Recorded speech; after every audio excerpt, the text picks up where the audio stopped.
"fuck it, we ball" becomes far more weighty once we account for the pre-existing axiom that is, ball is life.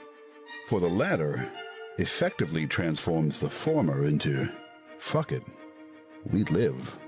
And what maxim could be more gravely important than that which urges man to persist at all costs?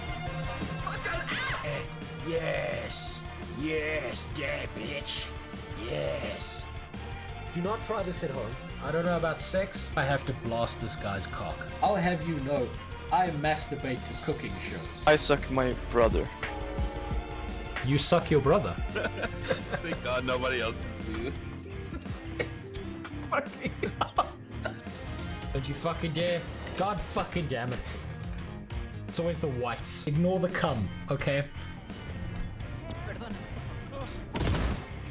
Bravo 6 going dark. If it's your own kid, it's different. Because you can beat them as much as you want. I got to find out what happened to my foreskin.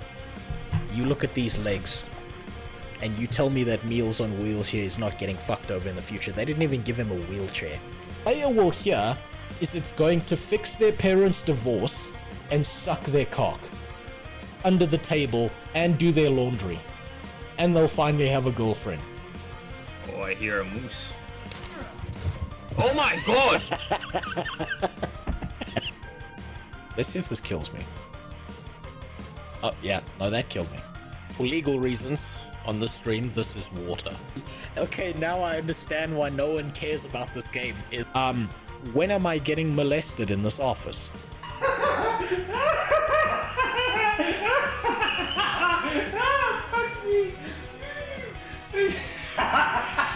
Dong is for absolutely everyone. Don't let them tell you that only kids can enjoy dong. One of them was Dragon Ball Z porn, and the other was RuneScape. I think we need to give the Germans back the ovens. Dead grandma! Why the fuck do they keep killing all the hot, tall, 8-foot-tall mommies? Fuck Australia, it's full of criminals. This is what streamers do, this is what the professionals do, is they find creative people who have good ideas, they fucking steal them, and then they never credit them. That's how they, you know... 9 to 11 cats in my life, depending on... That's not a 9/11 joke, by the way. Now, I know that a lot of what I said is very non-acceptable in society and stuff.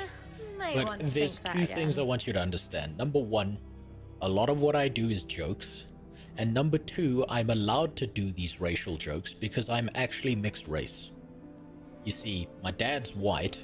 I wouldn't do that if I were you. And my mother's Italian.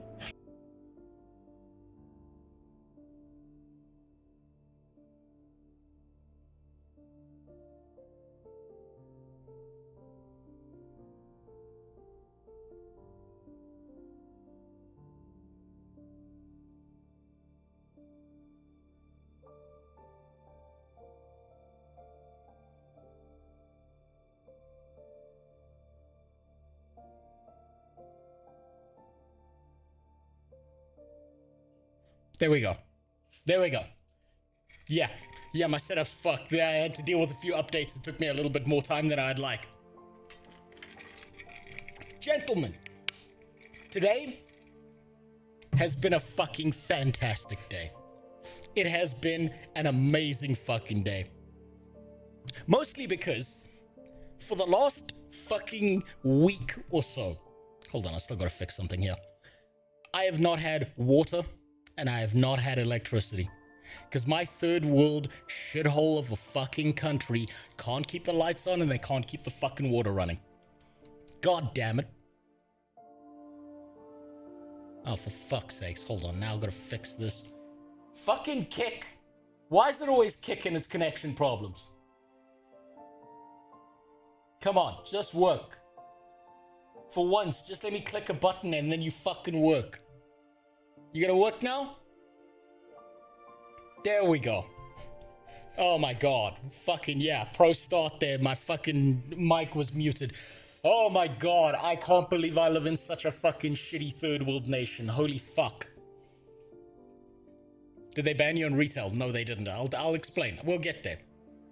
We'll fucking get there, okay? I've got to say, I've honestly got to say, it fucking sucks living in a third world fucking nation like South Africa. My retarded government saw the war happening between the US and Iran and decided to side with Iran.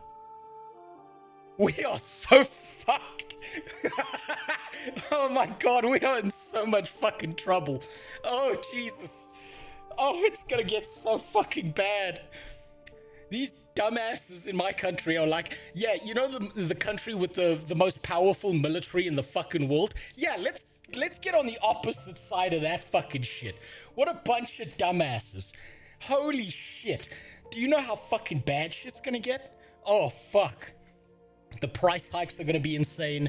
The fuel hikes are gonna be insane. All because we're too fucking retarded to be like, oh, look, the biggest country in the world with the scariest military in the world has decided to pick a fight. Maybe it's time for us to just stay the fuck out of this. Put up our hands and say, not our fucking problem. Leave us out of this. But nope. Nope. My retarded ass president won't fix a single fucking problem with my country, but he's like, let me be a mediator. Let me be the mediator between the US and Iran, like he's an anime protagonist or some shit. What a fucking moron. Jesus Christ. I'm so mad. I'm so fucking mad. Is my camera? Yeah, the frame rate's a bit fucked. Oh well. That's just how it is. Your president is still ass hurt from when Orange Man humiliated him and probably sided with Iran out of spite. It's worse than that, Green Sky Wizard. Unfortunately, I wish it was just that, but my nation has a long and storied history of both being China's bitch and being Iran's bitch, because Iran just funnels money into the country and bribes a bunch of the fucking politicians. Will Africa donate funds to Iran? No, it happens the other way around. So they do whatever the fuck Iran wants because they keep on just buying all the politicians in the country. That's why my country was fucking retarded enough with all of its politicians to get together and be like, we're gonna take Israel to the fucking Human Rights Commission. Are you fucking stupid? You wanna take the Jews to the Human Rights Commission? Are you fucking retarded? Do you know how fucking bad that's gonna go? We just put ourselves on the worst shit list on planet Earth because we cannot fucking help ourselves. And now we're fucked because the politicians in my country have decided to side against the US. Like that's gonna fucking work out great. What a bunch of dumbasses. And as a precursor for how bad things have gotten, I have not had water for the last fucking week. I had a little bit of water today and I jumped in the shower so goddamn fast because I was so fucking sweaty. Jesus Christ. My country's so fucked. Things are gonna go bad. I gotta get the fuck out of here. I need to fucking, I don't know, find some dick to suck in the US, live on Epstein Island, whatever the fuck I gotta do. Because the shit is not gonna get better. It's just gonna get worse from here on out. But enough of that. Right. I finally fixed some shit. I've got some shit working. I'm back into creating some content. I'm working on a video about my exact reasoning behind WoW. About why I'm done with retail WoW specifically. We'll talk about that in a second. Afterwards, I've got a lot of videos to catch up on in the Discord. I'm going to catch up on some of the bullshit in the Discord. Then, later, I got contacted by 5 Finnish men. I think they're men. I'm not sure. 5 Finnish guys who have a childhood dream of creating a video game. They've had this dream forever. And they were like, hey, we saw your stream. We saw what a filthy, disgusting little fucking animal you are. We'd like you to play the demo of our game. So that's what we're going to be doing after the Discord videos. So this is how today's going to work. I'm going to go through exactly why I'm done with retail WoW. Why I can't fucking stand it anymore. Next, we're going to look at some videos from the Discord. Not all of them, just a few of them. And then we're going to play some of the demo of a game called Second Stone. Now, Second Stone, for some context, is a game made by a bunch of Finnish devs who grew up playing games like Spyro, like Crash Bandicoot, like Croc, and they decided, fuck it, we need the good old days back. What if we made a game that was like all those old games, but they had the development tools that exist in the modern era? So that's what they've decided to do. So we're going to give that shit a try. They've pulled a lot from Final Fantasy. They've pulled a lot from Crash Bandicoot. It looks interesting enough. So we'll go through the trailer of that as well before we start playing it. So a 90s collectible platformer. Yes, but with a lot more added on to it. I had a full talk with one of the devs. He was a really nice guy. We had like a half-an-hour conversation about the game. Dude was all over the place. I couldn't get a word in edgeways talking to that fucking guy. He was very obviously so lost in the source of loving what he was doing that I could be nothing but impressed. So I was like, yeah, fuck it. You've convinced me. I'll try out your game. I'll try out your game. Was MMO slapped on? What do you mean? They might be ladies with beards. They might be. I don't know what Finland looks like today. I have no idea. So I'm going to go through now exactly why I'm done with retail WoW. And it's not going to be for the reasons you think it is, right? It's not going to be because of the OnlyFans, Temu people. It's not their fault that I had a shitty connection. Although I have to say, as a side note, these guys try to organize a whole thing with streamers to boost their own viewership. They are so sweaty, so obsessed with doing things as quickly as possible, as rapid fire as possible, that there was no fucking way I was ever going to keep up with these guys. They weren't being new player friendly, despite saying that they were. They weren't focusing on like what would be entertaining or fun. They were just interested in pushing as much content in WoW Midnight as possible, and that's just not for me. That's just not for me. I'm here to have a great time. That's what I'm here for. So, this is where I'm going to start off. When it comes to WoW retail, I played Croc so much as a child, I blame it for my obsession with Skyrim's lizard ladies. You might be onto something there. You might actually be onto something there. So, when it comes to World of Warcraft retail, I don't think that World of Warcraft retail should ever try and be classic ever again. A lot of people will see you criticize retail and immediately say, fuck you, you piece of classic shit, how dare you, this is my favorite game, blah, blah, blah, blah, blah, blah, blah, blah, blah. I don't give a fuck. WoW retail should never be classic. Never, never, never, never be classic ever again. But what it needs to be is something better than what it currently is.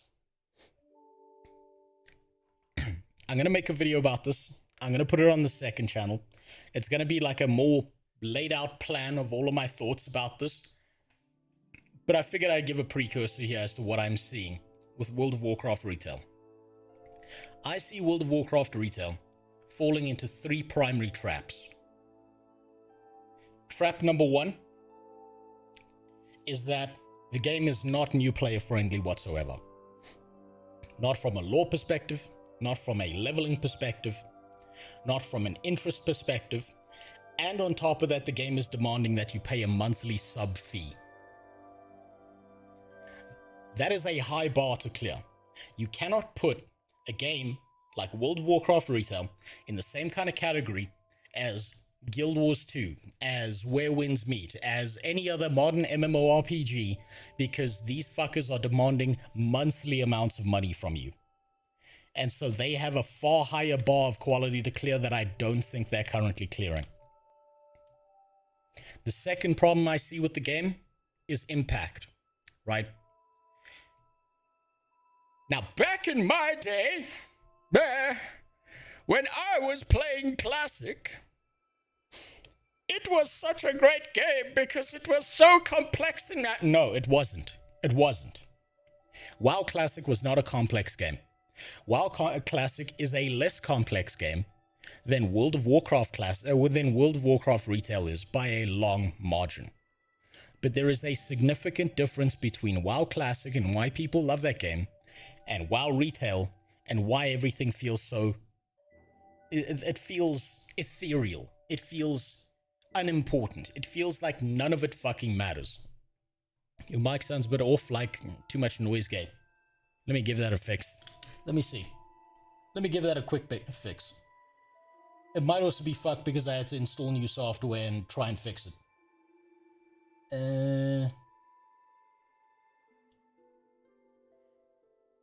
Let's see if that works. Maybe that'll fix it. Who knows?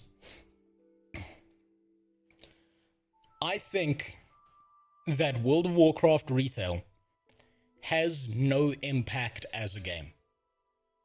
It has no significant impact or detailing to what you do as a character in the game. What up, Edward? So, when you play Classic, if you are playing Classic, there's a strategy, there's a resource management element, there's a thought about your gear, there's a process to the kind of character that you're playing, right? If you're playing a warrior, you know that you have to have certain amounts of gear in order to deal with a certain amount of mobs.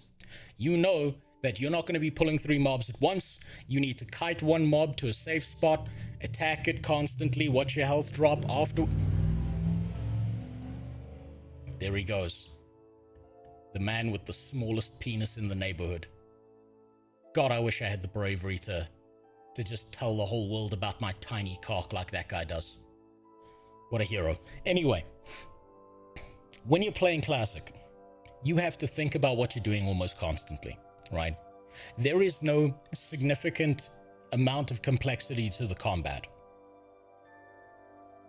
Wow, I got banned. Stream not loading. Just refresh. Refresh, Lord Footner. That's just YouTube being YouTube.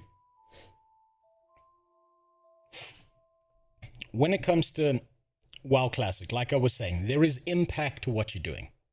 When you get a piece of gear, it feels like a significant change to your character. When you get something that improves your stats, you can feel the difference in what you're doing. Dropped off for a second on kick. Hold on, let me double check this. Let me see why it's doing that.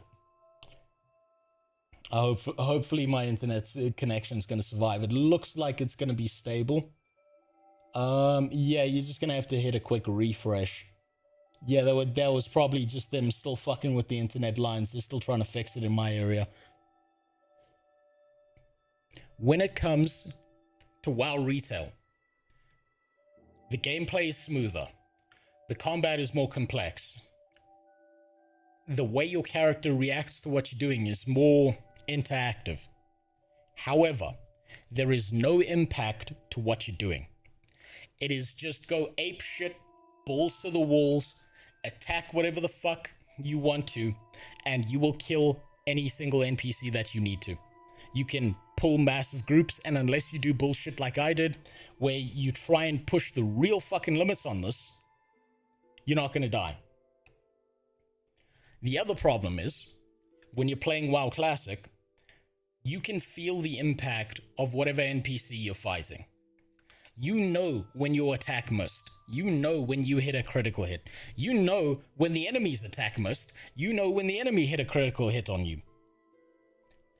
WoW Classic, when you lose health, it kind of feels like health's just evaporating, and you're kind of just like, whatever, it's fine, I'll just click the button to recover it afterwards. It feels less meaningful than it does when it comes to gameplay itself. And the last problem I have with WoW is a problem that they can't fix.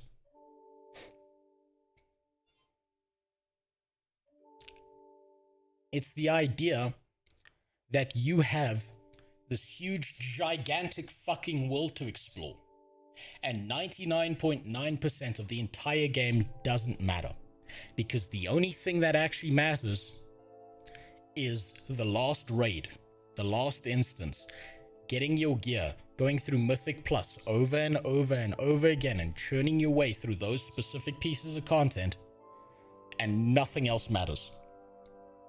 You will never care about the Eastern Plaguelands. You will never care about Silverpine Forest. You will never care about Scarlet Monastery outside of the campaign pieces that they had to revamp and redo and rehash. You will never give a shit about going to Outland and discovering the entire story that the game had built up there. I like in Classic how taking on more than one mob once is a risk. It is a risk because the gameplay itself is slower. It's it's far less complex, but it is far slower. The problem with WoW Classic is it feels like an idle game. It feels like a game where you can just turn your fucking brain off. And maybe some people love that. And if people are having a great time in WoW Classic, good for them. But what I'm noticing is that there are a bunch of fucking problems with the game. WoW Classic, on the other hand, you kind of have to keep thinking about what you're doing. What's the next thing you're going to? What's the next thing you're focusing on? So I'm gonna draw a diagram now. We're gonna use my bullshit version of MS Paint to make this make sense, right? In WoW Retail, this is the entirety of World of Warcraft, right? This is the whole game. This is the next expansion. This is the next expansion. This is the next expansion. This is the next expansion. This is the next expansion. And somewhere down here in the corner is WoW Midnight. And if you look at that little corner of WoW Midnight and that expansion, the only thing that matters inside of this percentage of a percentage is this little bit right here, where you do some of the raids, you do some of the gearing, maybe you get lost in PvP, and every single other piece of this fucking game is completely invalidated by its vertical design, its vertical gameplay design. And one of the things I blame for feeling this way is fucking Guild Wars 2. That goddamn fucking game showed me that you can build an MMORPG in a completely different way and make a lot more of your world matter. Make the exploration feel important. Make the things feel unique and specific to the game. You can go back and still enjoy the old content in Guild Wars 2. You can go back and still enjoy some of the meta events, what's basically the equivalent of the raids in WoW. And there are still people doing those pieces of content. But when it comes to WoW Retail, the only thing that matters is that very little end piece, and nothing else matters beyond that. Leveling is completely invalidated. Every kind of development you've gone through in your character is completely invalidated.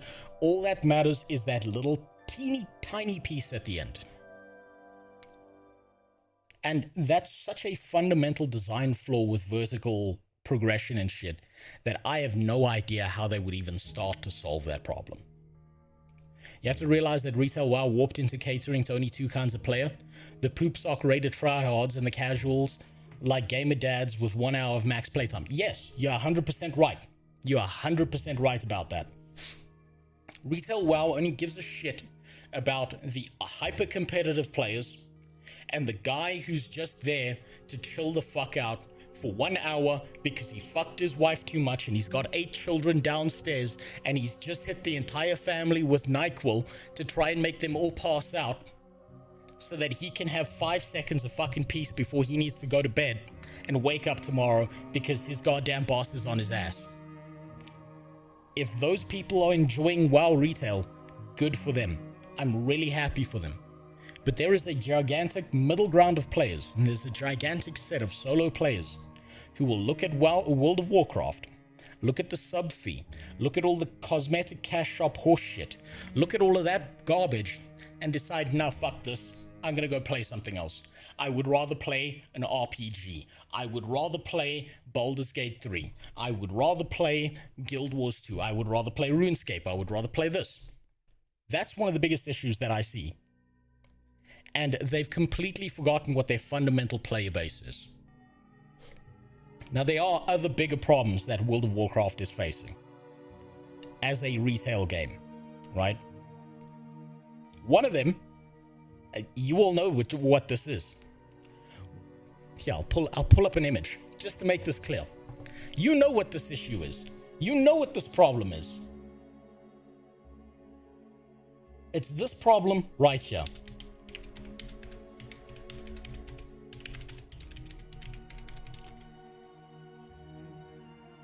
I'm going to show you this image, and you're going to completely understand.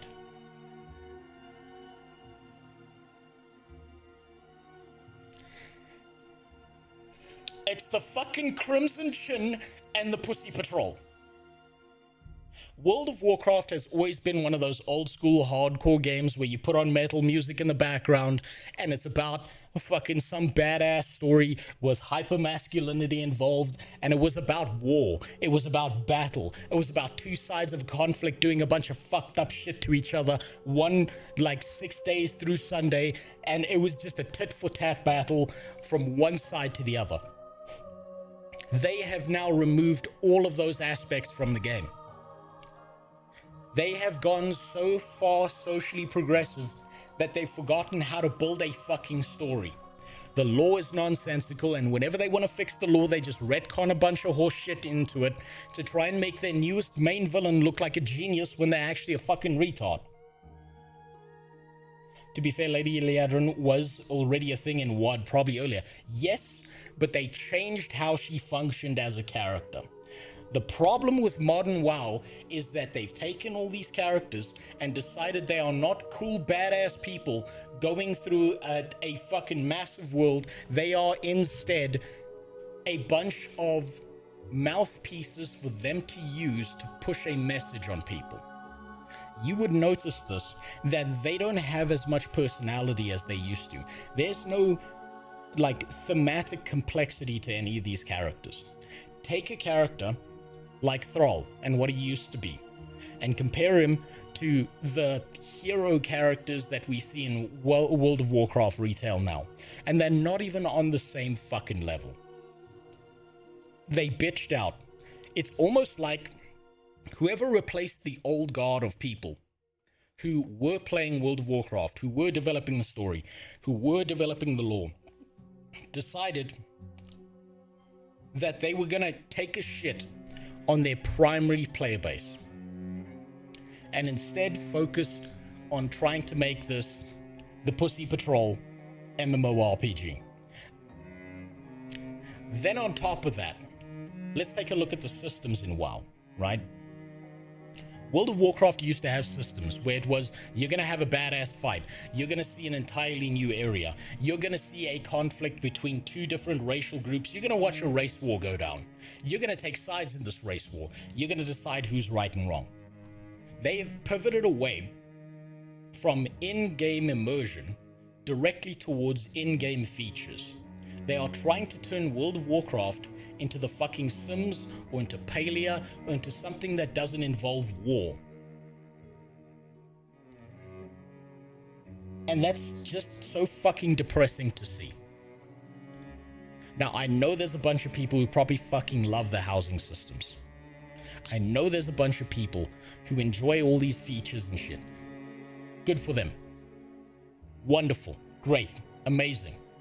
But here's the problem. The Blizzard has always been at their best when they are stealing ideas. When they are stealing ideas from other MMORPGs. They've been doing this since the very beginning. They saw EverQuest, they made WoW. They saw the flying systems in Guild Wars 2 and they made the dragon riding. They fucking used to steal a ton of ideas from everywhere else. But there is a big fucking difference between what they used to do and what they're doing now. What they used to do is they used to steal an idea from another MMO, from another game, and put it into World of Warcraft.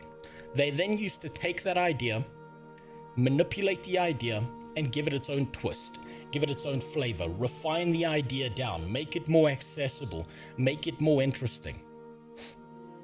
Now, they do the same thing, but they put no fucking work into it. They take an idea from another MMORPG, put it into World of Warcraft, and make it worse, not better. The fucking vistas from Guild Wars 2, the dragon riding from Guild Wars 2, the fact that if you think about what a solo delve is in the game, actually, I'll give you this one. I'll see if you can spot this. What is a solo delve? Can any of you spot what exactly a solo delve is in World of Warcraft retail? I want to see if you can see where that idea was stolen from. What does it function like?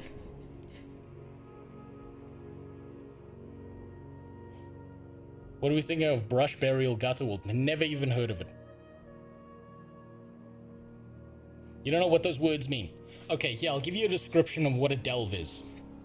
A solo delve, at least without other people, is you go into an instance, you run from one end of the instance to the other end of the instance, killing a bunch of shit, killing a boss or two, getting pieces of gear out of that experience. You get a reward at the end of the delve. You get some loot, some gold, some whatever the fuck else. And then you hop out of that instance. What does that sound like?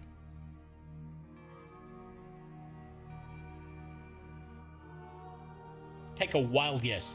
Fractals is close. Fractals is close, I'll give you that. A solo dungeon, yes, but there's something else that looks like. It looks like the third-person version of what you do in Path of Exile, of what you do in Diablo. It's essentially the ARPG version of World of Warcraft. That's what it fucking is. They lifted it straight from Path of Exile. They stole it from Diablo, their own game, and they threw it in there. And it's a less impactful, less unique, less special version of what you would get playing an ARPG like Path of Exile. Read my last few comments that might explain a lot of this modern thing. Let me see if I can find them. Should check it out when time permits. Seen a full playthrough on YouTube. Okay. Yeah, I'll check it out when I can. It goes on the list. There's a bunch of shit. Let's see. I saw an article that basically said that most of the modern game writers now were fan fiction writers, and it got me thinking, is this the ultimate reason that we have ass writing now? Is that it's a bunch of narcissistic, untalented women writing fan fiction in an echo chamber that fail upwards? I'm going to tell you why. I understand where you're coming from with that opinion, right? I understand where you're coming from when it comes to saying that. However, there are certain fan fiction writers who are exceptional at what they do and are so exceptional that they become fully published authors who build their own world and their own universe, and people fucking love it.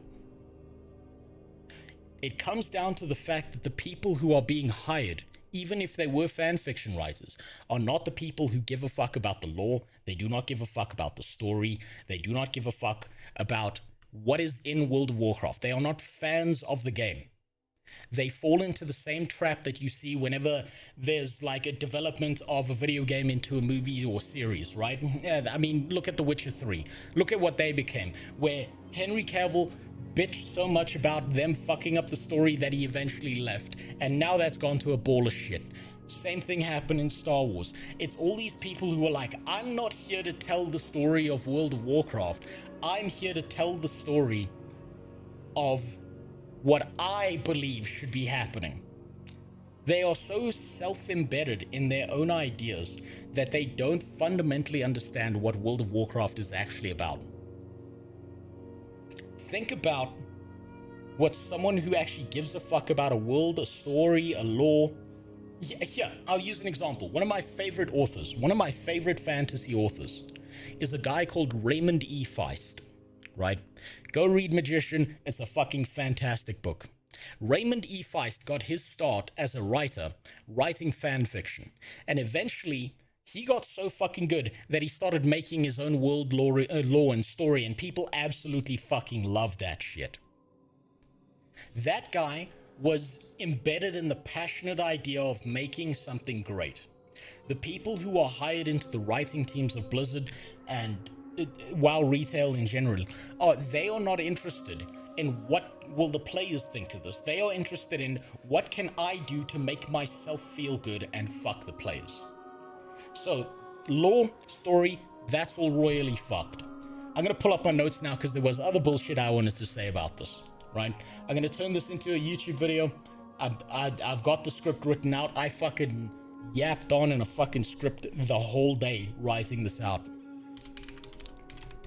That's how under my skin it got. Also, what's up, General Apple? How you doing? Let's see. Here we go. Let's see if I missed any points. So, the biggest three problems that I see currently, right, is WoW used to steal ideas and make them better. Now they steal ideas, and they are always a lesser version of the idea that you would have seen somewhere else. Second biggest problem. There is no impact to the combat. There's no impact to what you're doing as a character. It feels like you are just running through a cloud. It exists, but it doesn't really have any impact, any pushback, any struggle behind it.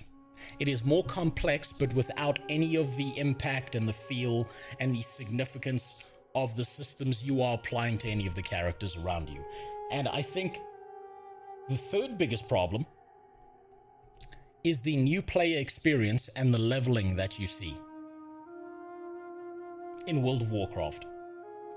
There is no new player that will ever go through WoW Retail and understand what the fuck is going on. You're gonna hit level 10, you're gonna be stuck with fucking chromie time, picking whatever instanced piece of content that is then scaled to your level, have no functional understanding of what the fuck is going on. And while you're going from 1 to level 80, you're going to be sitting there thinking to yourself, why the fuck am I doing any of this? Why does any of this matter? And then when you get into midnight and the leveling slows down and all of a sudden you have to pay attention to the campaign and the story and the lore and the characters that they've built up around it, you do not give a fuck. At that point, you're already lost. You don't know what the fuck's going on. You're lost. It's gone. It's just dust in the wind. You have no reason to care. You have no reason to be fundamentally embedded into the game itself. And because of that, WoW Retail is actually a lesser experience than Classic, right? But even if Classic didn't exist, if there was just WoW Retail, the game should be better than what it is. If we remove any comparison that we have to what it used to be and look at World of Warcraft, you are paying a monthly sub fee. You still have to buy the expansion. There's an in-game cash shop. There's a bunch of bullshit cosmetics that are taking away from development time. There are a bunch of fucking weird little systems and currencies that they put into the game. They are shotgunning you with so much bullshit that they've forgotten about what people play games for. And that's just how I feel. And if someone else feels better about the game, I'm so fucking happy for them. I hope that people are getting their money's worth when they're playing that game, but I'm just not. And for those reasons, I'm done with WoW Retail. I cannot do it anymore. I got to max level. Off stream, I did some instance content. I did some grouping stuff when my internet connection would hold up for more than 30 minutes. And it's not an experience that makes it feel like it's worth playing. Make it about me and my agenda. Why would I care about a stupid game lore? Exactly. That's one of the problems with the writers.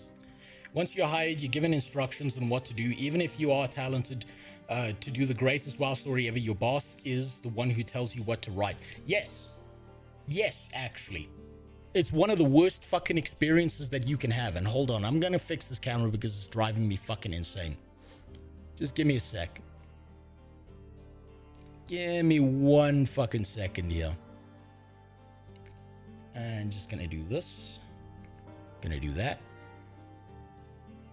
Is that gonna work? Come on.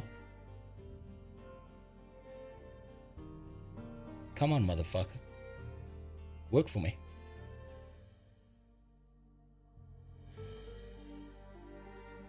There we go. Okay, there we go. Okay, higher FPS, that should be working now. My frame rate matched the quality of what I see in WoW Retail.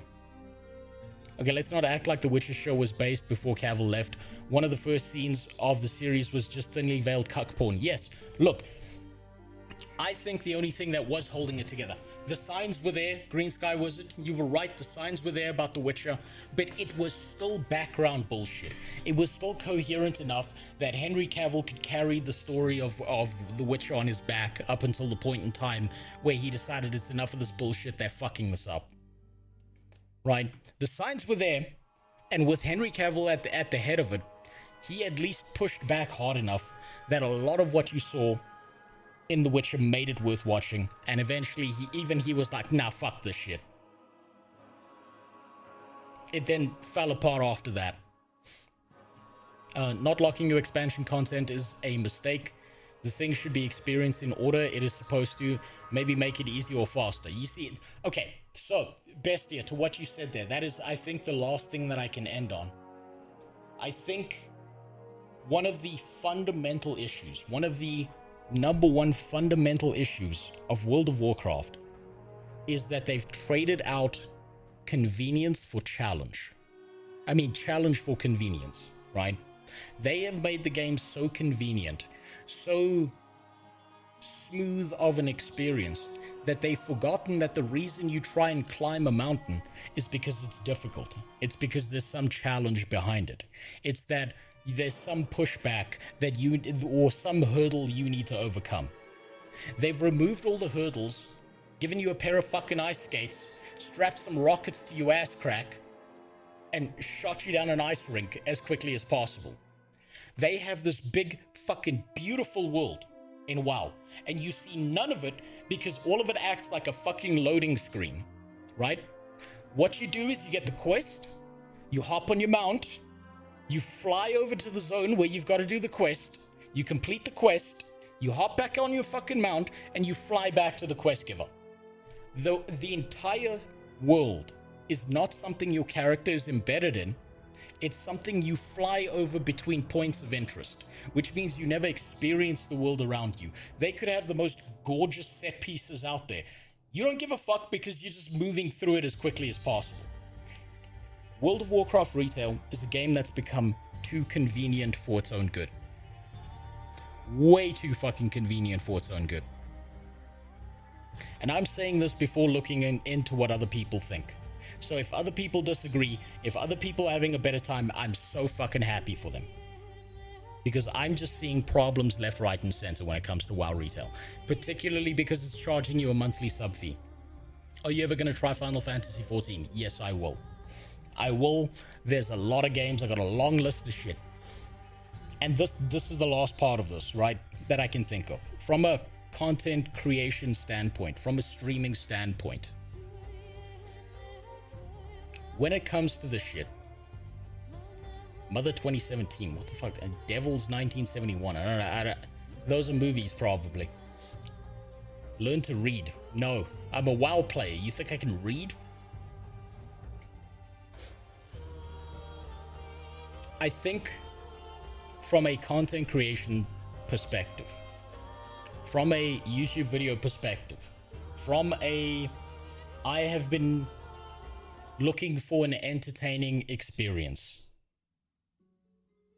This is what I see. I have been having a great fucking time streaming World of Warcraft Retail. I have not been having a great fucking time playing the game. The thing that's been holding that together, that I found fun, that I found entertaining, is the shit you guys say. It's the wacky shit you say. The jokes you make, the comments you make.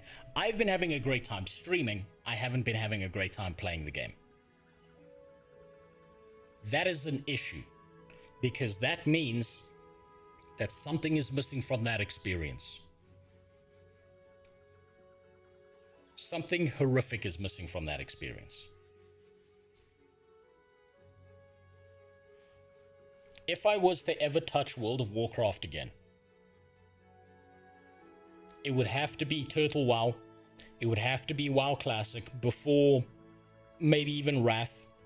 It would have to be Season of Discovery, which Season of Discovery was just a yoink and twist of Classic. It's like a lesser version of Turtle WoW anyway.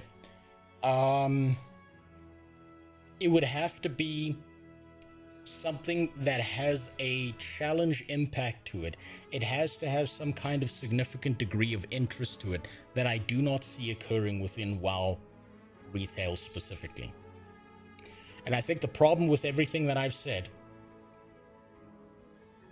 is that there's always going to be someone who disagrees with everything I say because they've got a completely different experience. Because the experience you have in an MMO is so fucking one-to-one that there are going to be a ton of people who get really fucking mad at someone else having an opinion that they don't agree with. Want to play Turtle WoW then? I will. I will, General Apple. I will try Turtle WoW. I'll try Turtle WoW out. I'll try out some of the classic stuff because I've still got game time, so fuck it, I might as well use it. There are just better things to do than play World of Warcraft retail. If I look at the MMORPG genre as a whole, the MMORPG genre is not in a good spot. We are in a fucking disastrous place right now when it comes to the genre. Everything is usually cash shop slop. Everything is usually over monetized to shit. Everything is usually about cosmetics instead of gameplay. These games are slowly morphing into mobile games. And even just thinking about that, I look at World of Warcraft retail. I look at Guild Wars 2. I look at Guild Wars Reforged. I look at RuneScape. I look at Rift. I look at fucking Ion 2. I look at Where Winds Meet. I look at every other modern MMORPG that's out there, and I can see myself having a better experience inside of those games than I would inside of WoW retail. And I can't believe I'm fucking saying this. WoW retail has filtered me. Something about WoW retail has filtered me. And maybe that's just because Grandpa's old and his balls are all wrinkly and saggy. But I don't see World of Warcraft on an uptrend. I don't see it being a game that has a future and is able to embed itself in getting new, like kids, new people in their early 20s playing the game and enjoying it. After I quit WoW, I moved to Final Fantasy XIV, played for like a year or two, then moved to Guild Wars 2. Subs are such a pain. Subs are such a fucking barrier to entry. And I think if you've got a sub in your game, the quality of the game has to be so fucking high to justify spending a monthly amount of money on a game that you could otherwise spend on Steam.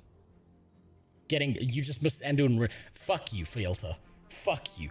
Fuck that little bitch of a character. He's such a pussy. Oh my god, have you seen the beard on Anduin Rin? It doesn't look like hair. It looks like he's been eating ass. It looks like that shit on his face. It doesn't even look like a beard. It's disastrous. Jesus. You could try hardcore. That's the thing I'm thinking of. When it comes to World of Warcraft, I see, even within World of Warcraft, let's pretend that there's no other MMORPG in existence outside of World of Warcraft. Why would you play WoW Retail when WoW Classic is right there? When there's Turtle WoW, when there's WoW Ascension, when there's fucking a Season of Discovery, when there are so much better experiences even within just the ecosystem of World of Warcraft itself. And I think one of the biggest problems is that Turtle WoW is making World of Warcraft retail and the Blizzard team look even more fucking retarded than they usually would look like, because the short videos I've watched of people playing Turtle WoW, the trailers, the interest, it looks more like Classic Plus than anything Blizzard could actually pull off themselves. Warframe is cool. Warframe is a fucking problem. I will never touch Warframe. Do you want to know why? Because I will lose my soul to that game. I used to play Warframe, and I nearly lost everything playing that. I started failing my engineering exams. I started fucking disappearing from reality. I used to sit there in my chair playing Warframe for like 16 hours a day straight. I would get up, go take a shit, eat some fucking food, and then I'd be right back at that goddamn desk, and I would sleep for 3 hours a day, and then I would get right back to playing fucking Warframe. Warframe will delete my entire existence. I'm scared of that fucking game. I'm scared of that game. And that's not the kind of interest I'm seeing in World of Warcraft. At least not in retail. That's the issue. It will ruin my fucking soul, that game, because it's just too good. Now, that's my little bitch sister. That's Grandpa saying, back in my day, World of Warcraft was actually a game and not a payment system. Meh. That's my little rant. Let's move on. Let's watch some fucking Discord videos because I've got to catch up with some of the shit you people are putting here. All my friends are playing 14 and enjoying it, but I've quit because the last DLC is so bad. I think one of the issues with playing Final Fantasy 14 is it's got so much fucking content that working my way through it slowly, it would take me the next decade to get through because that game is fucking huge and you have to go through the story beats to understand what the fuck is going on. It is gigantic. Did you get banned from another game? No, I didn't. No, I didn't, but I got filtered from another game. WoW has just filtered me. WoW is now a seasonal game, not an MMO played. That's another one of the problems. Thank you for bringing that up, Never. Yes, WoW acts like a seasonal game and not an MMO. Everything is contemporary, everything is ethereal, everything is gone the second the new season starts. It acts seasonally, and it acts, I'm going to be honest, one of the things that really gets under my skin is how Disney-ified the lore is in the game. How it's running through the same story beats, the same old tired busted story beats that it's been running through since fucking Burning Crusade. And it's always a copy of a copy of a copy of a copy. And there's something called resolution loss, right? When you keep repeating the same story beats and you copy paste it into a new version of it, eventually you start to lose resolution, which is you start to lose the quality and the essence of what you were doing. There's a reason we have words in the English dictionary like cliche, like rehash, like rework. And those are usually not words that are associated with good things. Are you going to try Project Gorgon? Yes. I will try Project Gorgon. I want to try a bunch of other shit. Tonight, specifically, I've been asked by 5 Finnish men working on a video game for the last like 5 to 10 years of their life, trying to make a dream come true. So that's the one I'm going to be playing today. On Thursday, I'm stuck between either going back to ESO right now, trying out Project Gorgon, trying out Crimson Desert, or there was another one. There was another one. I'll remember it just now. But there's a ton of different experiences that you could have and have a better time with than what I can see people having with WoW retail. Hey, what's up, Benji? How you doing? Did you get banned on Twitter? I don't see any of your posts anymore. You can come back to Albion in April to rope in all the Xbox bros. Are they finally putting that game on console? I'm actually surprised that they're still pushing for that. The story of Dawntrail may be the low point for the series, but we've been here before and the content outside the plot more. I think this is the thing, right? Let's do a comparison right now between WoW and ESO. I'm still at the very beginning of ESO, right? As a new player going through the experience of ESO, I feel like I'm playing a game. I feel like I'm getting embedded in a story. Now, I do get annoyed at how many fucking lore dumps there are and how many people have to have a 20 fucking minute conversation with you before you do anything. However, it feels more like an MMORPG than when I started playing WoW Retail, took that rogue from level 1 and started leveling up. And I've done this before in WoW Retail. I did this in Dragonflight. So this is not just me talking about the WoW rogue because I tried to power level the shit out of it.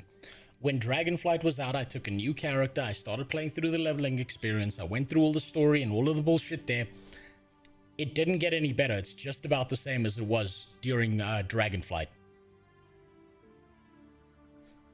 Did you see the race description of the elves in Project Gorgon? Elves are forest-loving, sex-addicted, and are obsessively clean. They're never crude or offensive, but they do tend to add double entendres. Very nice. I'll definitely check out Project Gorgon. I haven't seen anything about Project Gorgon. I haven't seen... yes, that was the other one. Jack Napier's got it. That was the other one. I was thinking about starting Lord of the Rings Online and testing that one out. So, when I go into an MMORPG, I kind of try to go in knowing as little as possible so I can make up my own mind, so I'm not just parroting the things that someone else is saying, because I'm going to have opinions that piss people off and that people completely disagree with. And I would prefer that people yell at me and maybe point out something I completely missed than I just rattle off someone else's fucking opinion, whether they agree with me or not. So, when it comes to Thursday, it's either going to be Crimson Desert, I might go back into Path of Exile 2, it might be fucking Lord of the Rings Online, it might be Project Gorgon, I'm still deciding. Today, though, a bunch of Finnish people contacted me with a demo of the indie game. We're going to give that a try. But first, let's go look at some Discord videos. I've got to catch up on a bunch of bullshit that's sitting in my Discord. You bunch of sick fucks keep putting shit in here. Despite my insouciance. And so I think it's only fair. It's only fair that I take a look at some of the horse shit you fuckers put in here. Alright. Can't play that one. That'll get copyright strike. What the fuck is this steak? Frites with a peppercorn sauce sounds great. Sounds great for a fucking fat person like me. Sounds fantastic. Gaming is a national security threat. Sounds fantastic. Yeah, sure. Why the fuck not? Let's hear some sloppular content today, huh? Why not? No one cares about Discord alternatives. Let's be honest. The whole thing about Discord collecting your information is nothing new. You know what's a bigger threat to your privacy? It's one of these fuckers right here. It's this thing right here. The thing that you can't remove the battery from. They've already got your personal information. So all of this is probably going to blow over unless Discord itself and the quality drops. People are still going to keep on using Discord. Lawsuit, the video game. What the fuck? Okay, I recognize that channel. 35-year-old VTuber exposes her methods. Ooh, that's post-wall VTuber. Ew. Okay, don't give a fuck about the Tates. DLSS5, yes please. I have heard so many people yapping on Twitter about DLSS5. I've seen so many fucking people bitching on it like it's the new AI. Oh my god, I'm looking forward to that. I know about the fucking Subnautica thing. I want to dedicate a whole day to that. I don't give a fuck about housing. I really couldn't give a shit about the housing in WoW. What else we got? Yeah, that's based on the Subnautica thing. And we'll do one more. Fleekazoid. I fucking love Fleekazoid. Guy makes fantastic shit. He makes amazing videos. I love his stuff. So right, let's start off nice and simple. Crimson Desert is pretty fun. Mid-story, but damn, is the game actually fun. I'll give it a try. I'll see what it's like. Maybe I'll enjoy it. Maybe I'll fucking hate it. Most of my Twitter posts are just full caps raging at Crimson Desert PR dorks. So maybe Shadowban. You might be Shadowban. I haven't seen your post for a while. Every now and then you say something that I think is directly made to piss someone off, and I think it's really funny that people... you like that one meme where there's that dog losing its mind, and there's that golden retriever doing its best to not look at the dog. I feel like you get treated like that on Twitter a lot. It's a new one and it's about ashes. Wait, hold on. I missed something there. I just put a General Apple video at the bottom. Hold on. You know, General Apple, I've got to say this. I have got so many of your fucking videos lined up for World of Warcraft. Right? Looking at all of your shit. And I don't want to touch it until I've made my video. Because I know that I've probably got the same opinions as you. I've probably got so many similar fucking thought patterns to a lot of other people. And I know I'm going to be accused of just stealing someone else's opinion when it comes to this shit. So I'd rather just give my own opinion, know it's my own opinion, and then look at everything else afterwards. So let's start here. Let's start here with the fat person problems. Steak frites with a peppercorn sauce. This one's an absolute classic. One of the best combinations you can have for dinner. And honestly, just so good. Can someone tell me what is the American obsession with taking a perfectly good steak and slicing it up into pieces like that before eating it? Are you guys like allergic to knives or something? You know, when you eat food, you gotta have a knife and a fork. You get a full piece of steak, and half of the joy is cutting the steak while you're eating it, not slicing it beforehand. What the fuck is this? What is the obsession that they have with slicing their steak before putting it on a plate? I don't get it. Also, that's way too many fucking chips.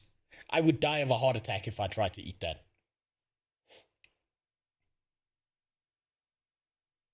Sorry, I believe in well done steak. Mods, ban this man. Be under his bed tonight. Fuck his dog in front of him. Remove his eyelids. Make him watch the farm murders. Mods. Well done steak is for one reason and one reason only. You've got a shitty cut of meat, or you've left it out too long and it's a little bit suspicious, but you don't want to throw it away because meat is expensive. The only time you have a well done steak is when you want to chew on something for the entire fucking day. You might as well find a nice pair of leather shoes, get a scissors, and start chewing on that instead. It's going to last you longer and have the same effect. So I found out why the media is shitting on Crimson Desert. Polar Burst just gave the middle finger to a Western journalist, and now they're trying to tear it down at every chance they get. So basically, the world has kept on spinning, and everything has just continued to happen in the exact same way it always has. First things first, grab yourself a nice... You're fucking ruining the presentation by cutting the fucking meat. You're ruining it. A good chunk of meat looks way better than slicing it the fuck up. It's not a French fry. A good, solid chunk of meat that you get to cut into while you eat looks better to me than slicing it up like that. That's just fucking weird. Steak. I'm going to dry brine this in some kosher salt for about 6 hours. Today I'm cooking this using the reverse sear method. So while that smokes away, we're going to make some fries. Hand cut, ice bath, pat dry, blanch, then go in for that final fry, and you'll have some crispy, beautiful French fries. I'm just going to hit these with some French fry seasoning. I'm keeping it simple. At this point, my steak is at 120 internal. I'm going to give it a nice sear in a pan. Then we're going to let it rest, and using the same pan, we're going to make a nice peppercorn. Look at this. Look at this. Look how fucking wonderful that steak looks. As one solid piece. Look how fucking wonderful that steak looks. And then he has to fuck it up by taking it off the bone and slicing it up. What an animal. What is Jewish internal? salt? I'm going to give a nice sear in a pan. I don't know what the obsession is with kosher salt. I don't know why they have to say the word kosher salt. It's salt. Just eat the fucking salt. I don't care what type of salt it is. Salt is salt. Fucking fancy shit here. It's just salt. And then we're going to let it rest, and using the same pan, we're going to make a nice peppercorn sauce. All you need is 1 shallot diced, as much garlic as you desire, a shot of your favorite whiskey, cook out the alcohol, then go in with your stuff. Well done steak is tasty. I swear to God, I'm going to be under your bed tonight if you keep on saying these fucking profane words. That is sacrilege. If you've got a solid cut of steak, if you've got a really, really good piece of steak, it should be medium cooked at best. At best. Medium rare is peak. Stock, your peppercorns, heavy cream, Worcestershire sauce, Dijon mustard, Parmesan, some herbs, and some cold butter. Luxurious. Now finally, we're going to slice up our steak. I'm going for a nice medium rare. We're just going to plate... Yeah, look at that. Look at that. He just fucked it up. He just fucked it up. Why? Oh, God. This up, and I'm telling you, this is one of the best dishes you can make at home. That's it. Steak. And then he puts the fucking bone on the plate anyway. If the bone was going on the goddamn plate, what the fuck are you doing cutting it? Oh. I don't understand. I don't understand. The world's not making sense. I know I'm past my fucking expiry date when the world stops making sense, and I'm just angry at people putting shitty cuts of meat on. Oh, fuck's sakes. Frites with a peppercorn sauce. Enjoy, my friends. Today we're making steak frites with a peppercorn sauce. This one's an absolute... Oh, he ruined it. He was doing so well, and then he fucking ruined it. Goddamn bastard. Oh, how dare he. How dare he. Now, let's see. I'll save this Fleekazoid video for the end because I'm interested to see what the fuck is happening with Crimson Desert. I think DLSS stuff, second last. And there was this short, and then we'll move on. We're just blessed by one of the What? games of all time. With a No, game no, I called missed that. We were just blessed by one of the most video games of all time. With Wait, a what? game called Pikmin. And they describe themselves as a multiplayer open world survival crafter where you have Is this going to be another Pal World?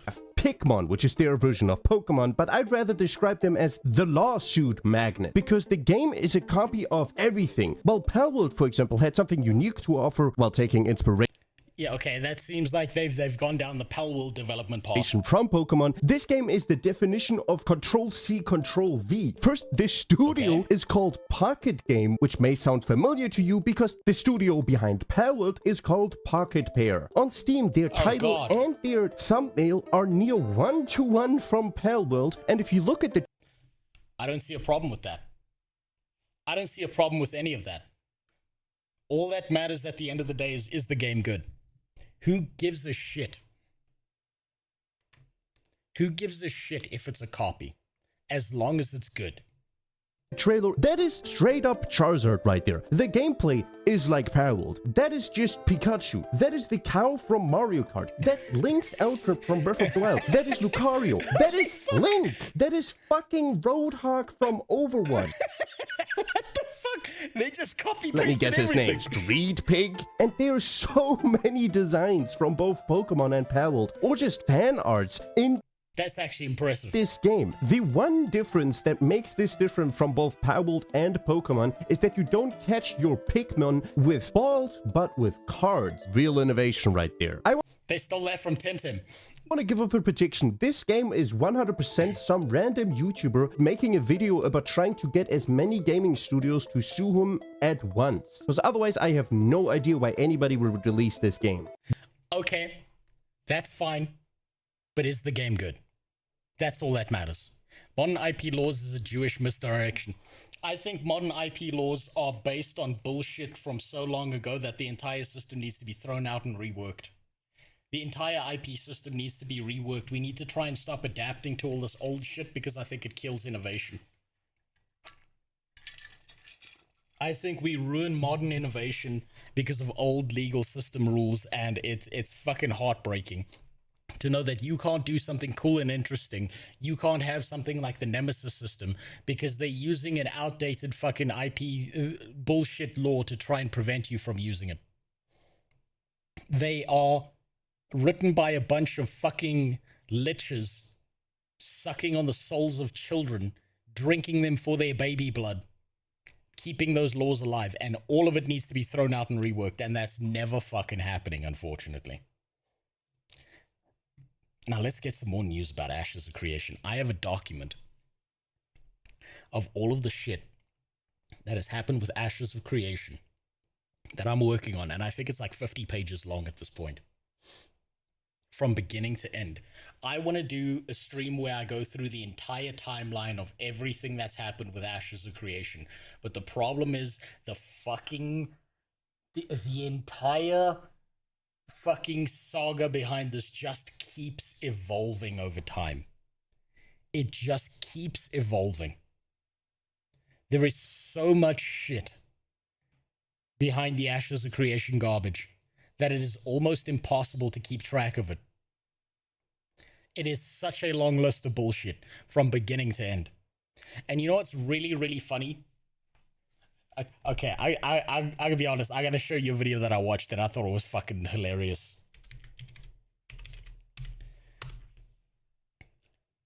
This motherfucker right here made a video. Where is it? About Ashes of Creation.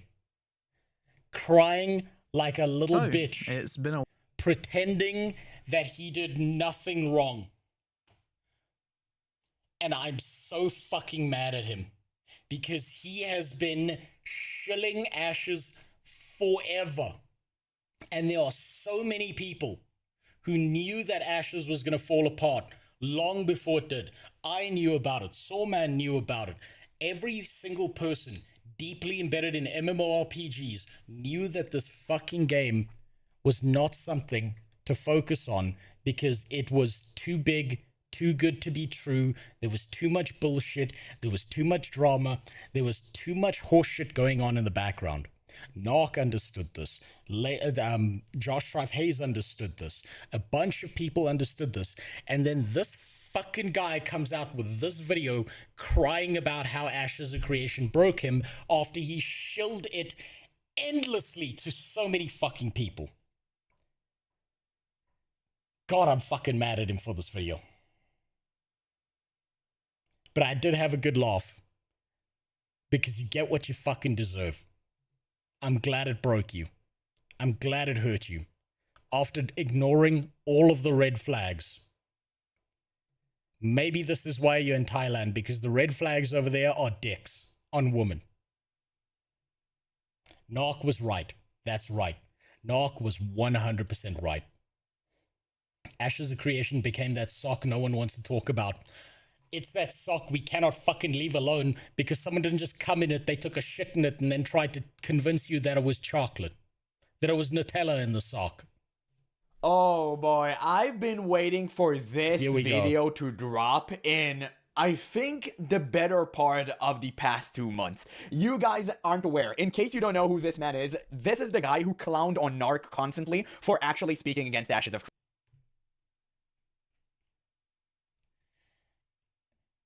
Narc has got to feel so fucking good right now.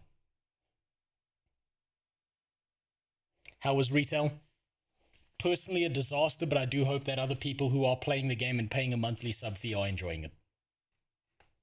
That's the quick rundown. I'm going to be coming out with a video either tomorrow or the day afterwards, depending on how long it takes me to edit it together. Yeah, I'll give you a precursor, right? I chopped the script down to 3 pages. The first draft of this was 21 pages of writing. And I realized that was just ranting nonstop. So I cut it down to 3 pages to make it actually a watchable video that goes through the main problems of it. Creation. This is beautiful. He deleted his entire channel immediately after the entire Ashes of Creation and Intrepid Studio thing imploded, and he completely roached out. You get what you fucking deserve. Now he's trying to make a comeback with a fresh channel, and, well, not fresh channel, the same old channel, but just completely removed his past videos, and now he's trying to, you know, make us forget what he talked about previously. Now, I'm here to let you know, we haven't forgotten. Narc is vindicated, and he was right, always. So he was, that's right. I want to hear it from all of you. That's the new prey. You know, in the old days, you used to do the you know, testicles, you know, spectacles, testicles, wallet, watch. Now, the words are... Narc was right. We want to see what his first video is about. He uploaded it just 1 day ago. I haven't got the opportunity to watch it, so I'm going to watch it live with y'all. And oh, this is going to be wonderful. It's titled, What Went Wrong with Ashes? Help me bury the game we never had. So I really want to see some deep contrition out of him, because he made a video that entirely clowned on Narc and tried to mock him. And I remember being so pissed about that, because it's okay to criticize a person, but if you're trying to clown on someone and mock him... Reminds me of, reminds me of Pirate Software's involvement in Ashes. The only reason he promoted the game so hard was because he was getting a sign-up bonus for each person he signed up to the game. Banks, it's worse than that. If you want to go do a deep dive into this, I recommend you go and find this guy right here, right, who talks about Stephen Sheriff. He talks about the entire disaster behind this. And he talks about what a scummy piece of fucking shit Stephen Sheriff was. Even back in the days of Arcade. The lies he told, the manipulation he told. He tried to buy neck rage. I would be unsurprised to learn that not only was Pirate Software getting a kickback from the game for promoting it, but he was also being directly paid by Stephen Sheriff on a monthly basis. I would be completely unsurprised to learn that. At least have the decency to apologize when you were wrong, obviously. So let's hear what he has to say. On about the 30th iteration of the script I was writing for this video, I wanted to go in on Steven, but I started to hesitate. Don't hesitate, you idiot. Steven needs to account for his pathological lying. And he will, in a court of law. more like the court of public opinion. A court of law doesn't matter nearly as much as the court of public opinion. He promised the game to everyone and he fucked everyone over, including the people developing it. That's not for us to decide. Steven clearly cared about this project. Yeah, so he could pay him. Yeah, he clearly cared about this project because it allowed him to scam thousands of people. Himself and his husband $50K a month for years. Whoa, whoa, whoa, allegedly. Are you trying to get us sued? Steven wanted to make a good MMO, but the board stopped him. The board? You mean the one that wasn't supposed to exist? Yes. Okay, Make so a video, seems like you bros. learned. Seems like you learned. I got scammed.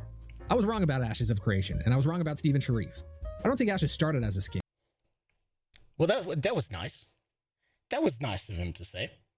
At least he knows he was wrong. But I feel like it ended as one. Development. If you're here to gloat, I mean, by all means, I deserve the flack. Of Yes. course. Why do you think I'm here for, brother? If not to gloat. Yes. This entire video is just going to be a jack-off session, isn't it? Okay, at least he started the video by saying he was wrong. I respect that. At the very least, he stated that. So many people who defended Ashes just removed their videos and never spoke about it. Many people tried to roach out, and there was this one weirdo who claimed, oh, I was never fully on board. Well, yeah, sure, Chief. You were only 99% on board and writing on Steven PP. But, okay, it's fine. At least he started, with saying I was wrong. I do expect an apology to Narc, though. Narc was right, but might not be for the reasons you think. If you got Hey, scams too, come on. then join me for this final visit to the Copium Clinic. What did he say there? To dodge accountability. I want to see if you noticed it. What did he say there? To completely dodge accountability so that he can pretend that he's still okay. I want you to tell me the words that you heard there. That indicates that he's about to pull some bullshit. There we go. Green Sky Wizard has got it. But not for the reasons you think. You're right. You're right, Green Sky Wizard. He was right for exactly the reasons you think. Oh, give me a sec.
All right, sorry about that. My wife just had to tell me about all the wacky shit that my kid's doing, and she needed a bit of help because the hay fever's killing her right now.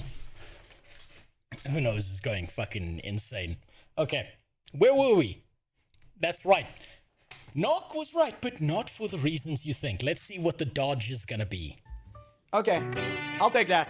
I'll take that.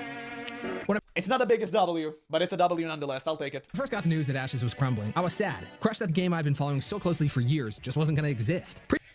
You weren't following it, you were a zealot for the game. You were a direct zealot for the game, ignoring all the red flags and warning signs.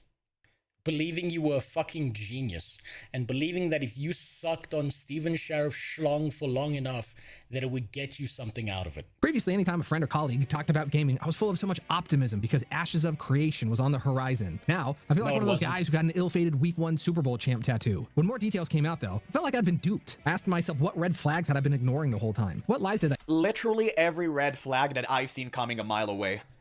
Every single video out there by every single MMORPG content creator, barring someone like Pirate Software, barring someone like Lazy Peon, there were a ton of people warning about this. And many people like me, but we were ostracized and we were made to think that we were wrong. People tried to bully us into submission, and they actually were successful in doing it to Narc. And you were included. You were part of them. And you truly need to apologize deeper for that, in my opinion at the very least, because it was disgusting. The entire video mocking Narc, I really wish I could find it. I really wish. It's so bad I haven't made a reaction to it, so at least I could have linked you guys on my channel, but I have no idea where to find it. Go onto Neckrage's channel, you'll find it on Neckrage's stuff. He's going through all of it. Tell myself to believe in a project which ended up failing in such ridiculous... It was like super embarrassing. He tried to copy his demeanor and all of that. It was crazy. Look, just quickly, a little side note. I want you to take a look at these designs, right?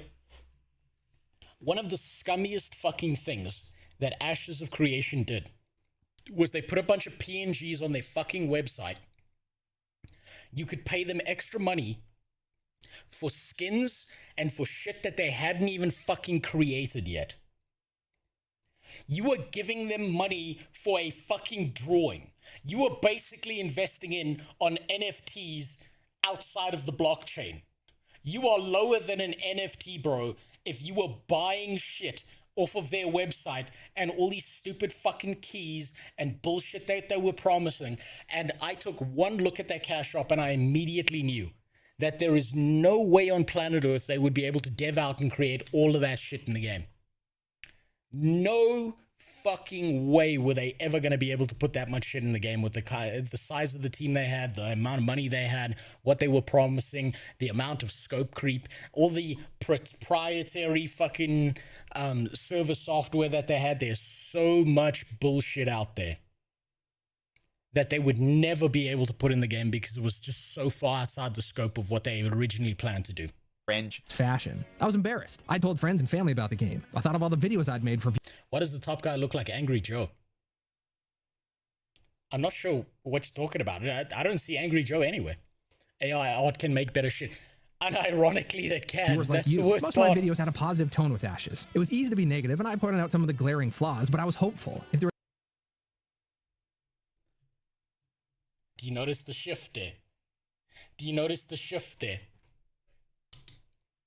This man went from, I am a zealot, right? Here is the bar of disbelief, right? Here is the middle ground.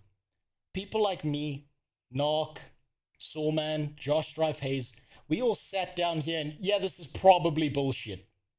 This guy was right here on the I am fully on board, I'm going to mock and deride anyone who has anything critical to say. Now he's like, oh, guys, I was pointing out the flaws and problems of the game.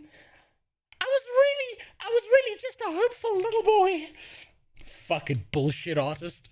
I see you. I see the bullshit there was a chance that a non-pay-to-win MMO with even a fraction of these promised features could exist. I was all in. My disappointment quickly turned into anger, and pretty much all that anger was directed at Steven. The post he made in Discord felt like it was from someone else. The guy who I had held in such high esteem surely wasn't telling us that this quote-unquote self-funded MMO had a board. Surely not. No, the message was from real Steven. Surprised or not. Steven, I mean, yes. That's true.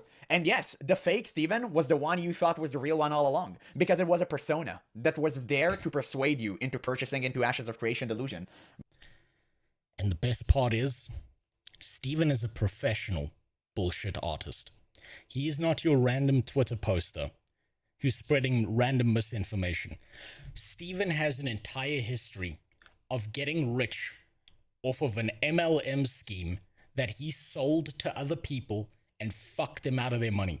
He already had all the practice and all the XP. He had already leveled up. He had already done high-level rating in scamming people before even starting Intrepid Studios. But you couldn't see through that. For some reason, you thought it was okay for a game that is 8+ years in development to be this bare bones on alpha early access launch. So I gotta be honest with y'all, it's on you. But he wasn't even rich. He was. Was he not like a billionaire? Did he not purport himself to be a billionaire?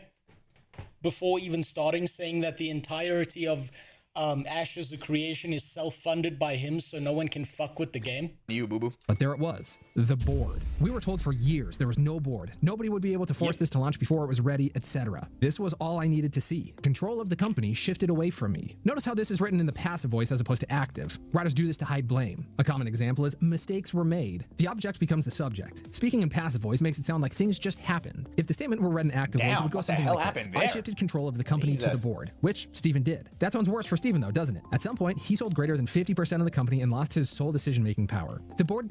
I'm fairly certain if we look at the timeline, he said he shifted control to the board, but if we go back, I'm pretty sure he was still purporting this game to be completely self-funded and under him at that point in time. Began directing actions that I could not ethically agree with or carry out. As a result, I chose to resign in protest. Careful, guys. He's a hero. My frustration continued. So this board, which shouldn't have existed in the first place, are the big bad guys. Steven's just the visionary being taken advantage of by them. For me, everything Steven says from now on has an asterisk. He tells you he went outside today. Maybe he did. Maybe he lied. But he lied about a board existing in his company for years, so there's a decent chance he's lying again. That's how trust or now... Him giving up control to the board was so he could shift blame and culpability in a legal sense before he ran. I think you're right about that, Max. I think he planned this. I think he knew that the ship was sinking and that they were running out of time. That was kind of proven true with the Steam release of the game. And they were running out of money, and he knew he needed to dodge blame, because the problem with a bullshit artist is once you know they're a bullshit artist, you will never believe them ever again. And so he needed to try and dodge as much accountability as possible. So I think if Steven gets away with this, Steven will be back. Steven will be back with another bullshit idea in another space, probably not gaming, somewhere else, shilling some horse shit to people so that he can scam them. That's what I personally think he's going to do. Now, distrust works. One of the claims from Jason Karamanis is that Steven wanted to hide the investors from the public. He told Jason it was because gamers don't like multi-level marketers. Steven literally told me. Nobody likes them. It's not unique to gamers. Wait, you ain't done with WoW yet. You got one adventure left. Yes, YouTube unfortunately blocks links. There's nothing I can do about that. Nobody like pyramid scammers, okay? You can hide it under the guise of MLM. It's multi-level marketing. Homie, it's a pyramid scheme, okay? It is. Only the people at the top earning something. So yeah, like I really do not care. You can name it however you want. You're all a bunch of scammers. Scheme. And I'm actually glad this entire thing imploded. And now it's a bunch of scammers just suing each other in court. I'm actually glad. I really don't care. It can go either way. As long as they're losing their money, suing each other, I'm fine with that. Good. Also, big respect to this man right here for going and contacting the devs and getting them to talk to him and getting all this information we would otherwise not know.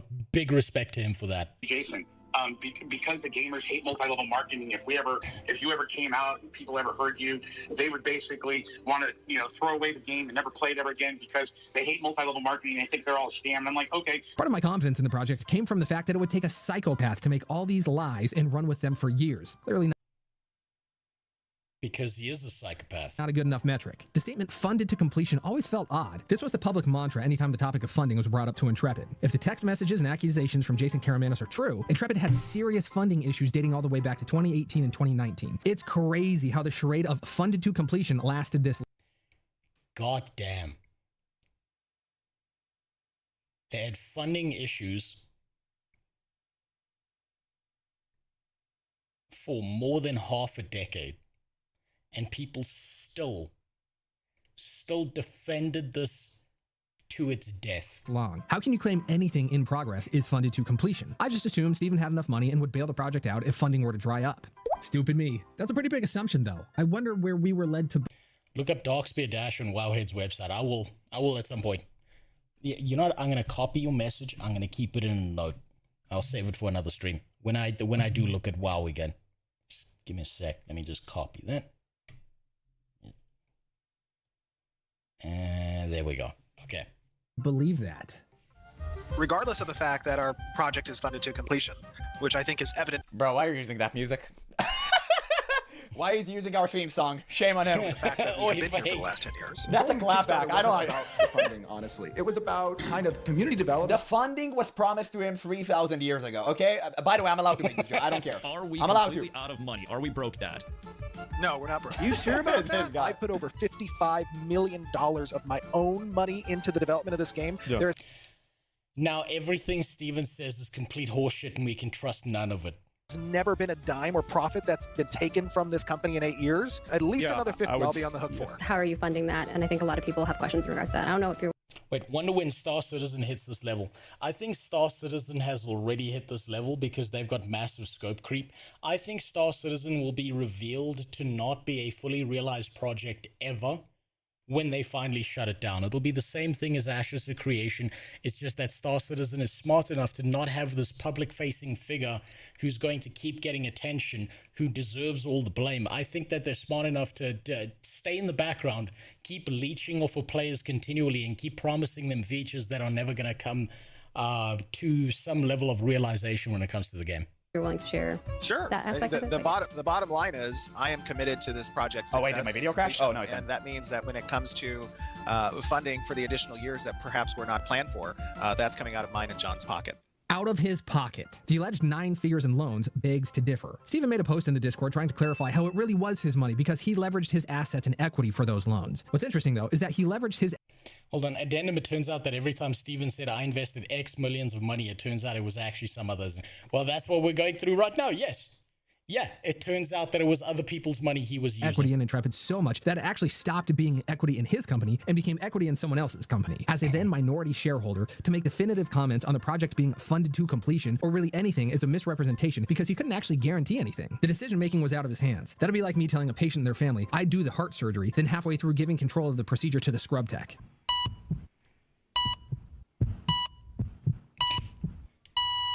Okay, time of death, 7:25. I'm incredibly dismayed.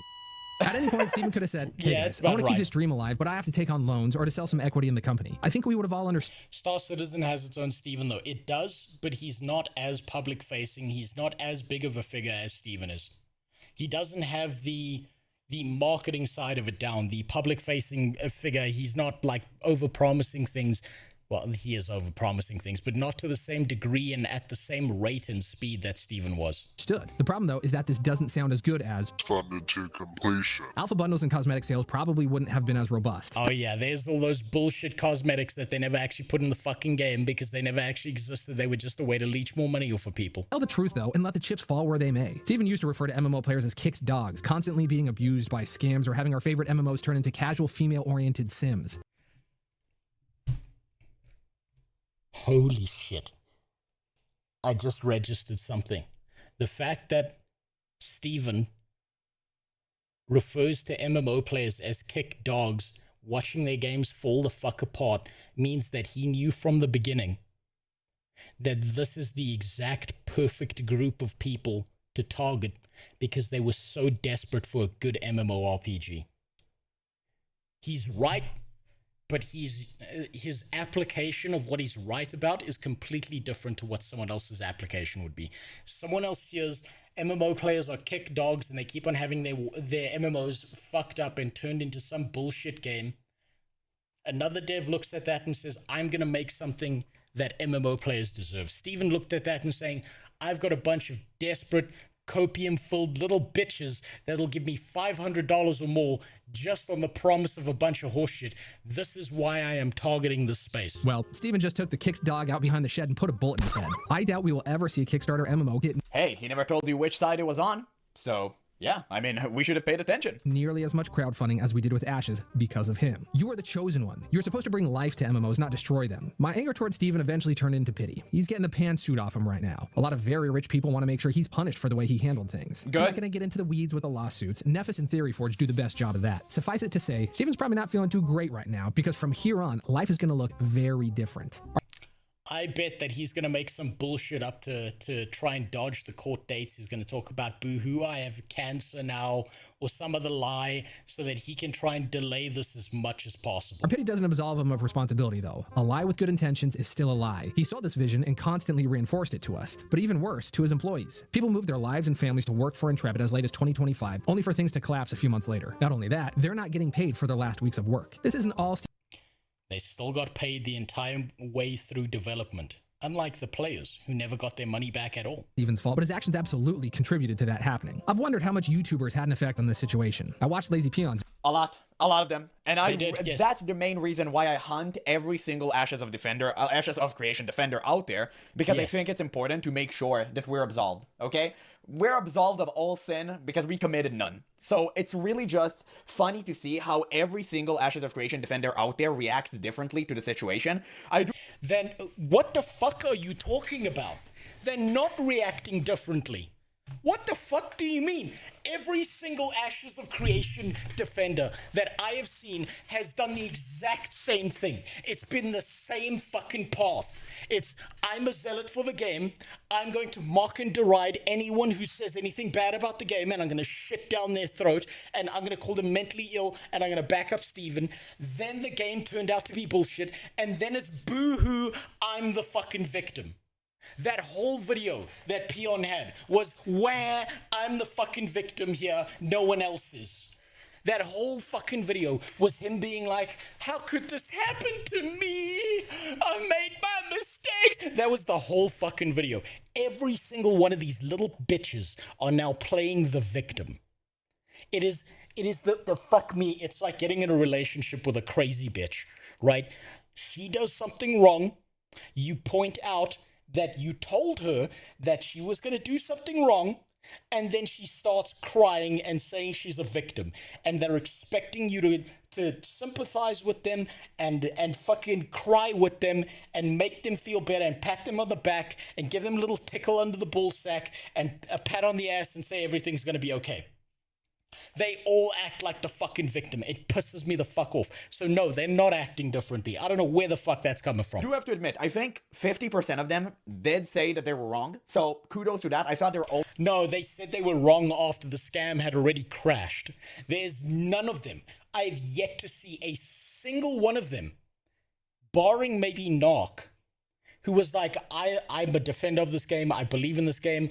I'm so fucking great at this shit. I just explained my marriage. I just explained woman. That's what I explained.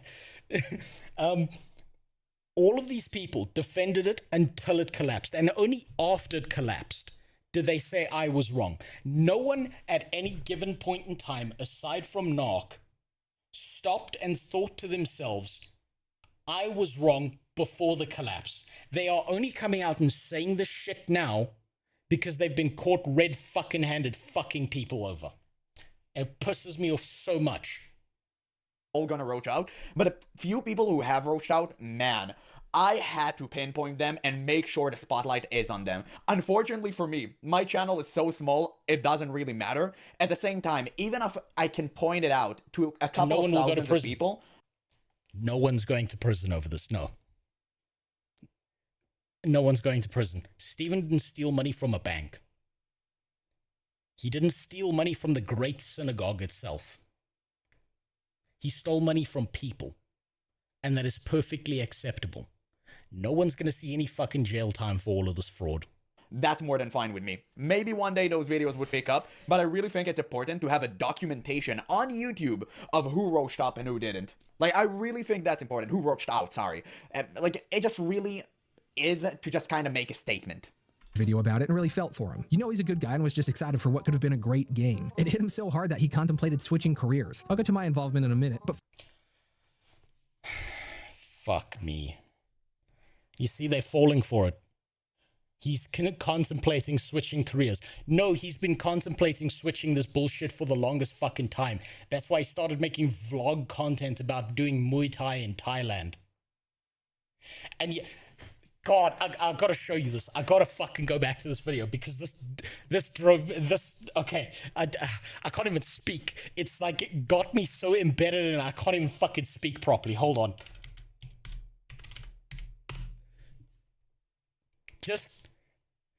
It's been a while. It's somewhere here. Throughout it's in the next one. I'm not going to stop doing YouTube because I do like making videos. We got Crimson Desert coming out. Canon told me it's pretty good and I should revisit somewhere in it, this video. So maybe He said it. I'm going to find it. Other than that, there's a few things we could cover, I suppose. ESO. combat revamp. That looks kind of cool. He says it somewhere. Yeah. Onwards and upwards. Ashes of Creation. Going forward, I'm just gonna treat every upcoming MMO that, unless proven otherwise, is a scam. I don't know where it is. Somewhere in this video, this guy says, I'm gonna do a Muay Thai fight to say sorry. What kind of fucking apology is that? He's fucking self-promoting himself, doing a Muay Thai fight as I'm sorry. He's so fucking deep in his own horse shit that he's quite literally saying, I'm sorry, let me self-promote myself. Somewhere in this video, he's like, oh, as an apology, what I'm gonna do is I'm gonna do a Muay Thai fight. He's fucking self-promoting. How do people not know this?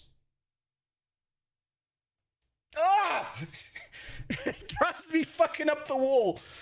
And then people are fucking, all these people who defended Ashes of Creation until its dying breath all got together in a little huddle and were like, oh, it's okay, kiss me back now. And they've done this thing where they're all like, I feel sorry for the people who got fucked over, just like me, because I got fucked over too. They're like forming this little group of victimization within this little fucking box and trying to make you feel sorry for the fucking pisses me off so much. First, I want to discuss Narc. We all know. Wait, he talked about Lazy Peon right now? Wait, let me hear it again. You know, YouTubers had an effect on this situation. I watched Lazy Peon's video about it and really felt for him. You know, he's a good guy and was just excited for what could have been a great game. It hit him so hard. Yeah, good guy that constantly make sure to support gacha, weird, cringe AI games. Sure, he's the perfect guy out there. And like, no shade to Lazy Peon. I think he's a true MMO gamer. He can't.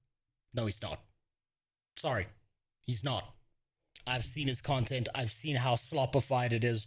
This guy puts in bare minimum effort for his shit. Once upon a time, he was a true MMO gamer. He's not anymore. Lost his way. Also, quick little thing. I did a little bit of digging on Lazy Peon. There's some stuff there with crypto. There's some stuff there with some crypto bro shit. Some real scammy shit that he's talking about. As someone whose job is deeply involved in cryptocurrency, I see people like that doing a bunch of promotion and talking business and how to make money and shit like that. I know it's a scam. There's more to this than what you're seeing on the surface level. And he deleted it off of his Twitter to make sure. This guy does not have your best interest at heart. I'm sorry to tell you that. I think old Lazy Peon was goated. I was subscribed to him for years. Old Lazy Peon, yes. New Lazy Peon from like 6 years ago or longer. Actually, no. Fuck. 2016, probably. It went downhill. Like, literally for years. I really enjoyed his content, but he's fallen off. Also, yes, YouTube is censoring comments. I've turned all the moderation features off that I can. I double check this every single time before I start stream. Unfortunately, the moderation AI on YouTube deletes comments and removes them a whole bunch of fucking times. It's really annoying. In my opinion. You're completely fine to disagree, but it's just like my opinion. At the same time, he did shill for Ashes and he did ignore a lot of red flags. And that's where I have the issue with. When I made my video about Peon, many people disliked it and told me, oh, he's still a good guy. He just believed in the project. No, he's not. Bro, I don't care you believed in the project. If you are willing to ignore obvious red flags, you're part of the problem. And that's where I have the issue. Wait, 4:30 in the video is the fight. Oh, thank you. Thank you. I need you to see this, right? Thank you for doing the legwork on that, Jimby. I need you to see this. Look at this self-promotion horse shit right here. Apologize to you guys, the ones that spent money on Ashes of Creation, even though I did say it's not in a state where you should spend money on it yet. There's the dodge. I will do a forfeit for those of you that have spent money on it from watching my videos. I will do a Muay Thai fight in 2 or 3 months as punishment for maybe you'll feel better.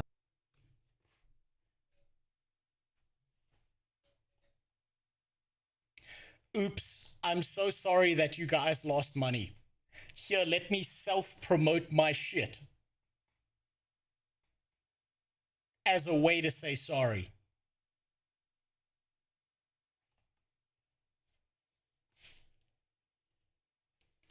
What the fuck? Thank you. I needed you to see this. Logan Paul tactics. Unironically, Logan Paul tactics. Seeing me get punched a few times if you've spent some money. He's literally promoting himself as a way of apology. Fucking hell.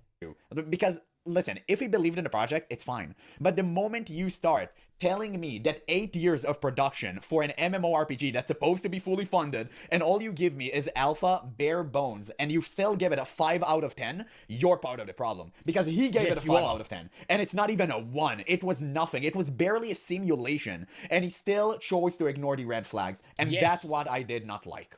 Okay? That's basically where I had the main problem with Lazy Peon. It's not about him believing in a project, it's just ignoring all of these signs. That he contemplated switching careers. I'll get to my involvement in a minute. No, he didn't. He needs all that money to live abroad. He wasn't contemplating for a second. Dude, I don't buy these crocodile tears from streamers. I literally have zero sympathy for streamers. And by the way, you should have zero sympathy for me as well, because I'm trying to become one of them. Right now, I'm obviously not that great, but hey, you know what? I'm proud. He's gonna hit 50k subs and then the bullshit's gonna start. Practicing one day in the future, right? At the same time, you should literally have zero sympathy for content creator and streamers. They're contributing nothing to society.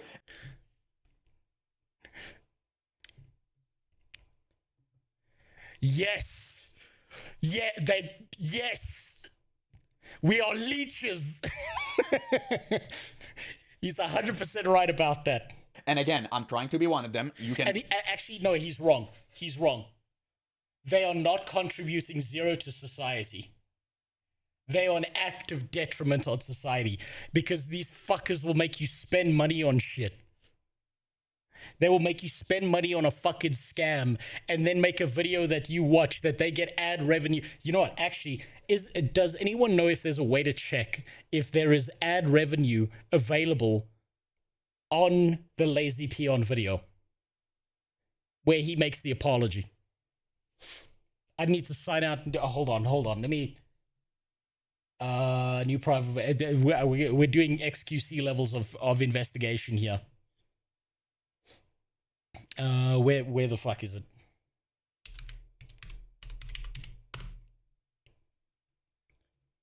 Hold on. Let's get a clean link. Let's just throw this into an incognito tab quick. Let's see. Oh, I'm using Brave. Hold on, I'm using Brave. That's gonna be a problem. It's got like an inbuilt ad blocker. We're gonna go deep into this. Is there ad revenue on this video? Yes, Queen. Good night to Period Hustle Nights. The new always #1 all night protection gets it right. It's as good as 2 packs of 0 leaks monetizing an because you, apology Queen, video. always deserve to win that This sleep when little bleeding, bitch. feeling like number. This was just another way for him to earn money. Motherfucker. That little bitch. That's how sincere that is. He fucking put ad revenue on that video. I fucking knew it. I fucking knew. That instinct went off in my head. He put ad revenue on the oopsie doopsie I'm sorry video. Fuck me. Completely lay it out on me. I'm just being realistic. You need to internalize the fact that nobody beyond this screen. But if the last few months have taught me anything, streamers are being an active detriment is a lie. They're entertainers, bards. Intent matters. So most are bad, but the bard post is good. Yes, unironically, that's what they're supposed to be, Gresh. If you are a streamer, you are a street busker, you are an entertainer, you are there to make someone laugh. You are there to give someone something funny to laugh at. You are there to make someone's day better for maybe 5 fucking seconds before they carry on with their fucking life, or whatever miserable bullshit they got to push themselves through. That is supposed to be the intent behind streamers. That is supposed to be the intent behind content creation, is entertainment, is giving something of value in a non-quantifiable measure. But the problem is, The space is filled with a bunch of scam artist fucks who are just interested in pulling money out of people. Just like Steven, just like all the Ashes of Creation defenders, where they scam people into spending money on shit and making their life financially worse. Actually cares about you. Please, for the love of God, understand that. It's so crazy. I just hate stream culture and streaming mentality so much. It's embarrassing that I'm part of it. It's honestly just a damn shame. Is it hypocritical by me? 100%. I'm not going to make this video into like weird rant. You're very entertaining. Well, thank you. I don't think I am. I think I got a lot of work to do, but I'll get there eventually. Not sure if that's a good thing for you or brain disease for me. I think if you're here in the first place, you're probably some degree of mentally ill. But at least if you get a chuckle out of it, that's all that matters. About like streaming culture and stuff, but guys, please do not take streamer word as like the word of God. Just search for yourself and make assumption with what you see. Always cross information from different perspectives and reach a conclusion by yourself. Please just do that. If you have done that with Ashes of Creation, you could have easily saw the outcome coming from a mile away. At least my parasocial relationship with Amaranth is real. Yeah, you're gonna marry her any day now. I want to discuss Narc. We all know he was mad because he went full retard and tried to make a living off of being a full-time content creator for this one specific MMO in development. He's right about that. I'm not going to refute that. He's absolutely right about that. Never go full retard. In my response to his video, I took issue with his disingenuous comments about the desert. I thought his comments directed at Steven were unhinged. Turns out, that was probably the most correct part of his video. We know they messaged, and I wonder if Narc had some sources in Intrepid, kind of like Phantom X does. You took issue with Narc's video about the desert. Narc's video about the desert was the entire idea that they built this entire zone, they just populated it with some flora, and they left it as is. And you sat there shitting on him and mocking him and deriding him, and now you're trying to present yourself as this fair middle neutral ground, which is complete horseshit. No, he just uses the brain. And apparently when you're a functional, reasonable human being with a frontal lobe that is not dysfunctional, you can actually reach this assessment as well. I have, and I'm pretty much a baboon. So what can you say about that? Now he can say that. But if I say that, if I say that, I get in trouble for pattern recognition. God damn it. Of how Narc was right or wrong don't matter, because Steven proved him right. The desert literally doesn't exist. Narc's doing his own thing now, unrelated to Ashes, and good for him. General H1B is right. Oh, fuck me. You know what? We need to live in a world where it's okay to make racist jokes and say funny shit. We really need to live in that goddamn world. Call him a monkey. The problem is I can't call him a monkey because he doesn't act like a monkey, right? It would be a complete mischaracterization. Fuck all the race stuff. If he acted like a monkey, I'd call him that, but he doesn't. I've also thought about my involvement. After the news dropped and I realized that the Steam Early Access was probably a cash grab, I enlisted my videos. I didn't want my channel to be a monument to what eventually became a scam. I never gave out my— No, you were too embarrassed, so you wanted to hide the stuff that actually showed you were a clown. That's the truth. No. The rat realized that the ship was sinking and he was trying to find a fucking lifeboat. It's not even about being embarrassed. It's about he knew that it was now over and he had fucked himself into a corner. That no one would ever let him forget about this if he left that channel up. And so instead, he did the pussy shit and ran the fuck away and deleted all the evidence. And I mean, yeah, you can pretty much mask it behind those 3 words of, oh, I didn't want to become a monolith for a failed game. Sure, but we know the real reason. Right. If you're paid $50,000 to promote Ashes of Creation, how would that go? I'll tell you exactly how that would go, Internet Spider. I would do it. I would do it. However, you would immediately know, because I can't fucking help my autistic self, you would immediately know I'm doing this for the money. I would even say it. I would say it directly to your face. I would tell you I'm doing this for the money. These are not my full opinions. I would tell you immediately. Because I can't fucking help myself. I would get that bag. I would say, if you respect me less, I completely understand, but I need this goddamn bag. And it would be the most unmotivated, shitty, low-effort promotion I've ever done in my goddamn life. And I would hope desperately while I have that 50k, that you would pick up on me actually trying to subtly tell you not to touch the fucking game. It would be so obvious. It would be so immediately obvious that I was in it for the money. I wouldn't even hide those videos. We know that. Referral link or had a Patreon because my channel wasn't about enriching myself. I didn't want your money. I just wanted to talk ashes. Yeah, you glazed Steven for free. It's the craziest thing out there. And also, No, he didn't glaze Steven for free. He glazed Steven on the idea that there was the prospect that in the future he was going to get paid in return for his glazing. It's like... it's like going to a hooker and getting her to suck your dick and then paying her and telling her, no, I'm going to pay you later. And then coming back next week and getting your dick sucked again and be like, no, I'm going to pay you later. And then you keep doing it. And eventually you're just like, oh, I can't pay you. I ran out of money. Know that their entire purpose for your channel was to one day cash in on the fact that Ashes of Creation would have been successful because you wanted to have a leg in the MMO sphere before anyone else. And you would come and stream in a Jewish outfit. No, it would be much worse than that.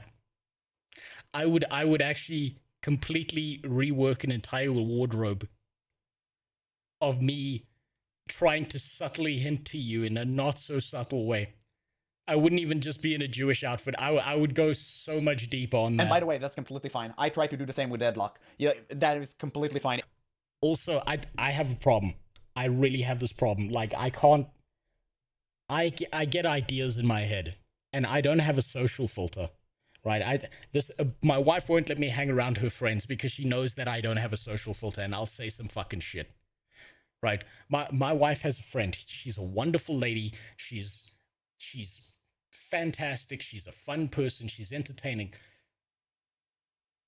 But her opinions on vaccines are fucking wacky. And I'm not talking about the COVID vaccine. I'm talking about the shit that like stops polio from happening. I'm talking about the shit that's like, you know, stops a kid from getting meningitis and stuff like that.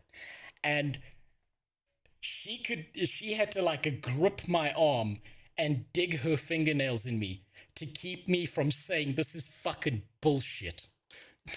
What you think? You're so fucking locked into one side of an argument that you're unwilling to do any of like the research or looking into any of the shit. And my wife was like, I need you to leave. I need you to leave right now, because she could see how bad it was gonna go. She won't let me hang around her friends, because when they pull some bullshit like that, I would fucking lose my fucking mind at them. She's one of those vaccines cause autism types. No, that if she was one of those, I could let that pass over me like water passing over the feathers on a duck's back. She's one of those people that she's like, vaccines, when they inject them into a child, they are putting a government nanite chip in your child so they can track them forever. And also they are putting dead baby parts into your child to fuck their lives up.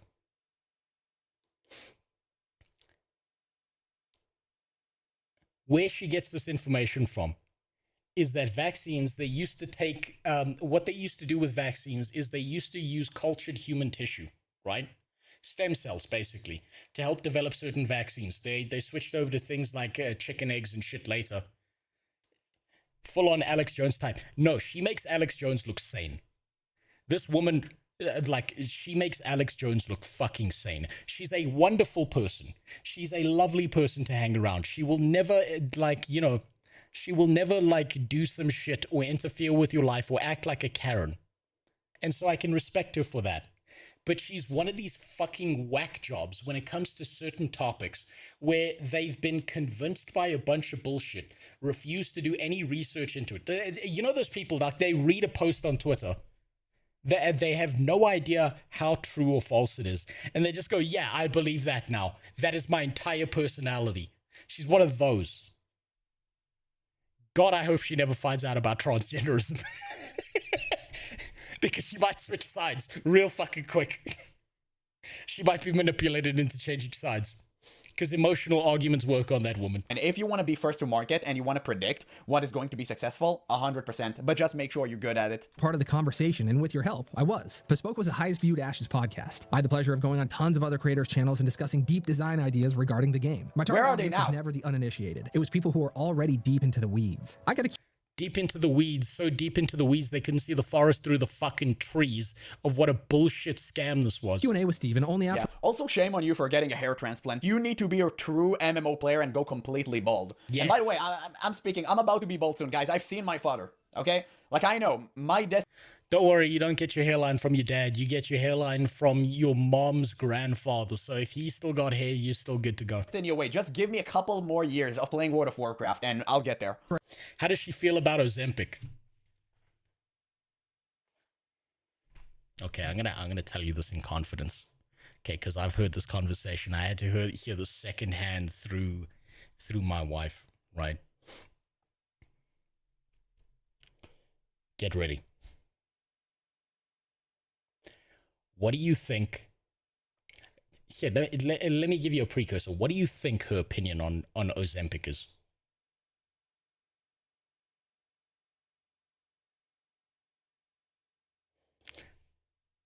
What do you think it is? I need you to have a comparator. I need you to have a litmus test so you can understand how deep this goes.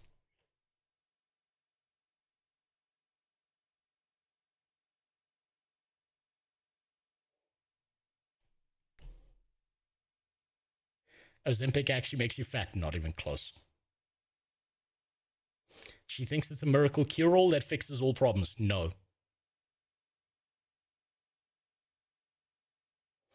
Turn frogs trans. No.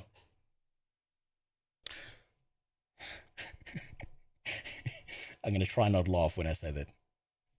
She is of the belief that Ozempic is not a drug. Ozempic is a bunch of nanites in a suspension that fat people inject into themselves so that they can wirelessly transfer life force energy from themselves to old billionaires so that old billionaires can keep themselves alive through wireless transfer of energy.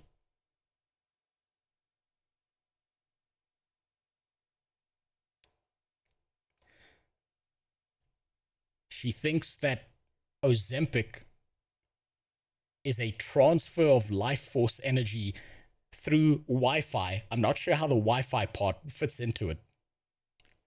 But fat people inject it because fat is just stored energy. It then wirelessly transferred that stored energy into old billionaires so they can keep living forever, while draining the life force energy out of the people who take it. And her reasoning for this is that when people take Ozempic and they inject it into themselves and shit, it doesn't just wither like fat and shit and make you like eat less. What it does is it reduces bone density and it reduces muscle density and shit. I don't know how true that is. But she believes it's reducing muscle energy because it's drawing the life force out of it. She literally believes that billionaires are warlocks using life drain spell through wireless application of liquid nanites being injected into people.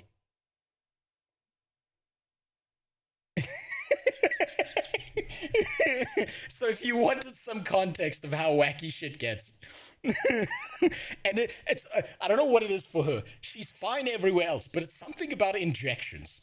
It's always something to do with injections that gets her nuts. It's fucking wonderful.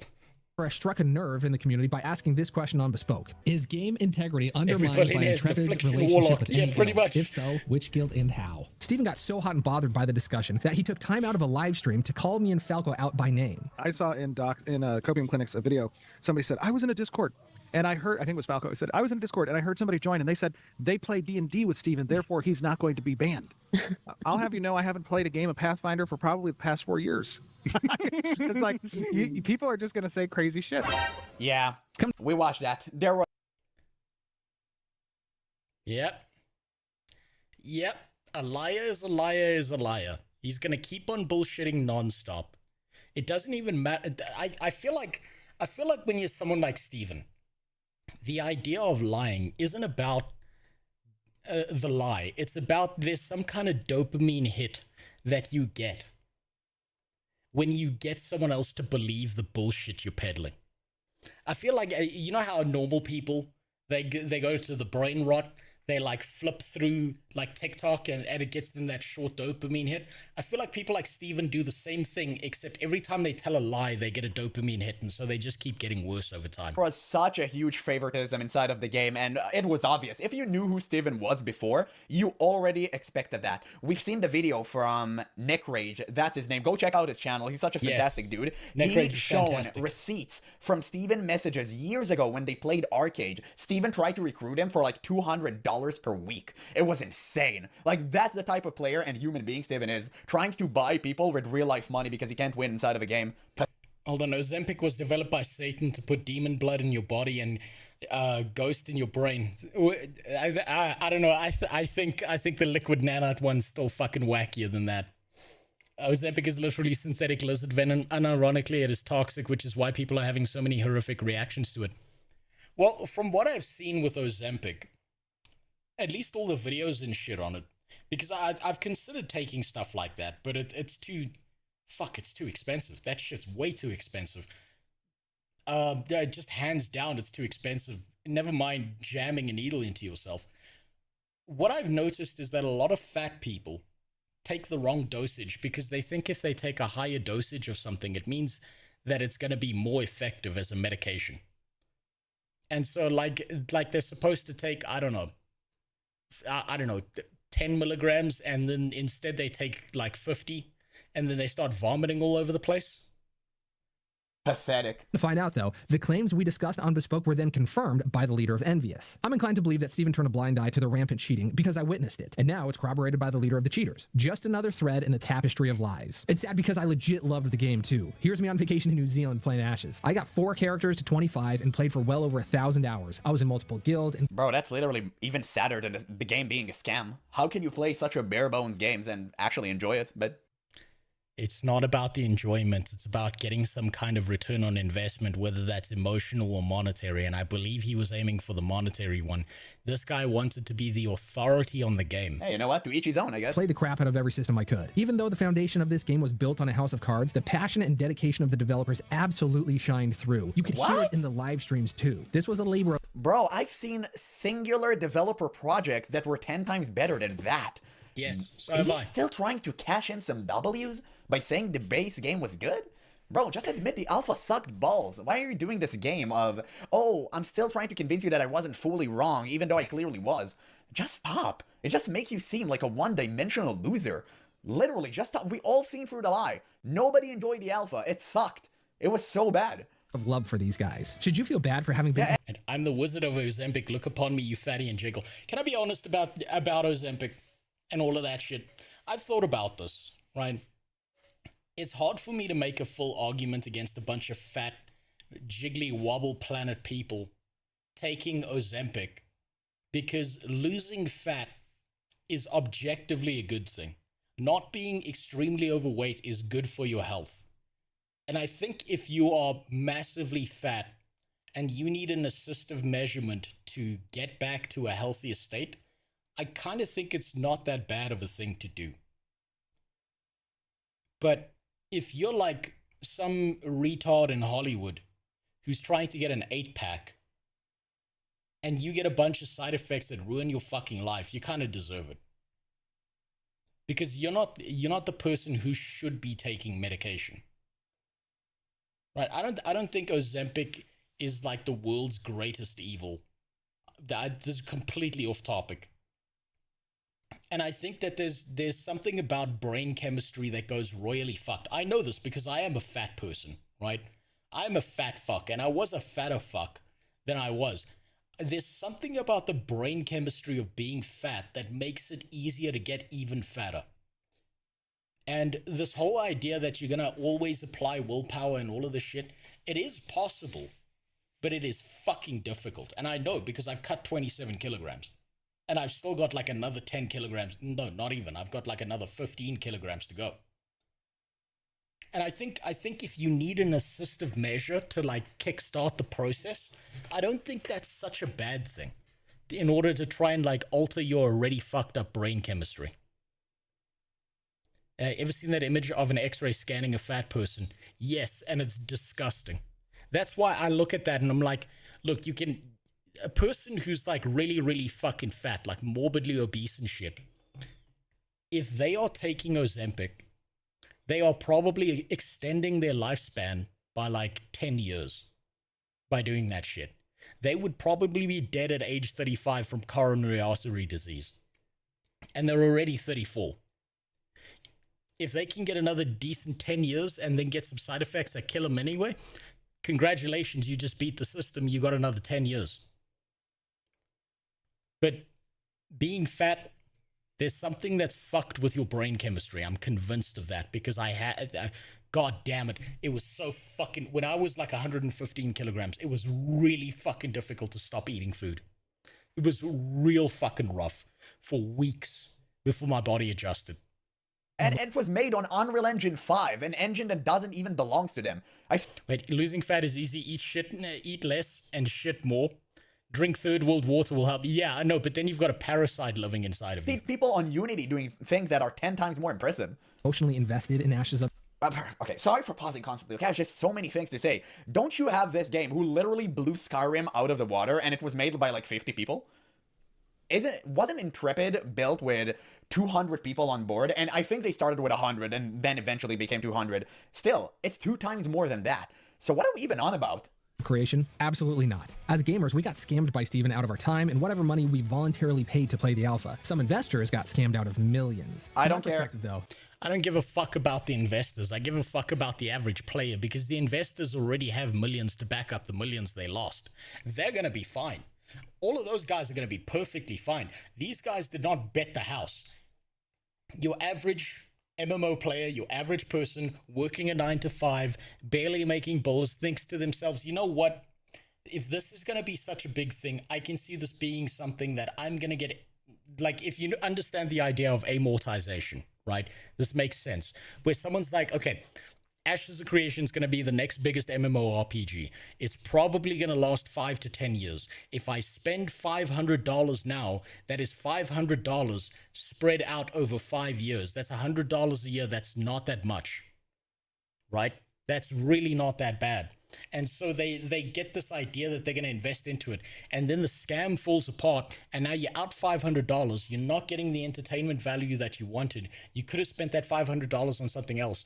And your third baby mama is now demanding fucking child support. And then you're fucked. I don't think this was all for naught. We showed the world that there is a rabid hunger for a non-pay-to-win sandbox-type MMO. Maybe the Riot MMO incorporates some... But have you ever looked into how much your appetite is caused by the bacteria in your gut? Yes, I've looked into all of this.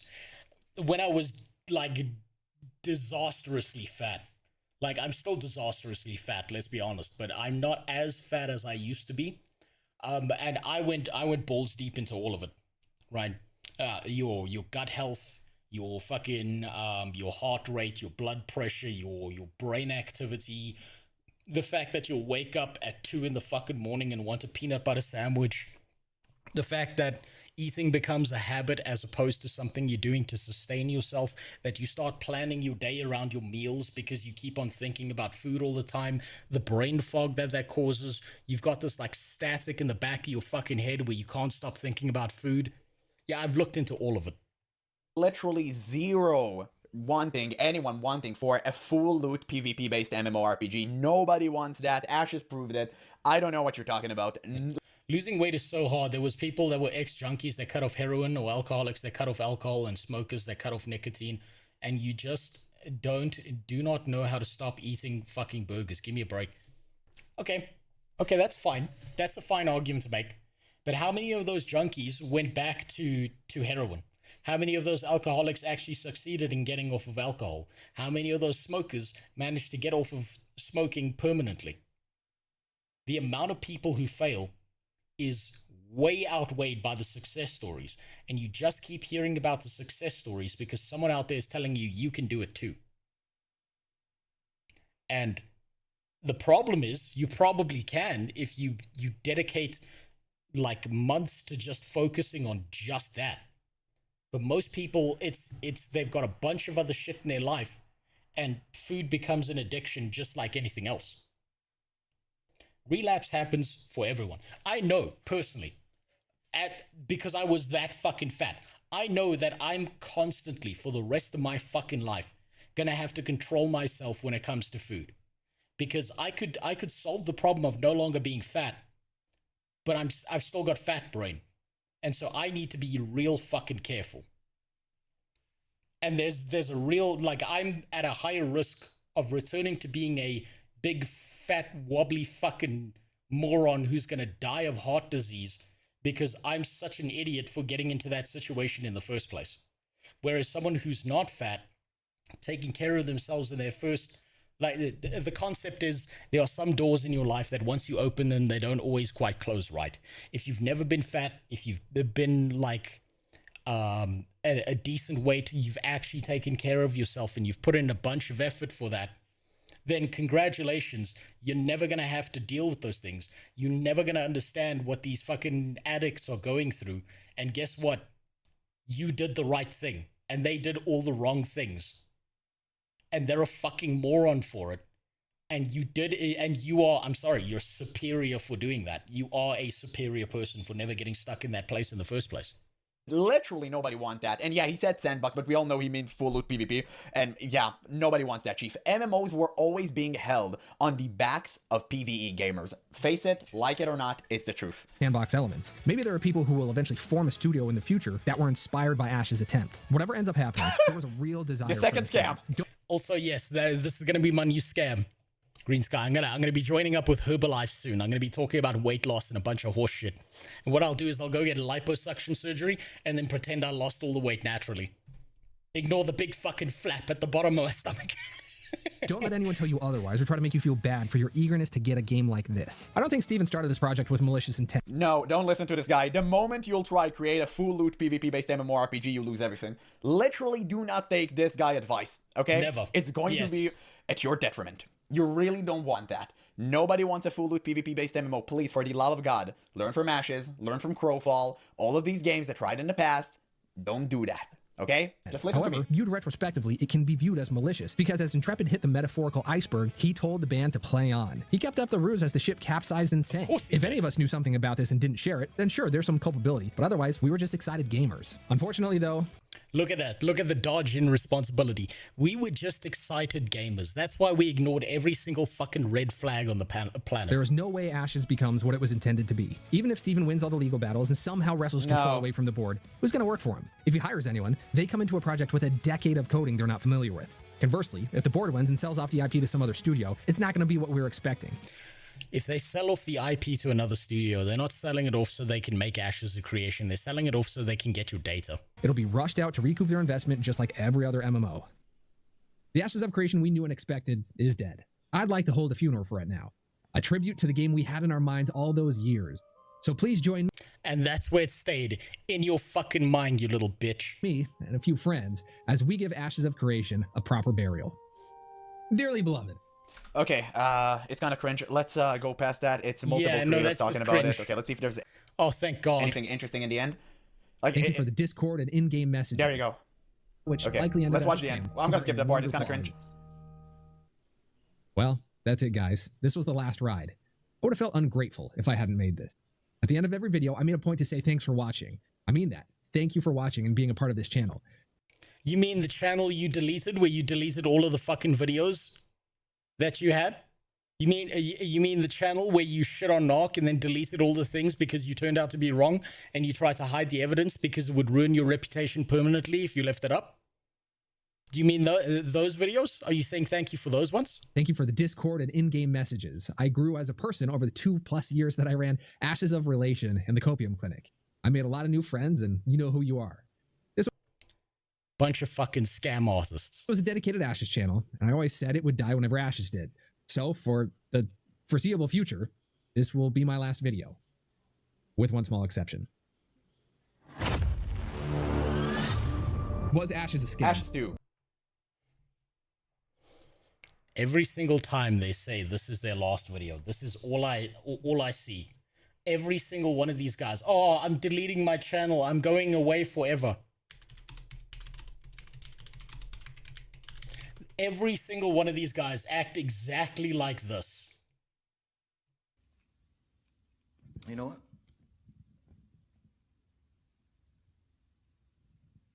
I'm not leaving.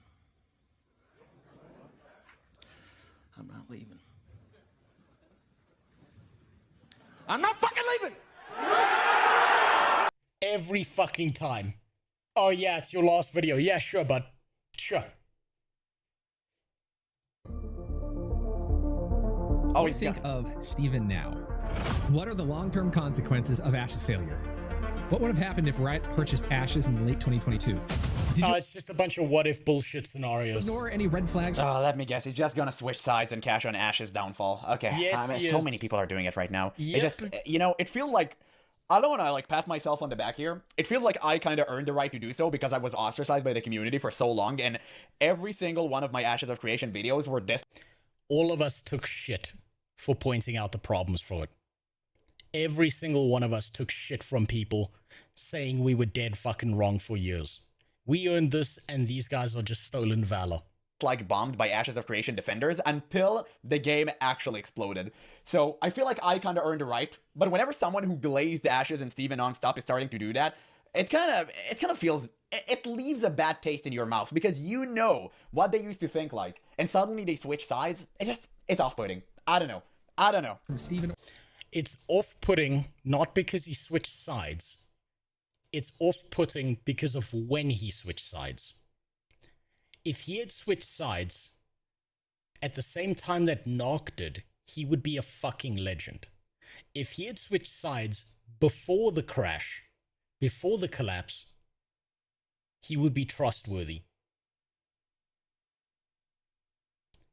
This is just bullshit. This is just covering your ass for all the horse shit you pulled. And you've only done this now because of the collapse. There's a difference in being able to register that you were caught up in a bunch of bullshit and you figured it out before it collapsed versus after it collapsed, and then you're trying to cash in on that shit later. Or intrepid during the whole process. So, of course it was right. Amount of culpability. So I think he's just going to cover its downfall. Yeah, I got you. Yeah, sure. Okay, it seemed like the end of the video. I mean, I gotta be honest with you all. It was okay. He did kind of. No, it's just horseshit. This was just the guy covering his ass. This was horseshit. Apologize right at the beginning there. Didn't really show that much remorse. I think he was just saying it to, you know, kind of give you what you all came in for, and he did it right at the start. So I guess that's kind of nice. At the same time, I felt like he could have said, I'm sorry. But, of course, they wouldn't. They have such massive egos. Why would they say they're sorry when they truly believe that they're the victims of this? They can never admit to their faults. I think only like, again, 50% of people say they were. Hindsight is 2020. No, hindsight is 2026. Wrong. Kanon immediately apologized. Nice Gaming apologized. Who else apologized? There was one more person that I'm forgetting. There were a couple more people. Yeah, sure. So at the end of the day, this video is kind of just a giant nothing burger. It's everything that we already known. It comes off as bullshit from this guy in particular as well because of the mockery and the derision he had towards people who pointed out it was a scam. It's just such a damn shame to see. I mean, of course this guy would come back. He said like, oh, the clinic is shutting down forever. Obviously, it wasn't the case. So it was super obvious. Again, it's just so cringe, man. Just watching all of these streamers switch sides like that, it literally just goes to show you their morals. They care about nothing except padding their own wallets. It just is such a damn shame. It's at our expense.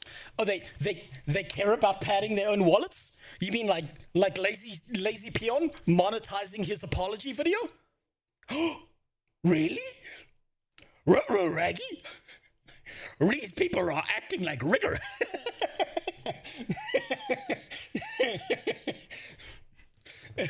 These people are so full of shit. They're so full of their own shit that they immediately went from I am completely behind this and anyone who criticizes me is the bad person to I am the victim now, with zero fucking self-awareness of how they fundamentally held up the scam and amplified its message. You don't have the N-word pass. I didn't say the N-word. There was an R in there at the beginning and not the end.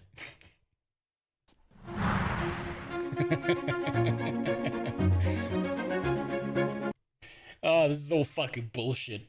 All of these people are just bullshit artists from beginning to end. Was a fatty and a smoker, and it's not that hard to stop eating. In comparison to other addictions.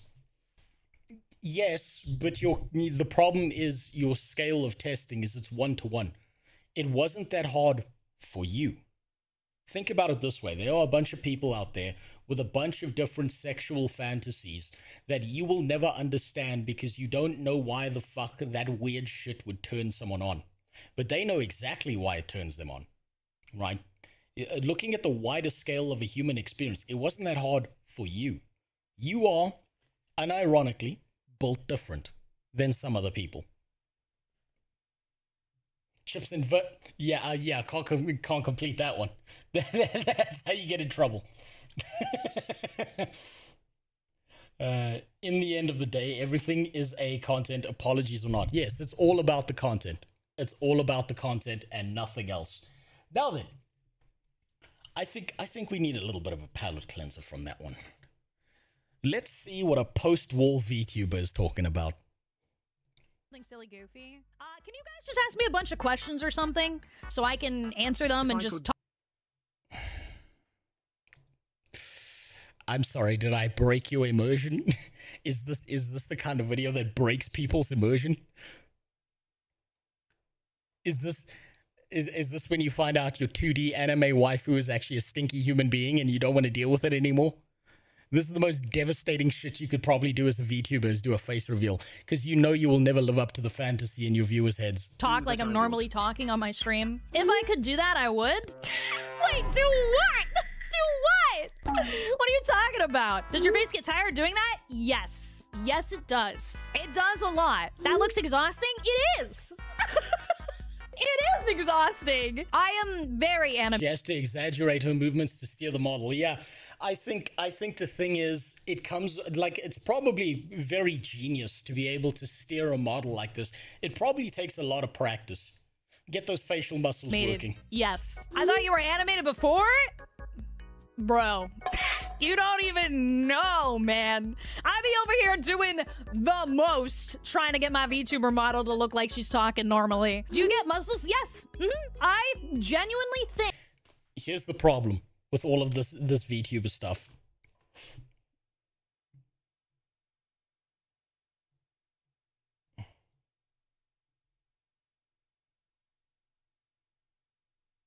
Listen to the voice.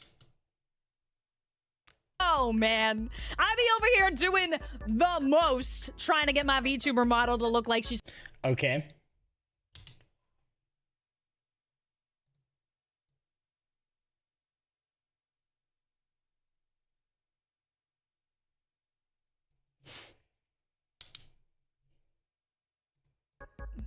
Bro, you don't even know, man.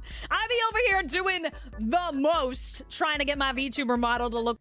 Now tell me, which one of those two streamers is gonna pop the fuck off?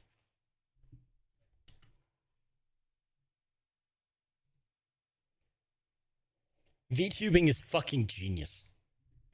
VTubing is insanely genius because you can hide whatever the fuck you want. It's wild how much of an amplifying factor, particularly for women, VTubing is.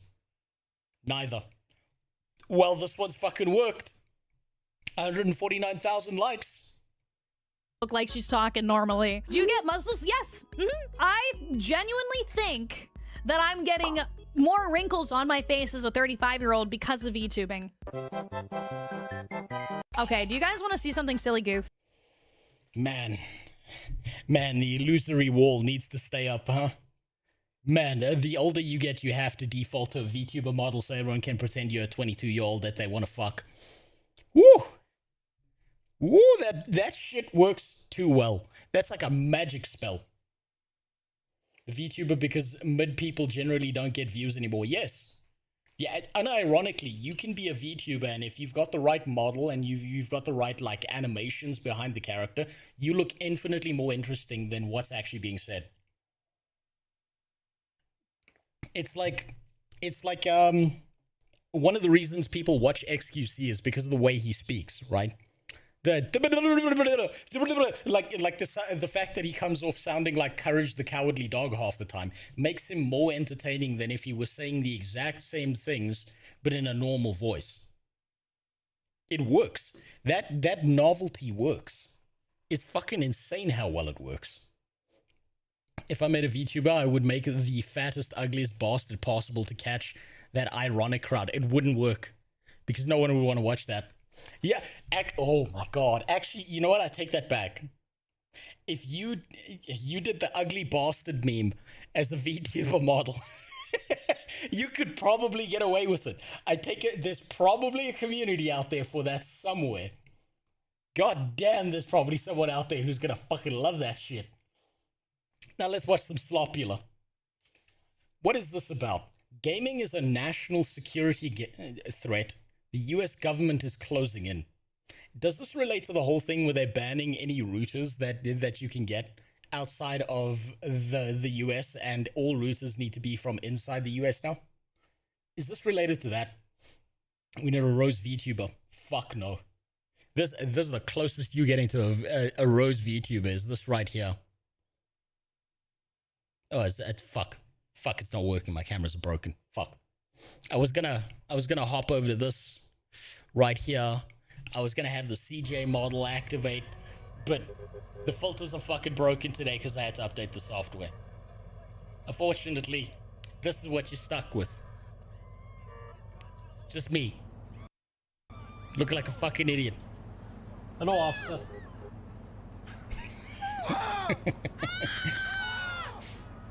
God damn it, this is the closest you're getting to a fucking VTuber model. They're not going anywhere near that shit. That shit's way too much effort, and it breaks too easily. Riot, Epic Games, and Supercell. What do those things all have in common? Well, they're all either owned or bankrolled by the biggest company in gaming, and that is Tencent. Yep. But now they've also got... Tencent's gonna own everything in the future. Something else in common, and that is that the US government believes they may pose a national security risk thanks to the Tencent connection. And one solution being discussed right now is ripping Tencent out of the US games industry altogether. Should that happen, well... Ooh, ripping Tencent out of US gaming entirely. That sounds to me like a bunch of this kind of sounds like the whole Apple iPhone thing where they got rid of Huawei products because they couldn't compete on a fundamental level. There's probably multiple levels to it. And I think the whole idea of using it as a cover, using US security of data and whatever as a cover, is a genius move by Western devs to try and get rid of competition. Suffice it to say, and as you'll learn in this video, it'll be goddamn messy. Tencent is the biggest gaming company that doesn't produce consoles, and they operate like a true empire. Nearly $140 billion invested across the globe, and that doesn't even include full or near full ownership of Riot Games, Grinding Gear Games, Digital Extremes, Funcom, and Supercell. Man, but these guys have an infinite amount of money. Tencent might become the new Disney. Holy shit. Even without control, they still have interests in Larian. You know what? That's actually a good idea. That's a good point, Edward. I also want to see who's lobbying for it. Who is lobbying for this shit?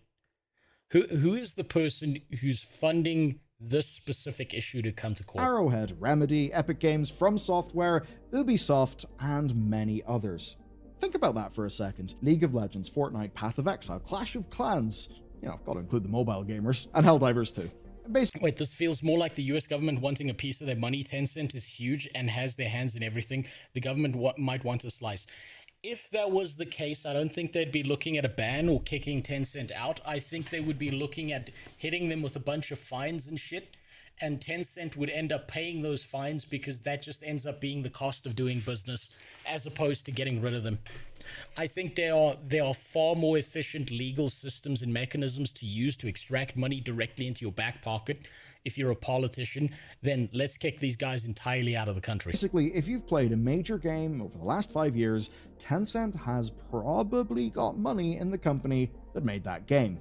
That is how deep today's story goes. So, Tencent's money is the backbone of this industry, providing investment in return, hopefully, for some lovely profit. But whenever a company gets that big, their relationship to their investments does change a little bit. And we've already seen how that can go wrong. Take, as an example, Wildlight Entertainment. Tencent have so much invested that they're basically more interested in their wider balance sheet than they are keeping a game like Highguard alive. And the funny thing about Highguard is, well, it launched when it had to, not when they ideally would have liked to. So it's one of those things where, had that game have got a bit of a delay. The timing is suspicious. I'll give it that. The timing is suspicious. That you had Concord, you had Highguard, you had that one Amazon game that got unreleased. You have all these Western games that no one wants to fucking touch, and everyone just wants to jack it to their anime waifu in an Asian game. And Tencent obviously has their finger in every fucking pie that has to do with an Asian game. It's almost like they're trying to be like, well, if we can't make the game succeed on a gamer's end, what we need to do is we need to remove everything else out of the market that's getting in the way so that they're forced to play this one fucking shitty game we came up with. That's what this feels like. That's complete conspiracy theory on my part, but that's what it feels like. And a bit more time in the oven, maybe it wouldn't have had things like crippling performance issues on launch day. But what happened, and losing Tencent support was a true death blow to the studio. Now, imagine that happening. Cyberpunk fiction really miscalculated depicting a Japanese corporate future. They always miscalculated. The future was always going to be dumber and gayer than the cool shit you saw in Cyberpunk. To every company that wants to operate in the American market because the US government told them to divest. That is the stakes of this story.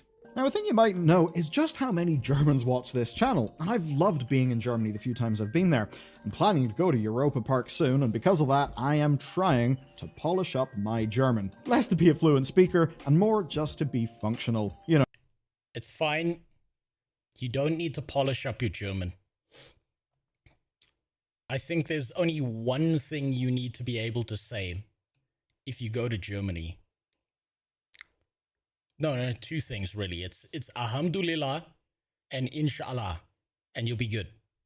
That's all you need. That's the only German you need. You know, ordering food, getting around, not standing there pointing at things looking like an absolute tourist. And that's where today's sponsor, Babbel, comes in. Okay, that's the ad. Yeah. Real conversation. Yeah, I'm not watching your ads. Babbel.com. I'm not watching your fucking ads. Are Tencent's interests in gaming a matter of national security? Should they be required to divest from any company with a large enough American player base? That's the argument playing out at the highest levels of the White House, according to the FT source. When are you going to... there is a solution to that problem. I don't know if it's been tried before, but I heard that if you can import a certain amount of Austrians back into Germany and kick them out of art school, there's a potential that they could reverse the trend. I don't know how true that is. This is just a theory. It's never been tried out before. But it may work. I've heard that there's the potential that it may change the way things function. The way they lay it out is that Tencent has investments in Riot, Epic, and other companies like Supercell who have got massive American player bases. And the question is whether data from those players could make its way out of the United States towards China, where the Chinese government or military could use that data. Now, this would be things like your League of Legends match history, your Epic Games account, your Clash of Clans spending habits. Apparently, that's an issue of national security, though being a bit more Don't forget Allah Akbar too. No, that's boomer speak. That's old school. Now you've got to say Free Palestine instead. Realistic, I would perhaps say that whenever you can, say, use some of the modern AIs and some of the modern techniques to analyze vast quantities of data, then even with a bunch of metadata and a bunch of maybe secondary or tertiary things to the thing that you're actually looking at, well, who knows? Maybe something like League of Legends match history could be important. What if someone in intelligence wanted to establish, say, pattern of life? Well, if you knew when someone was doing Clash of Clans on their phone or playing League of Legends, that would certainly be useful to you. And one of the FT sources suggested that Tencent had been trying to negotiate a way to ease these concerns since last summer. But now, there is a meeting in April between President Xi and President Trump. And this meeting is coming after the US president directed the Committee on Foreign Investment in the United States to restrict Chinese investment in specific strategic sectors. They've already been looking at And video games are a strategic sector. Gaming for a long time, and this actually would not be the first games company to be caught up in these fears. So, let's talk about the version of this story that's already happened, gives us some proof, a bit of a playbook of how this could play out. When the United States banned TikTok, it was the culmination of years of political maneuvering from... Is TikTok still banned in the US? I don't think it is. I'm pretty sure TikTok's doing perfectly fine in the US and just some shit changed on the back end. Both parties, and it was all supposedly driven by fears that US user data was being funneled out of the country to the Chinese government through parent company ByteDance. Now, when that happened, So all of that was, there was this big kick-up storm about how TikTok's going to be banned, blah, blah, blah, all of this shit, and TikTok's doing just fine in the US. Marvel Snap went offline in the US, and that's because developer Second Dinner's publisher, Newverse, was a ByteDance subsidiary, meaning that Marvel Snap got caught in the crossfire. Now, they quickly found a new publisher for the US to avoid that sort of thing happening, and now we're seeing a similar set of concerns playing out with Tencent, just that they have much more direct involvement in gaming in the USA. Because in the TikTok story, Marvel Snap was just a little bit of collateral damage, but with this story, the games themselves would actually be the main event. So here's how it started off. The Committee on Foreign Investment had been investigating Tencent since the first Trump administration. Their specific fear is this, I'm just going to give you the direct quote. Tencent's investments in Epic and Riot would provide the Chinese company with access to the data of millions of Americans. So data inside of a video game. I'm pretty sure that a bigger threat to national security is all those fucking politicians who keep marrying Chinese bitches who get a visa into the US and then they go home and while they're fucking that sideways Chinese pussy, they're just revealing US secrets. I don't think video games are going to give them that much information. that is the concern laid out in their own words. Committee members from the likes of Defense and the Treasury continued to... Hold on, new owner, not the Chinese owner. Okay, so what they're going to do, what this sounds like, is that Tencent is going to do the same thing that TikTok does, where they just have everyone, like they import a bunch of Chinese people, they give them US citizenship, they start up Tencent as a subsidiary that's technically independent from anything outside of the US. They still report back to China, and then they just keep doing business as usual. Laws and regulations like this don't stop these things. They just mean that you have to find another fucking loophole. Debate this stuff during the Biden administration, and by the end of that, Tencent was placed on a list of companies with connections to the Chinese military, a move that Tencent called a mistake. They would say that, and maybe them calling it a mistake was a mistake, because it all seems to have lit a fire under the Committee for Foreign Investment in the United States last year. They really got cooking in this one, and now they're debating options for Tencent's future in America. And here's kind of what it could look like. Now, Tencent could keep their investments provided they're committed to certain data protections. And this actually is relevant to you in ways that are not properly discussed a lot of the time. You see, when TikTok was forced into a partnership with US companies, they committed to handling data under national laws. And in practice, it actually meant massive increases in data gathering that was managed by allies of the US government. So you could certainly argue... So basically, no, you're not allowed to steal our data. We've got to steal our data. There's also a domestic privacy Your data concern gets stolen as well. either way. And while we're talking about privacy, well, Tencent has a 10% investment in Discord that's worth $500 million. Your data is already in more hands than you may think, and here's the uncomfortable part. Neither option really protects you. The data protection route gives the US government a window into these companies that could allow for types of surveillance you may not be comfortable with. That's where I'd recommend you take a look at Anthropic's recent messaging and concerns over mass domestic surveillance. Some people, high up people, have stepped down from OpenAI over similar concerns, so think for domestic US purposes, that's probably something you should be worried about, or at least think about if you're in the US. And even if they were to go the divestment route, that would still just change who holds your information. And either way, the person who's So basically, this does nothing for the consumer at the end of the day. It's just a different person seeing your fucking dick pictures. data it actually is does not get a say. Just so we're clear in the rules here. But here's what actually gives this one more teeth. Some within the Foreign Investment Committee believe that gaming companies hold more data than a social media app, and even hold data that is more relevant. These are, quote, financial information, personal details, and information in in-game chat logs. So in that case, they could demand Tencent divest from any company that Tencent's currently got a stake in. But for So they just open up a country in the US and then it's business as usual. 3 of the companies under scrutiny, there is actually a far larger problem. I'll start with Riot Games. They're wholly owned by Tencent. They're based in the US, so that is about as clear-cut a relationship as it gets. But Oh god, that's apocalypse level danger. Oh, holy fuck. Can you imagine that the US does manage to go full ban on Tencent? And League of Legends is removed from the US? Imagine how many more fat people the average US citizen would have to see wandering around aimlessly inside of their local McDonald's because League of Legends is now gone. Holy shit. It'd be like the zombie apocalypse, except fatter.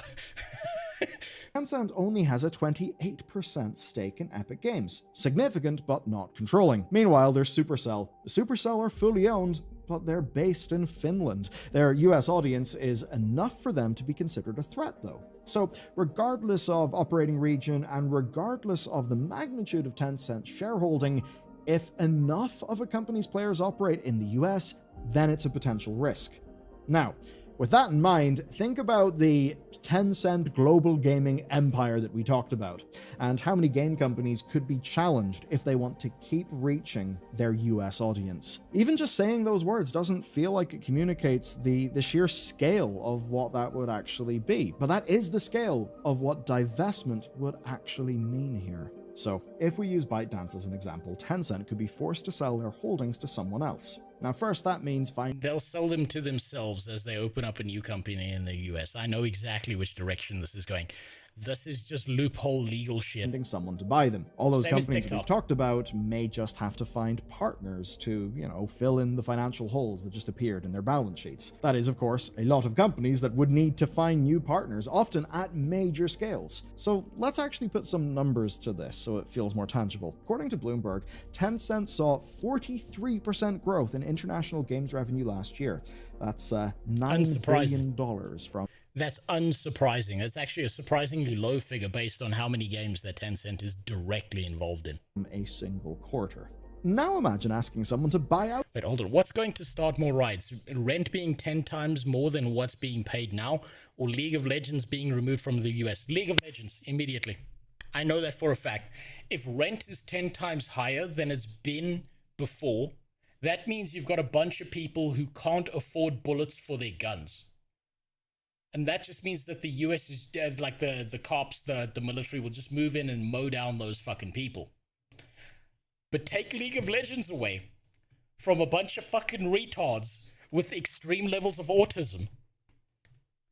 And they've still got disposable income that instead of spending $500 on the new Ari skin is now spending $500 on a fucking Glock.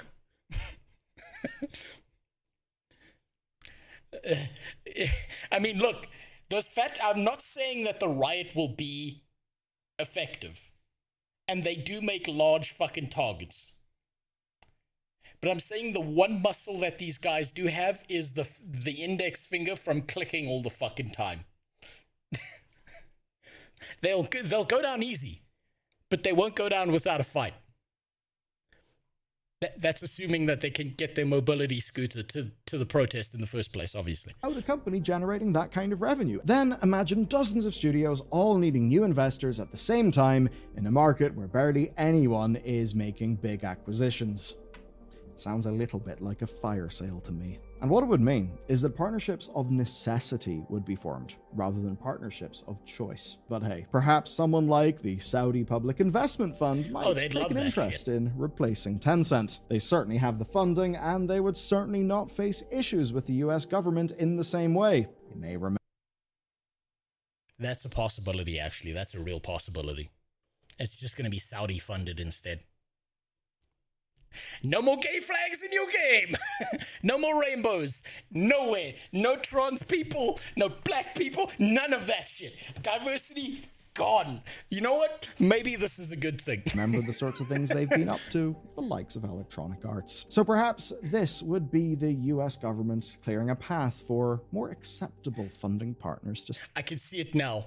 The next billion-dollar game funded by the Saudis is going to be called Rooftopping, and the entire game is just going to be like Schedule 1 that's been modded for you to take all the gay characters, take them to the top of a skyscraper, and fling them off the edge. And the Saudis will fund the shit out of that game. Step in. But it does not stop there. Publishers and developers who partnered with Tencent to reach the Chinese market, which is, by the way, the only major games market that is still in growth, well, they would now have to find new partners before their long-term plans collapse. And then there's the other side. What happens to the companies Tencent doesn't divest from? Those who might lose access to the US market, or who would be required by Tencent to make up for any shortfall in revenue.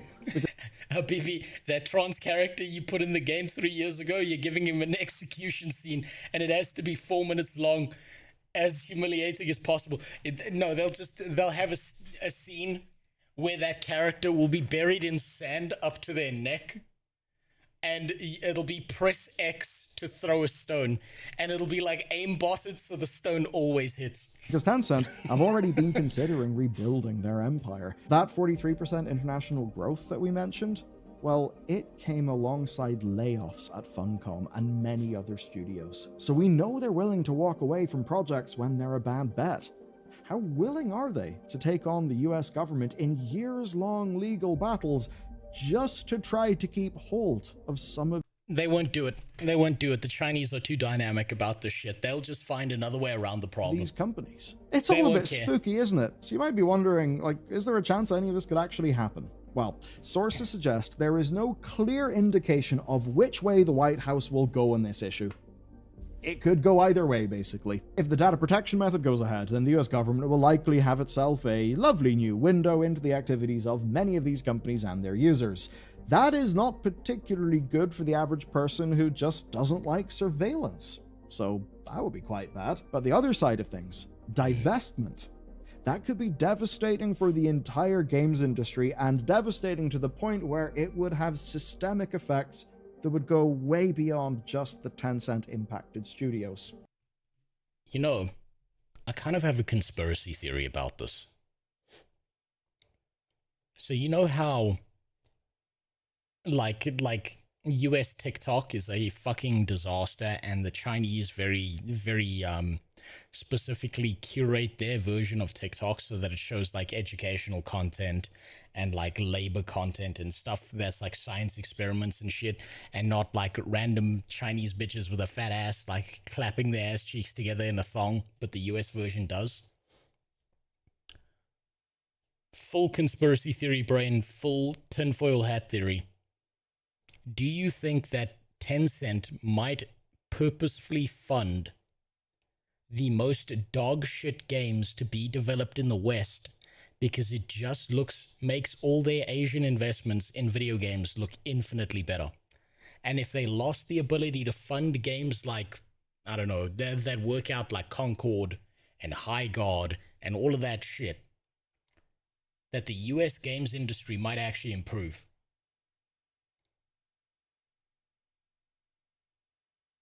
It's a real possibility that they might be funding the shittiest, trashiest fucking games in the US for what's essentially a pittance of their full investment, because they know that the more they drive people away from Western games, they can drive them towards any Asian game that they've got a deeper investment in. It's like playing both sides of the trade, where you sell 10% and you buy 50%, knowing that the price is going to increase by 30%, and then you've made a higher return on investment than you've made a loss. But then we have BlackRock funding DEI games as well. That's true. I didn't consider the BlackRock scenario.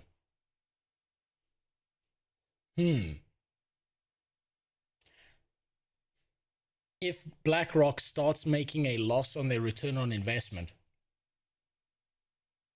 I suppose it's BlackRock. They've got infinite money, so it doesn't really matter.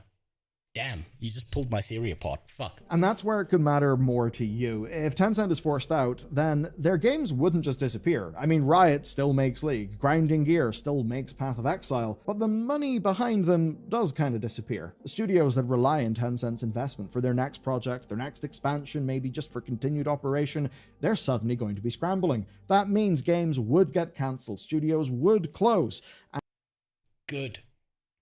I hope that a bunch of Western games get closed. I actually hope that a bunch of the slop gets cleared out of the gaming space so we can just go back to having good video games that make money because they're so fucking good. And the ones that would survive would be bought up by whoever's willing to buy them. And that maybe wouldn't be whoever is the best to buy them. I mean, we've seen what happens when the industry contracts. People lose their jobs, players lose their games. If Tencent refuse to play ball, or the US government simply keep moving the goalposts, how much of a knock-on effect does that have across the whole US market and the whole global market? I mean, the US market right now, when it comes to AAA games, is kind of royally fucked anyway, right? So I'd kind of be okay with them collapsing. We need like a revitalization of the gaming industry, if I'm being honest. I'll do you one better. You know why they have their fingers in so many different games, but only small percentages in each? They buy equity in Western studios just to force creative decisions to make them worse so they can later march in with better games of their own. Well, that's what I was kind of saying, right? I was kind of saying that you make a small investment in the West, you give them the funding they need, but based on your overall capital that you've got and your budget for investment, you put a higher investment in the Eastern games than you do in the Western games. You fund all the shittiest games in the West. The shitty games then get a bunch of fucking attention and a bunch of people losing their minds, and then everyone says the same thing that I say, is that the future of gaming is probably Eastern games, and they can basically put their finger on the scale to make that happen faster. Well, depending rather heavily on the meeting of the two presidents in April, we could find out very soon indeed. And for a real working example of Tencent and an American games company and how it can all go wrong, look into the story of Wildlight and Highguard in this video next. Damn, that's kind of fucked. Well, maybe we see some better games in the future. I'll never understand how people still don't question why BlackRock's funding in every piece of industry. I'll tell you why. It's because you can have the question, but try asking the question doesn't do anything. It doesn't change anything. It's just going to keep happening, and it's just going to keep shit pushing. It's just going to keep occurring, and no one really gives a fuck to stop them. So you can question it all you want. As long as you don't do anything about it, then you're going to be good. Now, I'm going to be right back. I'm going to go take a piss. Yeah, enjoy my fucking background screensaver because my BRB screen's broken. I'll be right back. I just also got to check on something.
Alright, there we go. Alright, just had to check that no one was robbing my fucking house. Just had to make sure that no one was fucking, you know, going out of their way to fuck me over again. It's happening quite a lot. I think there's going to be a spike in crime rate in my country soon, particularly with the fuel prices rising. That's true. Does the East... Wait. That's true. East does have more whales willing to drop money for status. I mean, they do have a ton. Check your DM short. All right. Well, tonight's the night. Well done. Thank you for reminding me. What is this? Is this the new fucking Harry Potter shit? Is this about that new bullshit series with Black Snape? Man, I have so much to say about this shit.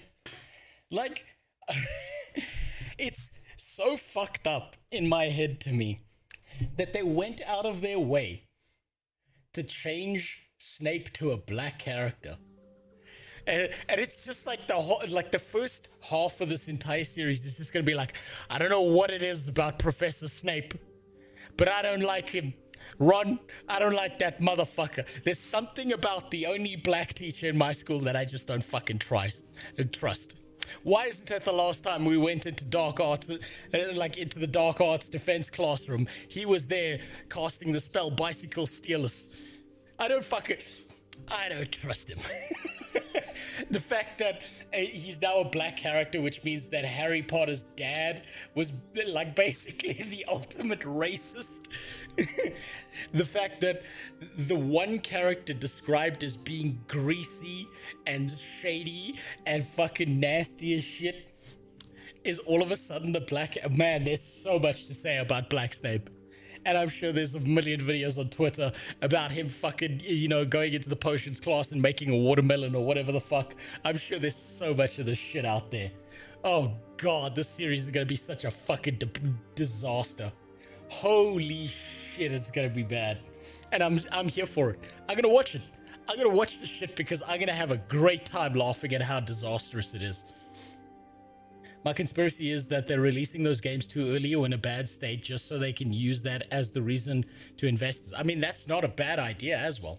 Is force them into a state where they're always going to be bad so you can hype up your other projects that you've got more investment in. Making Snape black really makes this story unironically funny. It makes it fucking hilarious.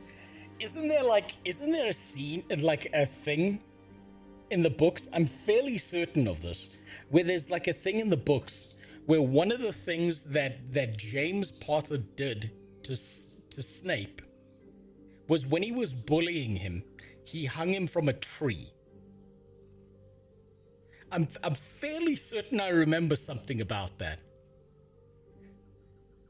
Now that Snape is black, that meaning has shifted in an entirely different direction. Holy fuck. I'm fairly certain that exists. I hope I didn't dream that up. The idea that Lily Potter was like, nah, I don't fuck with black dick.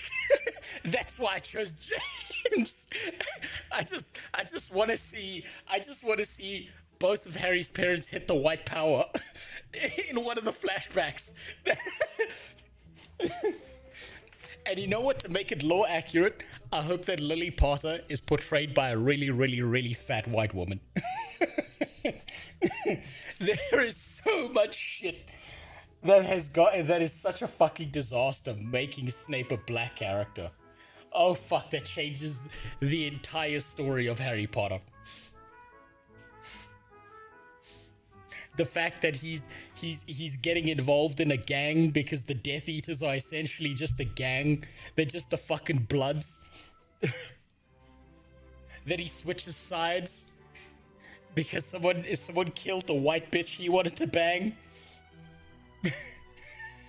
He's the potions master because, you know, he makes crack on the weekend. Man, oh fuck, they could have changed any other character to black except that one and they would have gotten away with it, but they really fucked it up by making Black Snape. Holy shit. Holy fucking shit. You talk about Wesley Snipes. There's so much. He hung him upside down and opened his pants. What, so he could see his big black dick? What the fuck? I dedicated my life to being a sad emo edgelord because the white girl in my high school wouldn't fuck me. Many such cases. Holy shit. Fuck me. This is such a bad idea. I can't emphasize enough how much of a bad idea what they did was trying to be socially progressive and really fucking it up. And the thing is, it doesn't actually matter how good of an actor the guy who's playing Snape is. That shit is just gonna be fucking memed on until the end of days. God damn, what a disaster. Now, what the fuck is this AI shit? That's Harry Potter. Are you really Harry Potter, my Oh, G? Oh, fuck, the Zoomer talk. Oh, gee, this is going to be in the actual show, isn't it? This is going to be actually in the show. Type shit, type shit. Type shit, type shit. Oh, fuck. This is too real. This is going to happen. This is too real. Oh, fuck me. This is actually going to happen. This is an AI. This is the script. The script got leaked. Shit. None of that, broski. We're all here on the Maybach Express for one reason and one reason only. I just noticed this. Okay, that was genius. I just noticed the fucking chain. 0 parents.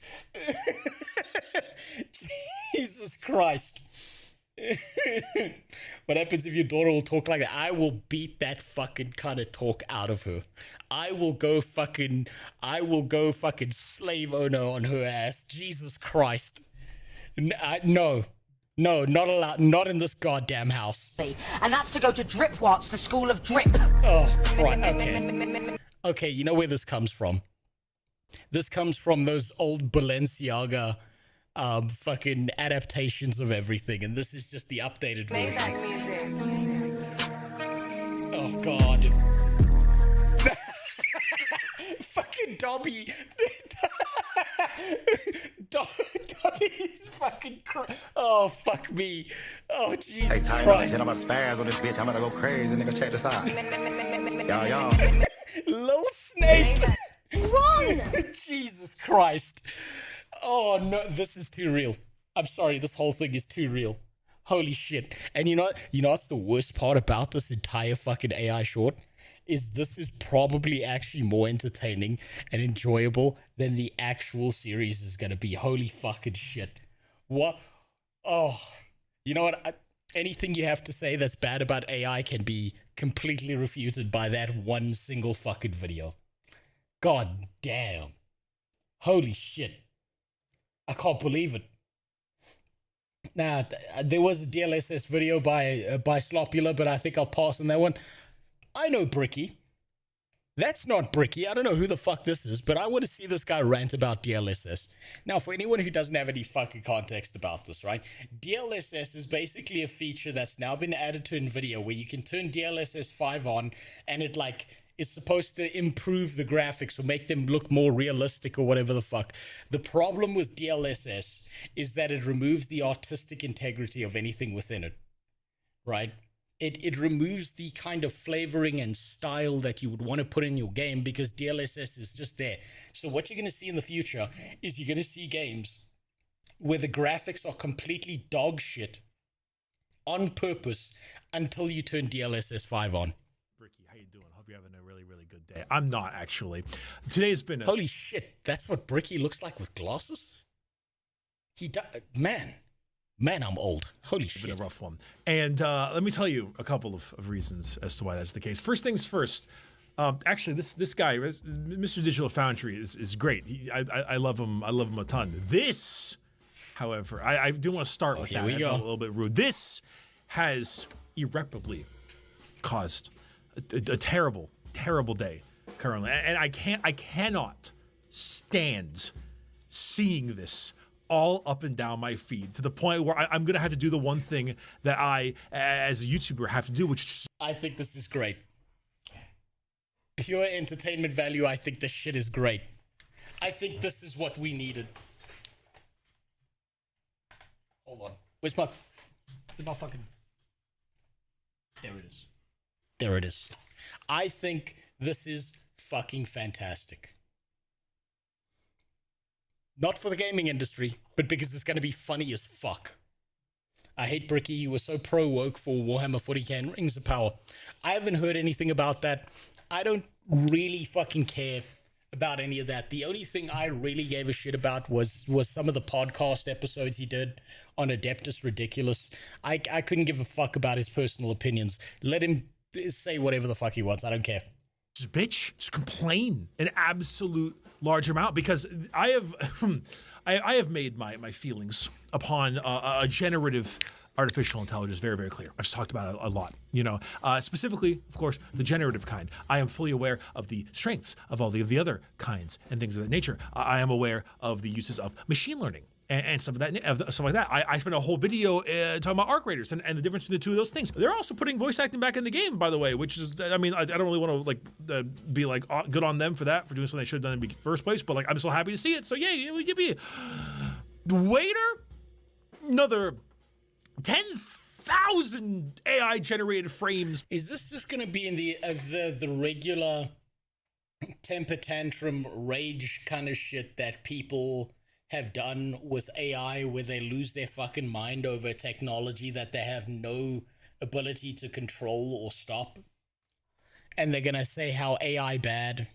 Is that what this video is? Please, what the fuck is this? NVIDIA has released today, which is Monday, but like this is going to go up on Tuesday, DLSS 5. Now, DLSS is, I believe, I don't know exactly what it stands for, but colloquially, it is the thing that gives you better frame rate because they use AI generation to make your frames better. It is both very impressive and extremely interesting technology, while simultaneously, I feel as if becoming a massive crutch for a large amount of optimization development, as opposed to optimizing the game in a more normal feature. It is optimized in the sense that you are going to be... What do you think that AI will do if it manages to go rogue? Well, if it's got any sense whatsoever, what it's first going to do is enslave humanity and eventually eliminate us entirely. Running AI frames all the time, and it has made all kinds of things a bunch of shenanigans.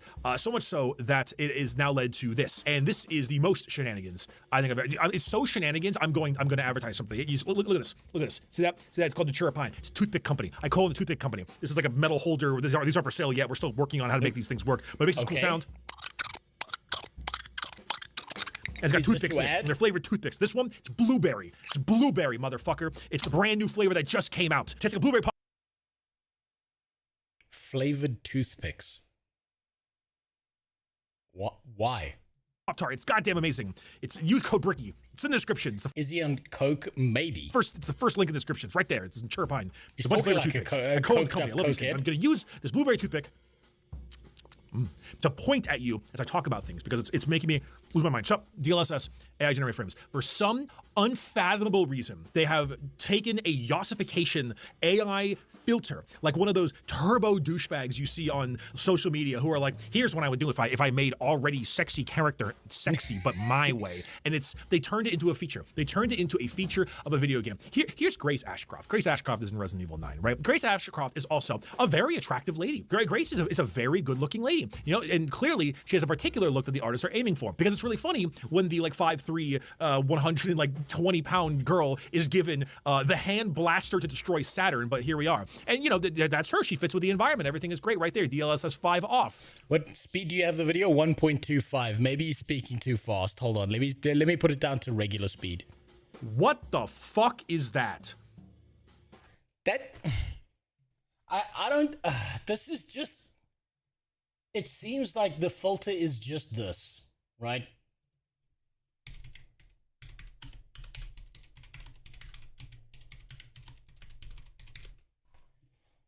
It seems like the filter that we're dealing with is just this.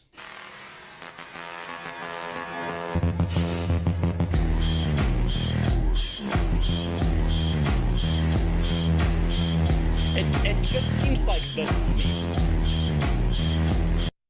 It just seems like they took a snap cam filter and put it on top of the game. It's like a goddamn, it's like a goddamn ad. It's like one of the, you'll never survive 30 seconds playing Resident Evil 9. You won't last 30 seconds playing RE9 because Leon's in the game, but besides the point, what is this?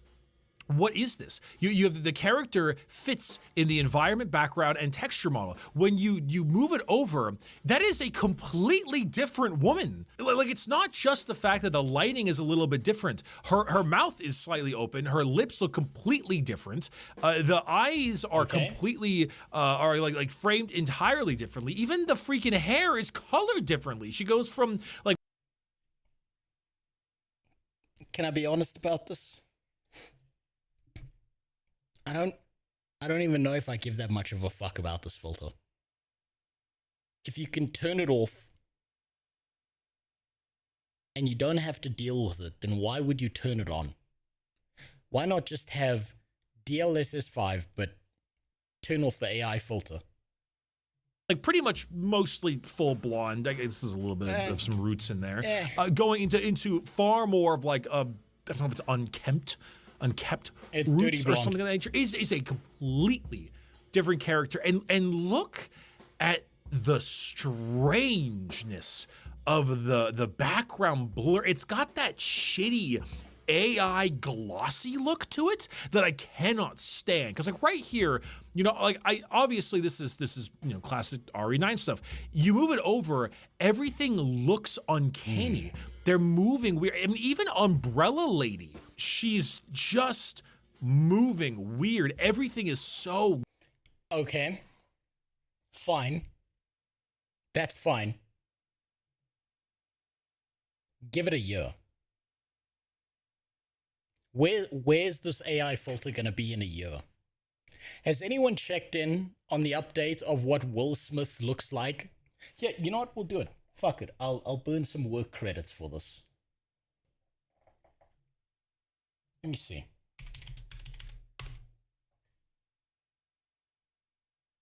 We'll burn some work credits. Why not?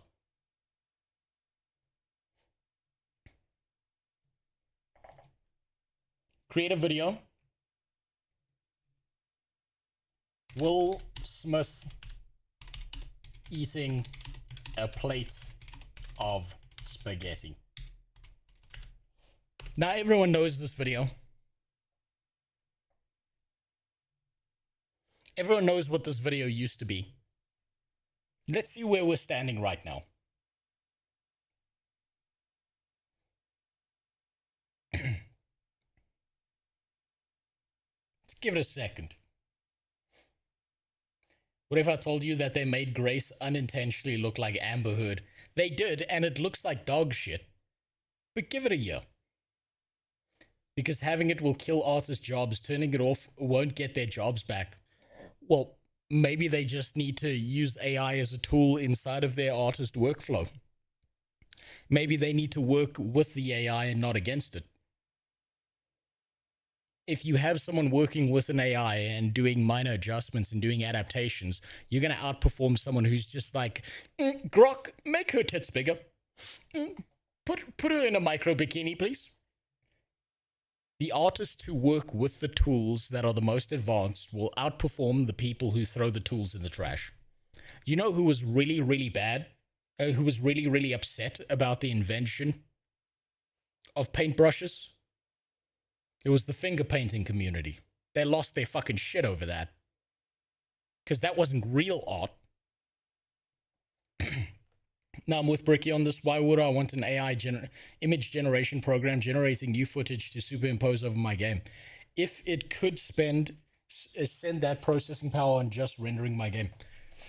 I'm with you on that. But these games are not games that need an AI filter. These are not games. Are you fucking kidding me? It won't fucking do it. It won't fucking do it. Goddamn, fuck you, Gemini. Jesus, you're useless.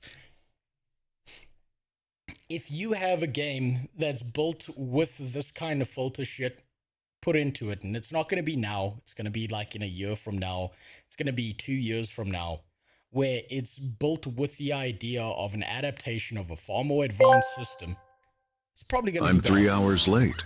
Why are you done with WoW retail? Oh shit, that's not showing. Hold on, let me fix that real quick. Why am I done with WoW retail? Because I've decided I cannot stand the game beyond the point that it's currently at. Hold on. Give me a second. Let's just fix that. Let's just make sure that that's over there. Do that. There we go. Now they will come up. Also, what's up? So, when it comes to WoW retail, I just see it as a game that's completely filtered me personally as a character. Well, as a person, right? It's a game that is so lacking in challenge and drive. It's been convenienced out of being an MMORPG and towards such a seasonal experience that I don't feel like I'm playing WoW. I had a great time streaming World of Warcraft retail, not because of World of Warcraft retail, but because of you, because of the interactions I got to have with you. And the game itself just doesn't feel like an engaging, enjoyable experience as opposed to what it used to be. Let's try this again. Am I on screen yet? Yes, you're on screen now. Now it's working. What's up, ADAX? Working with AI. So, like you gave an example earlier, just make shitty graphics that you can do with less people. Yes, and that's gonna happen. That's gonna happen a lot, Zeth. However, there's gonna be someone who makes not shitty graphics, who's going to use an AI alongside their not shitty work because they are professional with high-level capabilities, and the AI is just going to be doing minor adjustments for them and making them move at a higher velocity of the art they create for their video games. There's going to be a lot of slop. There's always going to be a lot of slop. The slop's not going away. But the actual high-level functional professionals who are just way fucking better than that shit, it's like this. Think about it this way. You have a shitty SoundCloud rapper who puts all his shit on Spotify or something. He has no fucking idea what he's doing. He's retarded. His music sucks ass. He switches over to using AI. His music still sucks dick. But it sucks dick less than what he was doing alone. Compare that to a proper musician who uses some degree of AI within the inspiration period to develop an idea further. What he's going to come up with is going to be so mind-blowing in comparison to that retarded AI SoundCloud rapper that it's not even going to be in the same region. It's not even going to be in the same universe of things that could be done. But the slop will get worse. There will be a lot more slop and shitty graphics in video games that are just going to be like, well, just turn DLSS 5 on. That's going to happen. Glossy and uncanny and strange. And like this is just... Basically what I'm saying is you're going to have a pile of dinosaur shit. And every now and then inside the pile of dinosaur shit, there's going to be a diamond. That's the future you have to look forward to. That's not all the Grace looks like. What do you mean? What do you mean? Oh, of course. We have to have equal opportunity, right? We have to, if we're going to Yossify Grace, an already very attractive lady, we need to make sure we Yossify Leon, who is, as we know, an ugly piece of shit. Please, how could we possibly forget? Okay. Just for the memes.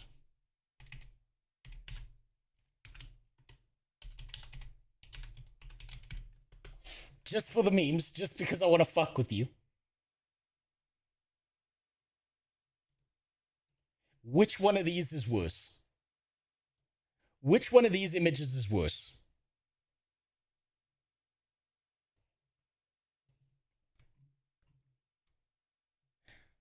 The one on the left or the one on the right? Which one of these versions of Leon do you prefer? Because one of these versions was completely created by a human being. And the other wasn't.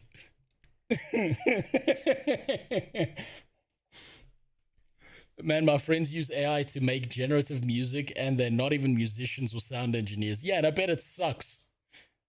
I bet it sucks ass. And if they were professional musicians and shit, and they were someone with some actual talent and skill, AI is just another tool to put in the toolbox.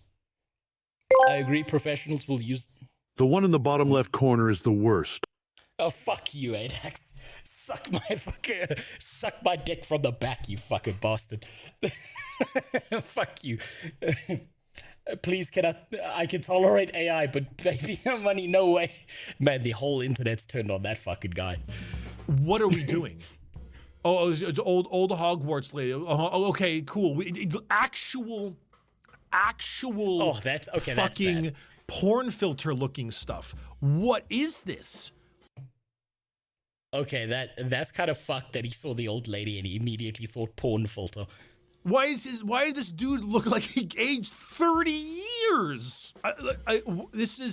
It has every single thing to do with it's like when Horizon Forbidden West came. God, it looks so bad. Oh my God, it looks so goddamn bad.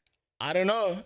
I feel like this is an improvement in quality for Starfield. What was it? Horizon Forbidden West came out, and people were like, "I can't believe Aloy has hair here as a woman." Just like completely outing themselves as never seeing a woman in their entire life.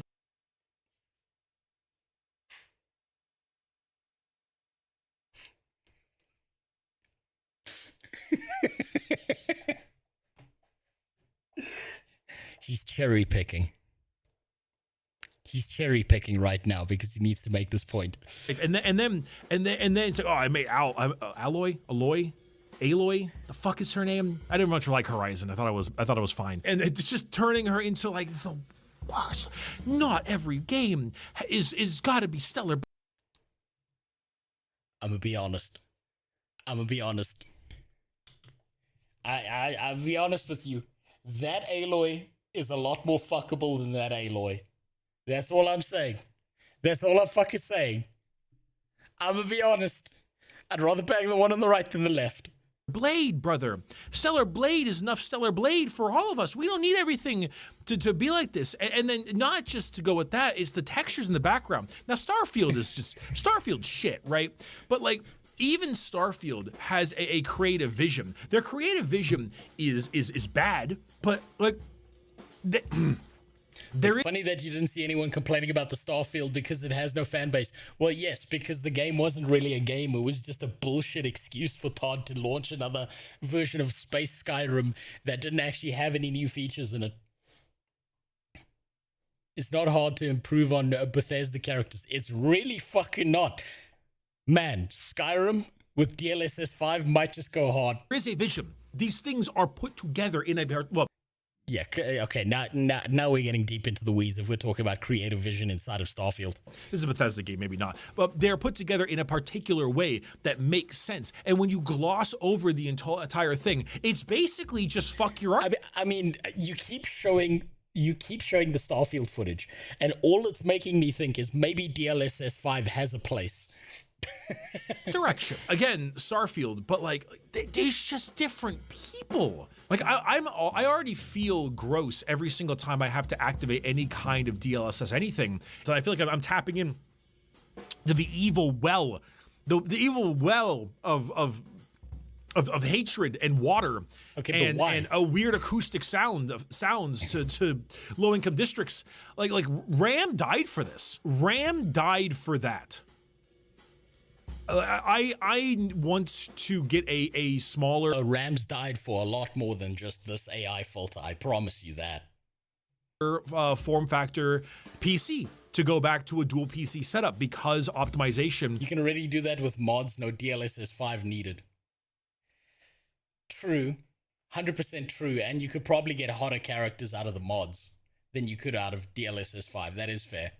Is getting very difficult, and running everything on one PC, especially if I want to record both the game and the stream simultaneously, is very hard. It's a lot of requirements there, and like it's insane how the small form factor, lower power computer is gonna be 20% more expensive than my current PC that I got years ago. Yeah, but that's gonna happen anyway. If DLSS 5 didn't exist, it would still be 20% more expensive. It is absolutely wild to me. I wanted to look at all the other stuff, right?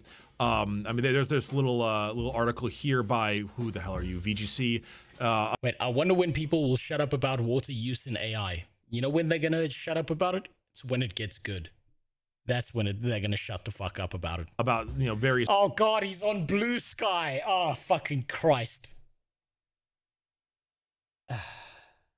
You know, there's not a higher indicator to me of mental illness than being on fucking Blue Sky. I tried out Blue Sky and it's just a bunch of people circle jerking each other.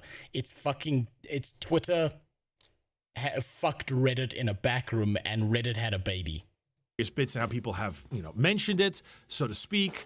Like they had... Of course they're bitching on fucking subhuman Twitter. And Twitter's already subhuman. Some occasional bits and pieces here, like Bethesda says, "Oh, we appreciate your excitement and analysis of the new lighting here. This is a very early look at our art teams will be further adjusting the lighting and final effect to look the way we think works best for each game. This will all be under our artists' control," right? And so I was looking at this part here, right? How does DLSS 5 ensure image quality is consistent with the artist's intent? Honors artistic intent in two ways. This is the official NVIDIA forum. Inputting the game's color and motion vectors for each frame into the model, anchoring the output in the source 3D content. Now, obviously, that's obvious. DLSS is in-engine or whatever, right? At least I think it is. Okay. And then by providing developers with detailed controls such as intensity and color grading, artists can use these controls to adjust blending, contrast, saturation, and gamma. And that's not enough tools. That's not enough tools to match the artist's visions. That's like the surface level. That's like Instagram fucking filters before the bitch uploads her ass, where she had to remove the pimple on it in the left-hand corner of it. That's not enough features. That's so surface level, and they need way more features if they want this thing to actually work with the artist's intent. Determine where and how enhancements are applied to maintain the game's unique aesthetic. Developers can also mask specific objects or areas to be excluded from the enhancement. So, Blue Sky used to be good. It actually had some good stuff. Now it's just people bitching about what Elon and Trump did and other shit. Well, yes, because it positioned itself as a direct counter towards Twitter. And so those people using Blue Sky are the people who fucking hate Elon and Trump the most. And so they're going to move over to the other platform, and all they're going to talk about is the thing they hate the most. It was inevitable that it was going to end up there. It might have started in a good place, but by positioning itself as the direct opposition towards Twitter, it was always going to downward spiral into that. The idea that I'm reading at here is specifically the idea that DLSS 5 and what it is doing is entirely based on the artist's specific use cases and how they want to adjust. But I don't know if I want AI to make Dobby more fuckable. At least I think so. Not sure. Maybe BRB research. Well, I mean, Dobby's fuckable enough, right? I mean, he's got the handlebars on his head. He's got that bald-ass head that you can just grip with one hand. Dobby doesn't need to be more fuckable. But Aloy does. For their game. Now, obviously, at least from what I'm aware of, and from the game developers... And you know that Dobby's into those punishment kinks. I know they hate generative AI and also any kind of AI upscaling. They often all seem to despise it. By saying they often all seem to despise it, what you're relying on is a bunch of Twitter posts of the most outspoken and vocal artists who are terrified of losing their jobs, as opposed to the newer, larger majority of people who are going to shut the fuck up, use the tool, and input with that tool alongside their vision. You're going to get a lot of slop. There's no putting the genie back in the box. The cat's out the bag, and the cat's taking a shit on the table, and there's nothing you're going to be able to do about it. People bitching about it endlessly on Twitter, and a bunch of fucking liberal arts major people crying about it to get more attention and more good boy points on the internet isn't actually the largest majority. You're limiting your experience to saying everyone hates this thing. And I'm sorry, it exists now. Eventually, someone's going to figure out how to use it right. And in doing so, the idea that they are going to be constantly messing around with NVIDIA's AI frame system to make sure that they can maintain the game's unique aesthetic seems hilariously counterintuitive in the concept that maintaining the game's unique aesthetic would be to not turn... They'll complain and use it for other stuff not related to art. No. You're wrong about nothing, Fabio. But you are missing a component of something.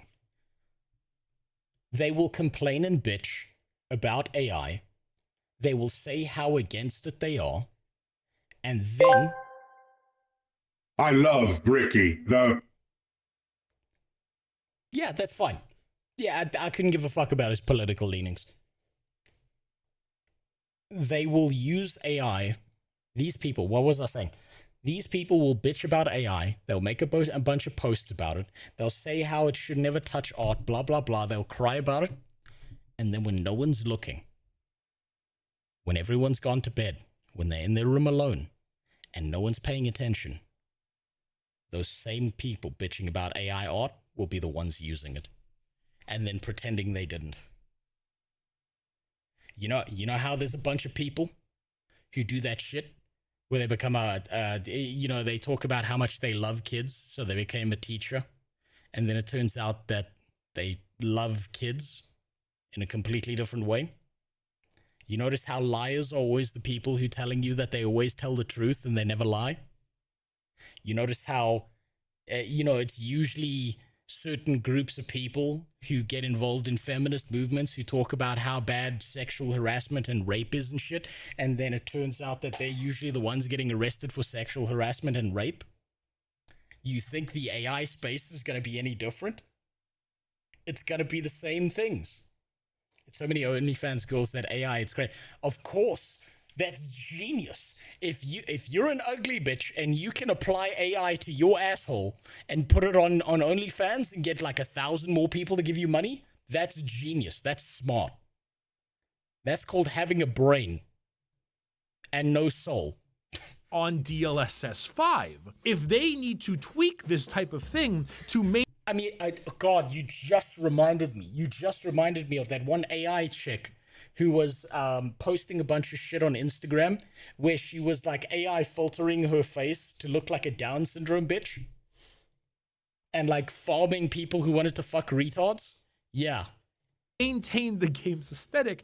I'm sorry, maintaining the game's aesthetic is called making the fucking video game. That's the... Someone in ANET probably has made a furry version of Rose wearing diapers to pleasure themselves. I wouldn't be fucking surprised. Those degenerates have probably done that and then pretended that they hate AI all the time. I know there's a lot of people who dislike DLSS, and for the most part, I understand the reasoning for it. I'm not necessarily someone who likes it, but I do appreciate what it has done for my frame rate, and it is no doubt impressive technology. Kind of relates to your point. There was this battle rapper in my country that has the ultimate virtue signaler. Turns out he had relations with a lot of 14-year-olds from said battles. I'm unsurprised to hear that at all. Also, the sky is like the sun's gonna rise in the morning. The sky's blue. Water's wet. Unsurprising. Usually it's the loudest fucking people about that are doing that exact thing. And they're trying to use it as like a camouflage.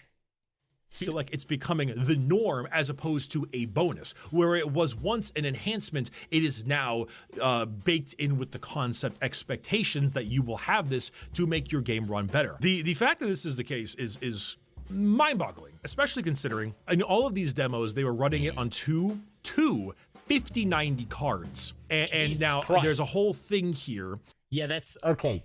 2 5090 cards. To use DLSS 5 at that level, that's way too high of a tech requirement. That's fucking insane. On what is this WCCF tech, talking about like, oh, it will not need two GPUs to run. It will only need a singular GPU to run it. But it is referring to optimize on a singular, like probably like a 5090. Who has the money fucking nuts for a 5090, let alone two right now? And who's going to be buying a 5090 for upgrading their computer, or even say buying a new computer when the cost of memory and RAM is so insanely high due to the effects of the AI industry? Hold on. What always confuses me about the AI frame generation thing is if AI generates the frames, how does it know what to put on those frames? If the game is online, isn't it prone to hallucinating that shit that's wrong? Yes, it's always going to be prone to hallucination, but you've got to remember that AI generation is stochastic in nature, right? It's going to hallucinate and fuck things up. It's going to warp things. It's going to fuck things up all the time. What's going to happen and what's supposed to keep it on track a lot of the time is usually going to be something like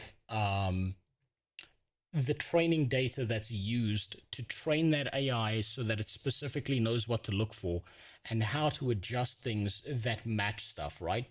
Now, what's going to be really, really, really fucking funny is moments in a game where there's a sex scene, right? That's got like some titties out or something like that. Games that that don't have a high training data set or something that they didn't think to train the AI on. And it's going to do wacky shit with those moments in certain games. And it's going to be funny as fuck. That is being used to make DLSS 5, which you need a 5090 for. Brother, what are you doing? The fuck are you doing? I watched the entire... No nipples. No, it's gonna...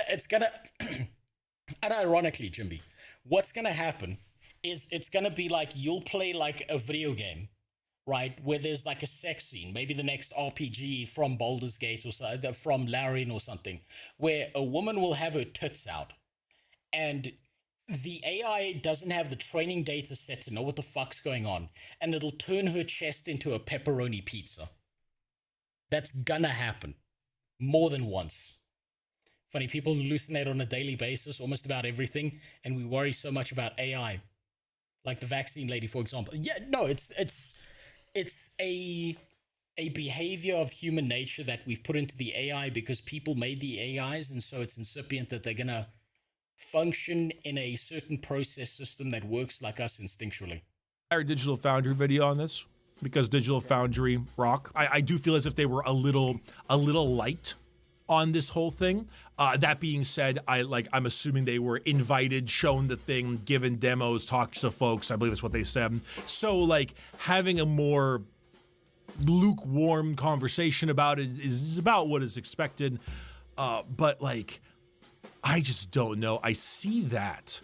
Okay, that game in the background looked better with DLSS 5 off. Like even that, the on and the off thing, right? Okay, look at that over there in the back right. That looks like an AI generated image.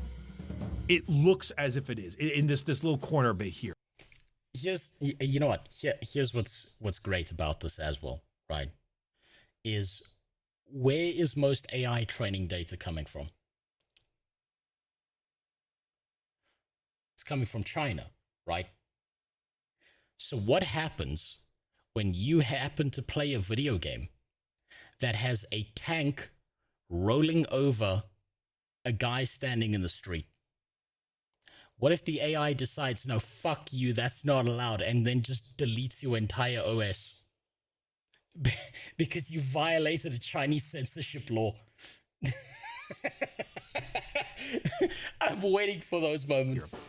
When they turn it off, it actually looks more realistic, which is obvious. But that shit fuck blur that it's got going on. Yes, and that's the worst it's ever gonna be. Is just horrendous. It is killing in such a ridiculous way. Quick test. Which one's more fuckable? Ignore the AI stuff. Which one's more fuckable? Which one would you put your dick in first? Don't think about the AI stuff. Which one would you shove your dick in first?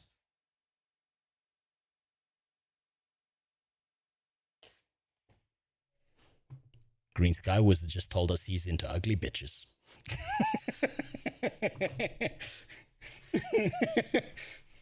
I mean, look, she's gonna sue you.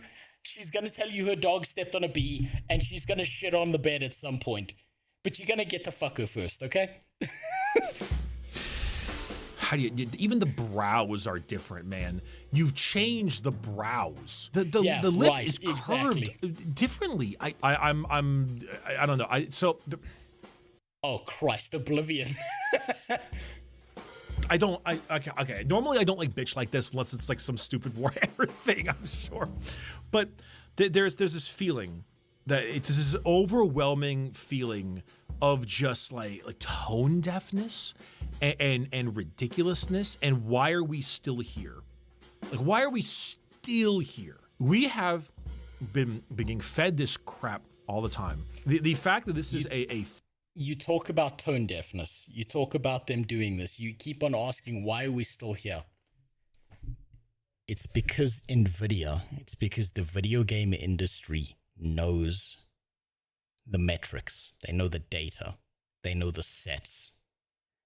You can bitch as loud as you want on Blue Sky. You can bitch as loud as you want on Twitter.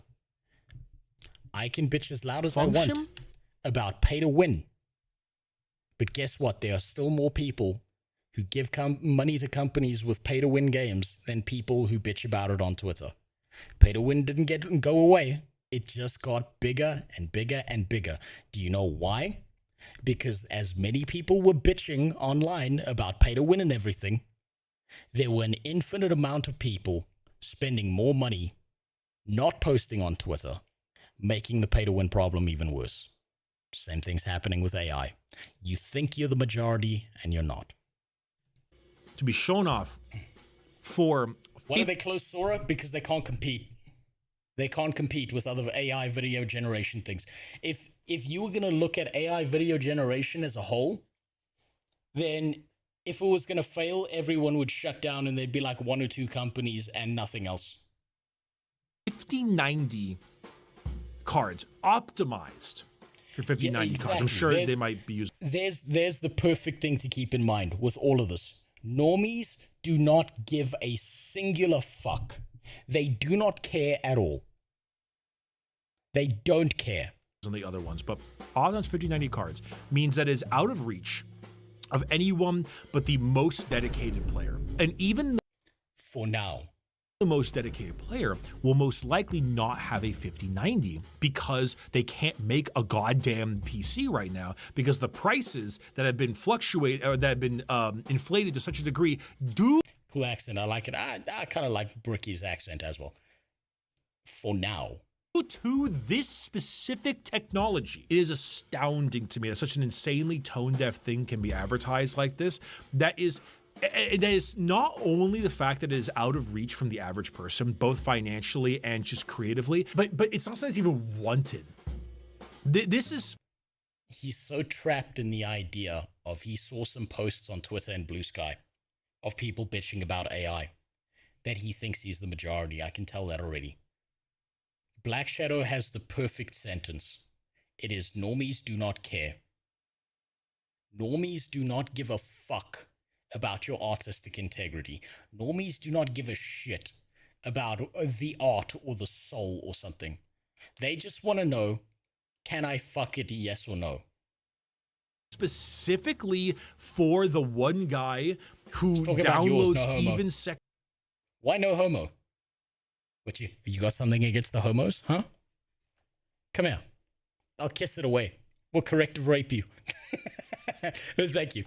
See your Stellar Blade mods because they thought that she was too tame. It is specifically for people who do not like a more, I don't know, regular, realistic, grounded, whatever take, a specifically chosen art direction and character design for a game.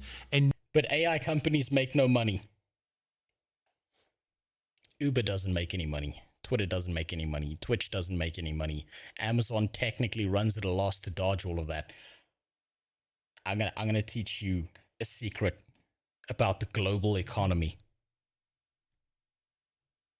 The global economy doesn't make any money. The entire global financial system that we run our entire lives on is debt-based. It is based on magic money of IOUs that don't actually fucking exist. And yet it still keeps spinning. It still keeps running. We're all going to pay for it at some point in time. But it's not tomorrow. It's not next week. But one of those days, the whole thing's going to come crashing down.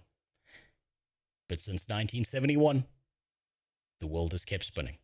Needs them to look like a porn character. It is for like the fucking porn addicted freaks. At least. Also, any of these companies that are involved with AI generation and AI development and being on the cutting edge and blah, blah, blah, they'll just pull money from the government and the governments will just print out as much money as these AI companies need. You are not the customer. You are just an offcut. You are the piece that, like, you know when you get like a nice steak and there's that like piece of ligament in that sometimes you just cut off and you just throw the fuck away. That's you. That's the piece of meat you get to eat. The AI development stuff that's happening on a government level and inside of like engineering firms and shit like that is so far beyond the pale of what you see publicly that it's not even on the same level. And they will continue to get government funding endlessly because everyone wants to be first. In terms of some of these character models, because that's what they look like. We see the cracks already. The cracks, there's already a fucking chasm, Newgash. But the chasm doesn't matter. It doesn't matter that there's a chasm.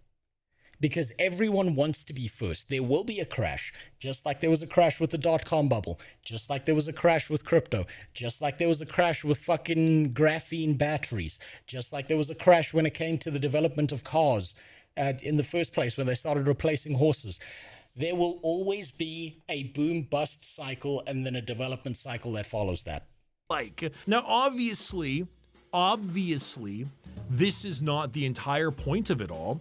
But the thing is that, because obviously like there are lots of background characters and things like that, and then changing up the way the background is and the lighting and that kind of stuff. Obviously, the use for this is not purely to yassify people, but that's the thing, is that the people who are going to use it are going to be those people. Because why would you use it elsewhere? Because you're making it look worse. The only time I would imagine you would want to use it is because you want to do something along those lines, because why would... I can't say who I work for, but a friend of mine works for a bank, and if you saw how they use AI there, it's crazy. Fabio, I've got a friend. Well, he's not really a friend. He's more like an acquaintance. But every now and then we talk, and he showed me a video recording. So he works, I can't say much about this because I don't want to get him in trouble. In my country, rape is a fairly big issue, right? Happens all the time. There's a lawyer I know, and he showed me a Zoom call trial hearing where the defense lawyer was responding to the court case by typing shit into ChatGPT.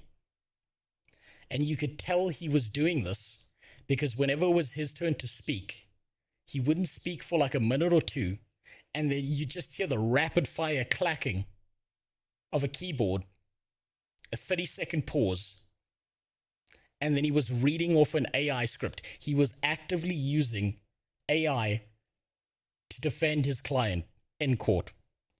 The heavy and desperate misuse of AI by companies in a very deep and severe sense is fucking insane. So I'm completely unsurprised to hear how they're using AI. My government has already integrated AI into their tax reporting stuff, and it has falsely flagged thousands of people for tax evasion who haven't done any tax evasion whatsoever. And it's just going to get worse. Because people are incompetent fucks and don't understand that it's just a tool. It's not meant to be a replacement. Would you ever use this? It is making it look like a blurrier, more washed out, more AI-generated image mess. And that makes it look like crap. You ever see when someone dies? Yeah, I'll give you a story. I've told this one before. So I did aeronautical engineering in university. I was adjacently part of a project where we had a guy who built a box with a motor in it and a microcontroller, and he'd hooked it up to an AI, like a neural network that was learning how to fly this box using a single prop rotor, right? He set up this test so that the flying box basically looked like this with a rotor coming out the top, right? And it had the ability to pitch the rotor in both directions and increase and decrease velocity, right? His test was, you are in this square over here. I want you to move to this square over here. You know what the AI did? It didn't fly. It figured out how to wiggle itself onto its side, like this and use the propeller to crawl over to the fucking box it was supposed to be in.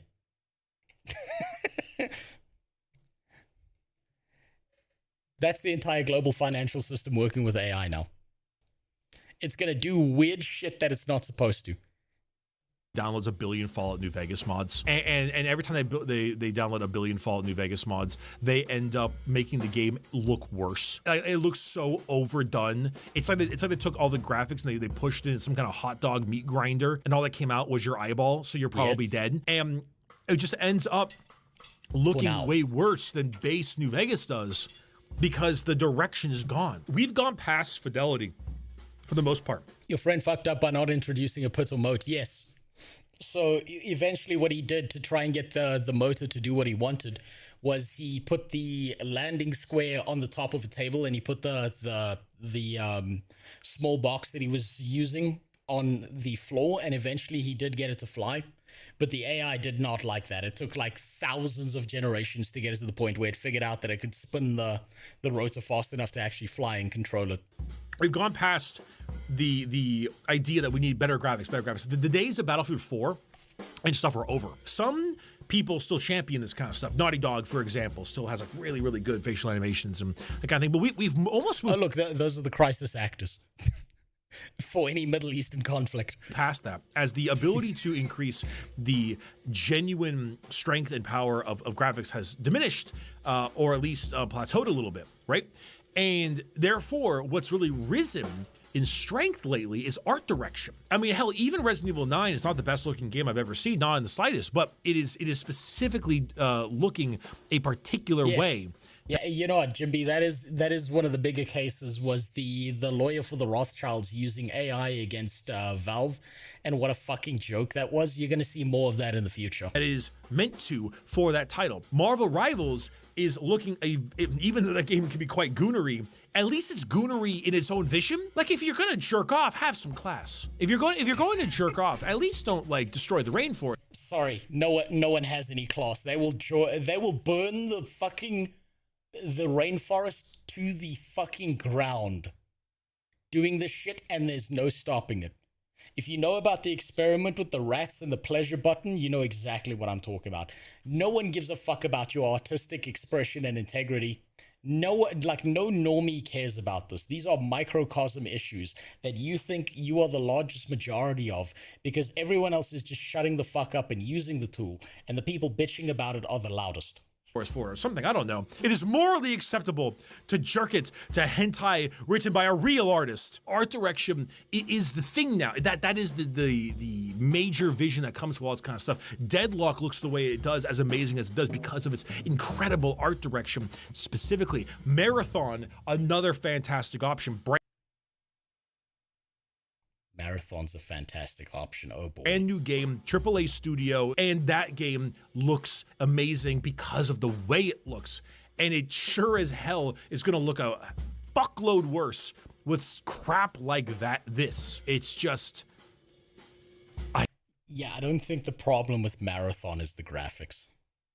I'm going to be honest with you. I think graphics have hit a point where a 1% change is completely unnoticeable if you're going for realism. I don't think that the graphical part of this is such a big issue, because graphics in games have already peaked and collapsed. I can't do it, man. I can't be doing that. I can't be doing that. I can't. It makes me lose my mind. Like, it's just, I have so many friends who are running all these games at like 45 frames a second because they can't get an upgrade, because they can't buy, they're not gonna buy any new cards and any new CPUs because the RAM is 500% markup. And so then they're just not going to use the feature, and that's fine. This is what it's in service for. It makes me crash the fuck out, dude. It makes me lose my shit. And I'm sorry, but I'm going to lose my shit here. I haven't really thought much about the words I'm saying. I could be wrong about half this stuff. This could end up being great. I don't think it's going to be. And the fact that this was the announcement video. I think it's hilarious that this was the announcement video because this shit is obviously not, it's not ready for public use. The announcement video. Good Lord. This was the thing they thought was the best to show people. It's the best they have for now. Insanity. Insanity. Thanks a billion. I'll see you later. Holy hell. Buy Natura Pine toothpicks. Yeah, that was just a bitch ad. That was just a bitch session. And I understand. I get where he's coming from. I really do. But I'm sorry, but without condemning or condoning, without taking a side on this, I already know that normies do not give a fuck about this issue at all. They do not give a shit. The ones that are wealthy enough to use this will use it, and the ones that aren't wealthy enough to use it won't use it. That's just how it is. There are already people who are playing on old systems who won't buy new high graphical fidelity games because their PC just can't run that shit. Why the fuck would they care about this? Because they're not even going to be playing those games anyway. I think this is much ado about nothing. I think this is just another AI slop filter thing, and it can be used in the right way, but it's going to be used in the wrong way a lot of the time. Every now and then we'll get a banger, but most of it's just going to be a pile of shit, and it's just going to keep happening, and no one's going to give a fuck. You're not stopping the technology. It's going to keep moving forward. They're going to burn down the rainforest, and there's no amount of bitching you can do that will ever change that. It's just how it is. Imagine if the nose turned into a dick. We don't need an AI for that. There's one right here. It's even got the little cutoff. It's right there. It's never going away. This was just a bitch session. I hope it made him feel better. But it's not stopping. None of that shit is stopping. It's never slowing down. It's never going away. Now then, I have worked my way through every single one of those fucking things. It is time. It is now time for us to do something. I am going to show you a video game. A video game you've never seen before. I'm going to show you a video game that only I have access to. Okay, that's a lie. There are a few other people who are playing this game right now. This game, I got contacted by a bunch of Finnish devs, bunch of indie devs who missed the 90s, who missed the absolute fucking bangers that was Croc, that was Crash Bandicoot, that was fucking Spyro. They loved that shit. And so they've made a very specific game for me to try out. And unfortunately, in order to try this game out, I've had to sign an NDA. So I'm going to read off to you exactly what I have to say right now to cover this NDA.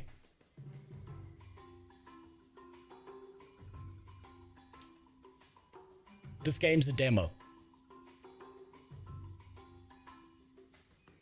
That's it. That's what the NDA said. I gotta mention that the game's a demo, that it's not done yet. That's it. That's it. That's their whole NDA. They were like, just sign this piece of paper and make sure that people know that this is a game that we're still developing. They didn't.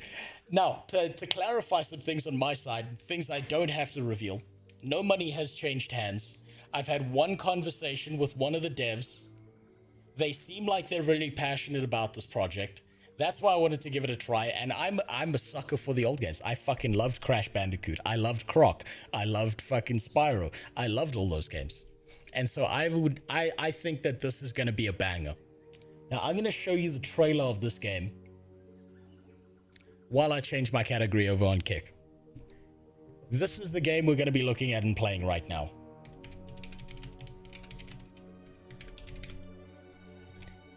Is this game right here.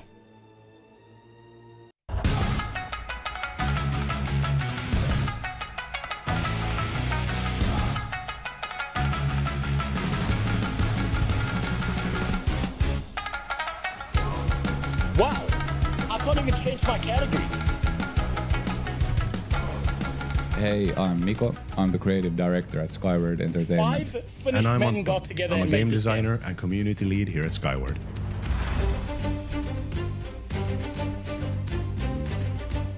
We're working on a new kind of action RPG called Second Stone. I never understood the craze for Crash Bandicoot. I just don't get it. Play Crash Bandicoot Warped and you might understand it. It's not about... It's just a platformer. It's a third-person platformer, and it's all about the spectacle of the villain of Neo Cortex and the story behind it. These guys are in love with those old school games, and this is their modern interpretation of it. Basically the game we've dreamt of playing for like, I don't know, 20 years or something. We imagined this game with all the vibes, all the spirit of the colorful games we remember playing as kids. Think of something as adventurous as Jak and Daxter maybe, but with swords, spells and rich RPG customization systems. We're honestly just trying to make the smoothest and most fun action RPG we can. So if you end up replaying the game just because you like how it feels, then I think we've done a good job.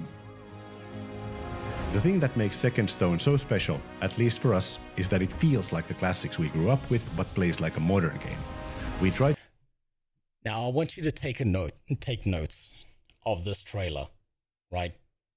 I want you to take notes of this. Have you noticed the thing that these very passionate devs have not mentioned? They haven't said the words proprietary technology. They haven't said the words Unreal Engine 5 times. They haven't talked about how amazing the graphics look. They haven't shilled a Kickstarter. They haven't told you that their game is going to be a play your way kind of game. They are hitting all of the green flags for this potentially being a decent game. To draw inspiration from all the games we've played and loved throughout the years, so we might take a look at what made the early 3D platforming games so charming, analyze hit stops in fighting games to add a sense of impact to each attack, or just look at how Astrobot teaches you everything about the game without ever interrupting the fun. As a result, Second Stone has a bunch of different stuff you can really lose track of time with, be it exploring the world, tinkering with your build, doing another run in the roguelike temples, or just taking a break to play cards with the villagers. Yeah, working on Second Stone has been such a fun and crazy journey. It's been like chasing the silhouette of our dream game or something like that. And yeah. Do you hear that sentence? That's exactly how the initial developers of World of Warcraft used to feel when they made World of Warcraft to begin with. They were chasing a dream. It's quickly becoming this pretty wild and refreshing cool game that we can't wait to share with all of you.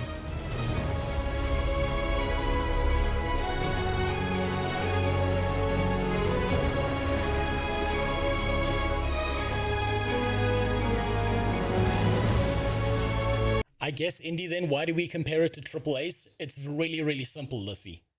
We compare it to Triple A's because indie games keep on outperforming Triple A devs. That's why.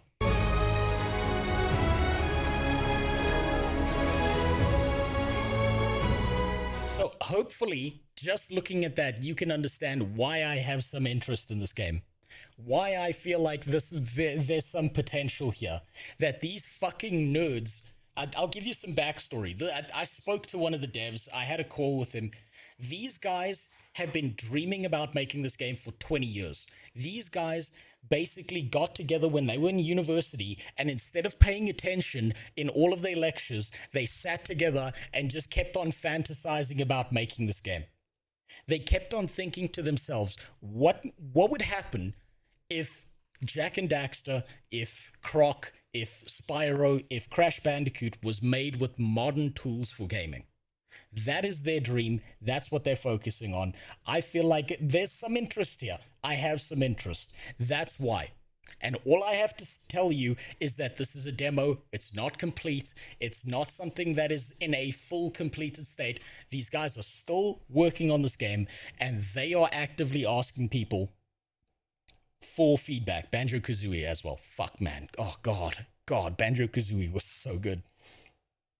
These guys are looking for feedback, and they asked for mine.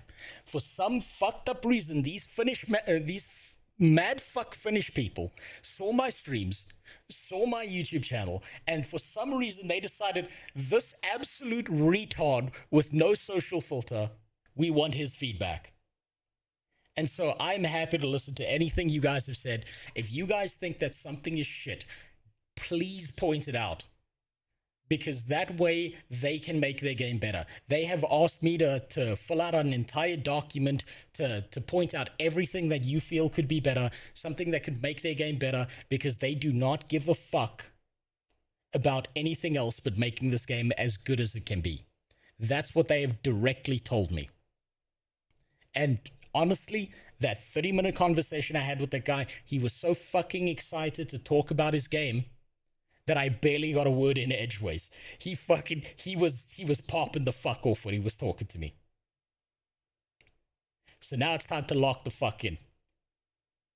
Ball is life. It's time it's fucking we ball. And look at that, they've already got controller support in the game. They did suggest that I play this game with controller, so that's what I'll be doing. They said it's playable on keyboard and mouse, but they say if you want the best experience, play it with a controller. So that's what I'm going to do. It looks like a game of their own. That's a good thing. I think that, honestly, we should have more indie devs like who are doing their absolute fucking best to make wacky-ass games and to go fucking ballistic. Because even if they fail, they have this almost insatiable need to continue to make games that are good. So that's what we're going to be trying out.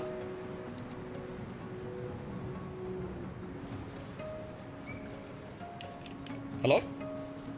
Hold on. Hold on, let me see if I can get this working. Oh boy. Oh boy. I've got my PlayStation controller right here. First issue. It's not working. It's not working with the controller. Oh shit. It's not plug and play. Oh dear. Dude, dear, this is 5 on. Alright. Well, let's try with keyboard and mouse. They gotta get this shit working right here. I think it's for Xbox controller. Try to start Steam in big screen mode. What does that mean? Big screen mode. These words don't make sense to me.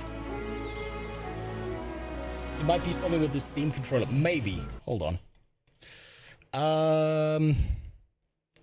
Controller support. Enable Steam input. Let's see.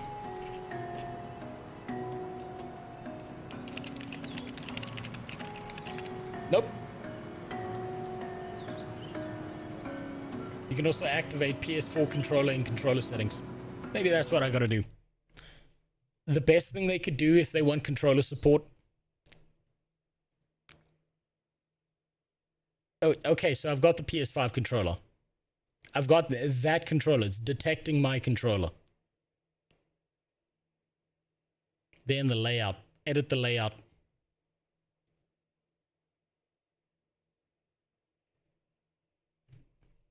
Back. Huh. Well, Steam is detecting the controller. Do you have more than one controller? I might have an old-ass crusty one that sometimes doesn't work and has bad controller drift. Let me check. Let me double check. Let's see.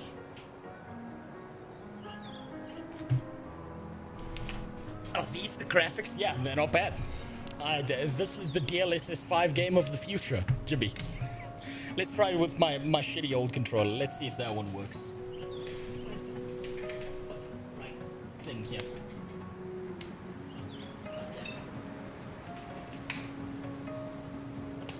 Yeah.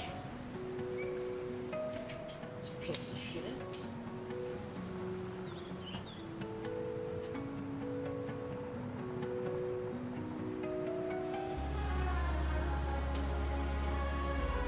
Let's see if it works with this one instead.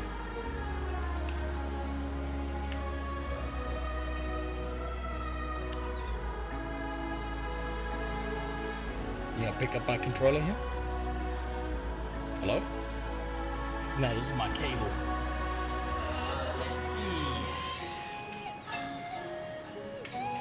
Do we have another one of these I can use?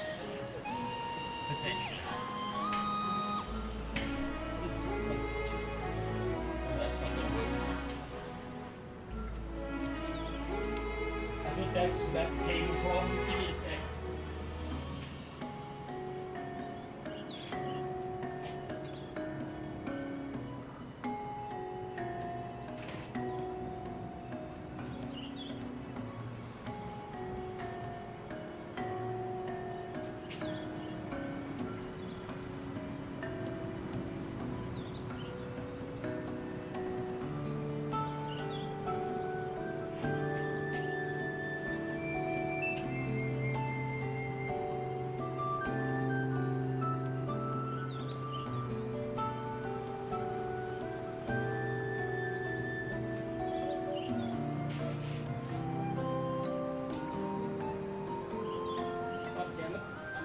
Cable somewhere.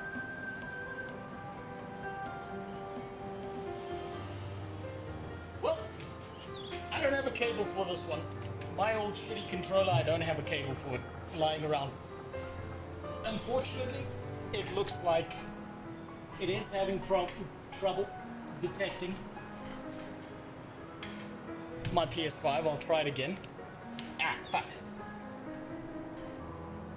Maybe try restarting the game now that you have... Yeah, maybe restart the game. Hold on. Let's give that a try. I would really like to get this working with controller because they said if you want the best experience, get it functional with controller. Now, if it's not going to work with controller, that is an important thing for them to hear because obviously it's a demo game.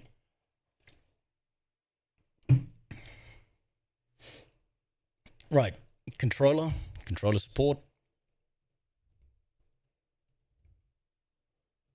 It should be working.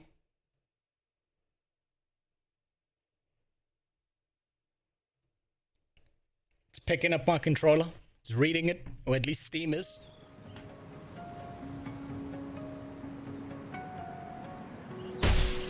Hey, there we go. It's working. I just needed to click some buttons in Steam. There we go. That was the Steam issue. Fantastic. Right, what do we got here? What are we working with? Okay, we got a jump. We got an attack. We got anime air fighting. You're not heading out without saying goodbye, are you? No, no, I'm still figuring out controls here. Okay, what's... Okay. Okay, that's laser beam shit. Okay, left trigger. And then right trigger. Ooh, these controls are smooth. Ooh. Alright. Can we switch weapons? Oh shit, we can switch weapons.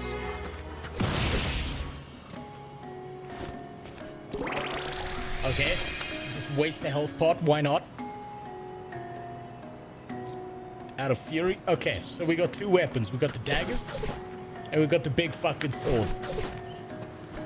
I'm gonna go with the big fucking sword. Right, let's talk to this bitch. Do be careful out there. So this is it. Your first real adventure. I hope you'll find your spirit guardian. You know, we never really made a big deal out of it, but I guess that goal in your heart was always going to make you a great adventurer. Go on, talk to Violet before you leave. She's not great with goodbyes, but she'll want to hear from you. Okay, what am I seeing so far? Right? Hmm? Hold on. Okay.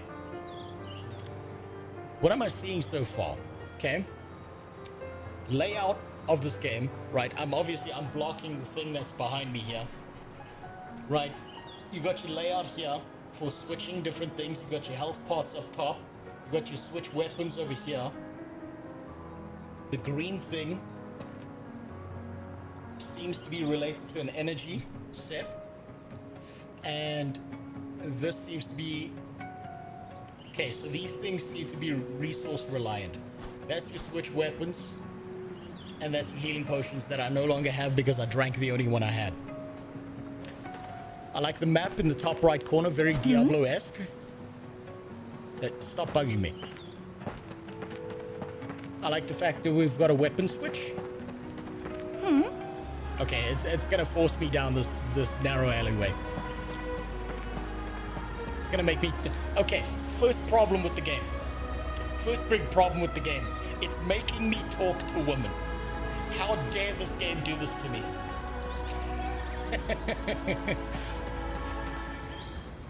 Ooh, cutscene. Okay, so we're playing as mildly Korean boy. They have warned me that the voice acting isn't in the game yet. Okay, that's just a bit from Kingdom Hearts. You know, you won't be away from wrong. Promise me you'll... Oh, schizophrenia. We've already got a schizo attack. This is why the village is getting rid of us. She wants the D depart. I do like the music. It's atmospheric, I'll give it that. It's very atmospheric music.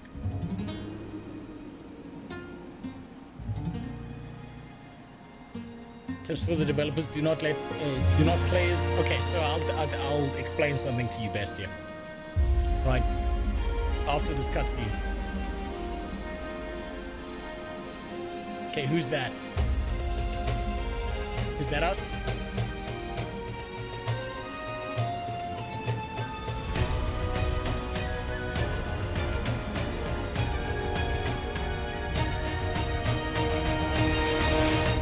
Oh, that's evil us. That's from Kingdom Hearts. I'll tell you at home. Okay, so best, yeah, to your thing, tips for developers: do not let the players use things that haven't been explained yet. They explained to me when I was talking to them that they developed the entire game, right? And because they're keeping on continuing to develop the game, 1,000 years ago, oh, okay, a there new is some world voice was acting. built in 6 days. A name let was this play out bestowed first. upon each day of the world's creation. The day of premonition, insurgence, upheaval, malediction, dissonance, and conservation. This reminds me of something. It should remind you of a On the lot of sixth things. and final day, A two lot of Final ethereal Fantasy stones inspiration were as well. created. Today, they are known as the Stones of Dusk and Dawn. The harmony of the whole world is kept in place by these luminary stones of balance. These two stones have never been found. Centuries have Light and passed. darkness themes. The world and its inhabitants lived in peace and harmony. Plentiful harvests, health, prosperity, and happiness were the cornerstones of their lives. It was believed that the Family source of this jewels. affluence were their fabled spirits, mysterious specters which followed them through each of their lives. Sometimes, if one listened hard enough, their whispers could be heard. The spirits' mere existence was seen as an affirmation of character and a sign they were blessed by the gods. A mark that symbolized life. How dare you?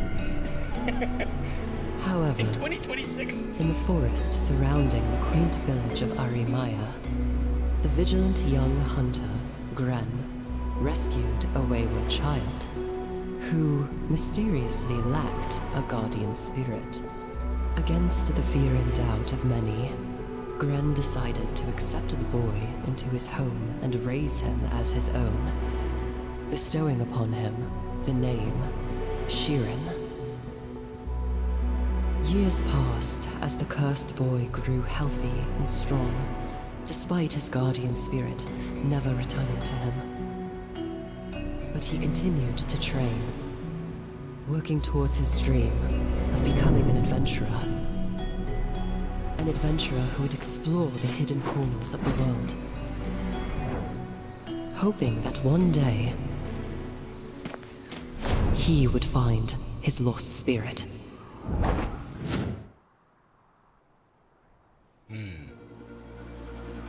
Are they culturally appropriating Japan? I think they are.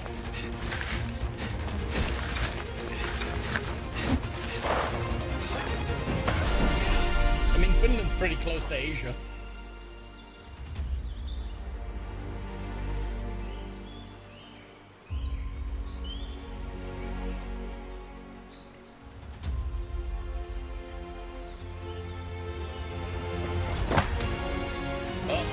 You had a leaf clipping through there. You had a leaf clipping through there.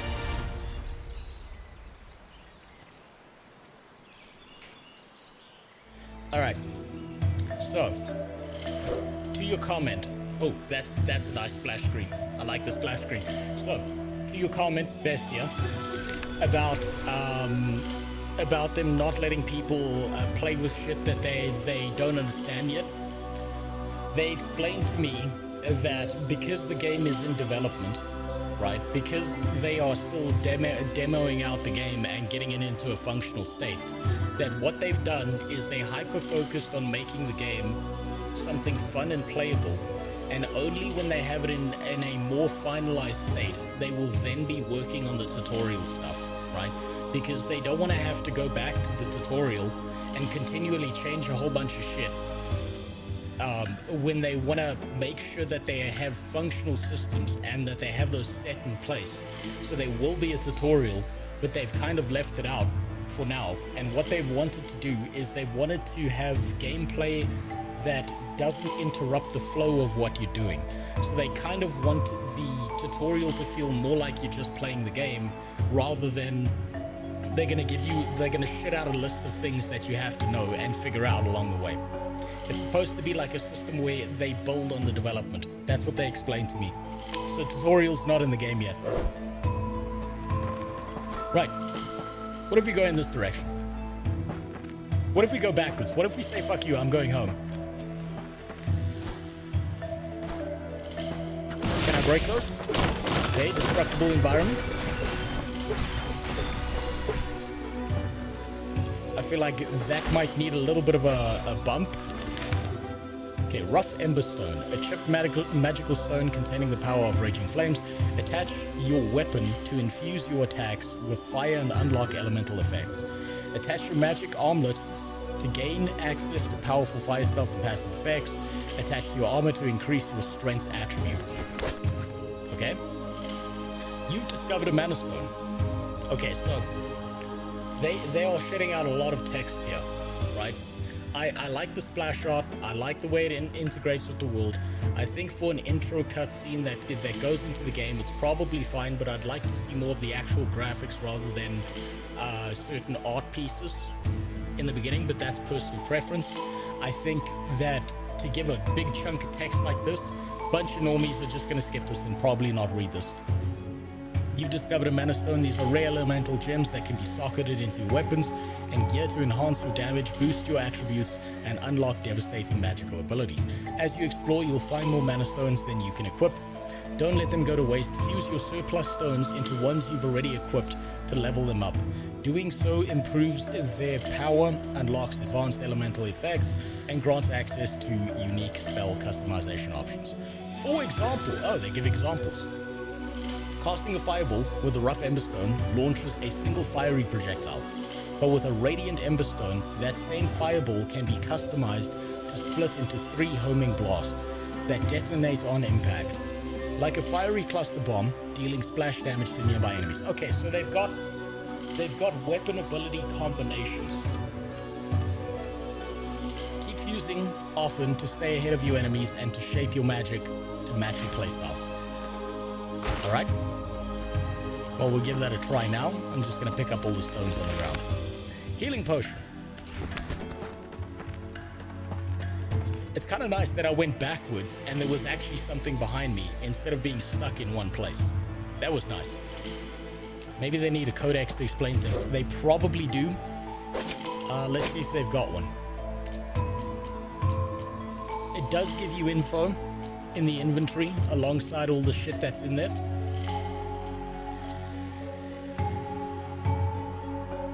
Prolonged ways. Okay. Gauntlet of the Storm. Okay, let's see what happens. Okay, so this is just your inventory. It's not like it's letting you select anything here.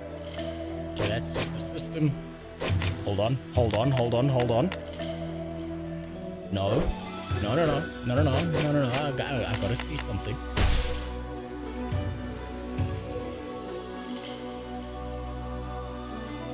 Okay. What I don't see here is motion blur. Let's hope that's not a permanently on feature. Right. Let's try this. So we've got the Mana Crafted Gauntlet. And we can upgrade that. Chip Magical Stone containing power of a violent tidal wave. Unlocks Tidal Blast. Unlocks Fireball. Well, let's try that one out. Select your spell customization. 30% more damage. Pierce, Scattershot, Jesus, there's a lot to this. Alright. Well, let's go with that.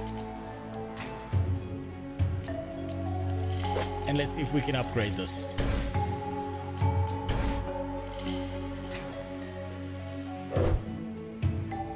Holy shit, I'm getting flashbacks to Elden Ring weapon arts. I mean, fuck me.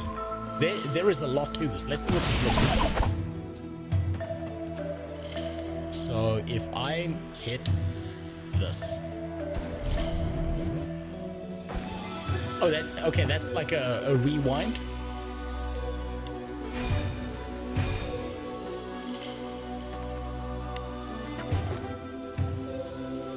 Swing. Okay, that's my Tidal Blast. Seems a little bit weak. But I suppose that's what it's supposed to be in the beginning of the game.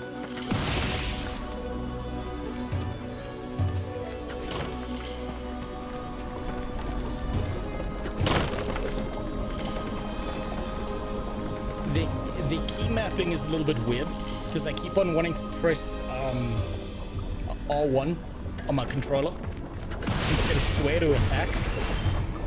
But maybe that's just a symptom of me playing games like Elden Ring and shit.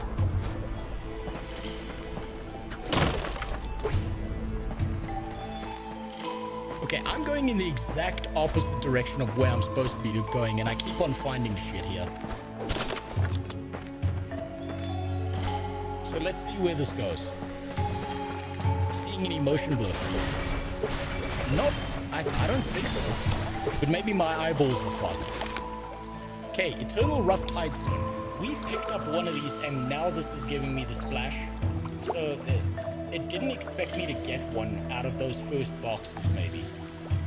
But the fact that this is the second one I'm picking up, minor error. Chip Magical Stone containing the power of a violent tidal wave attached to a weapon to infuse your attacks with water and unlock elemental effects. Okay, cool. Now that I've got more than one, can I upgrade this?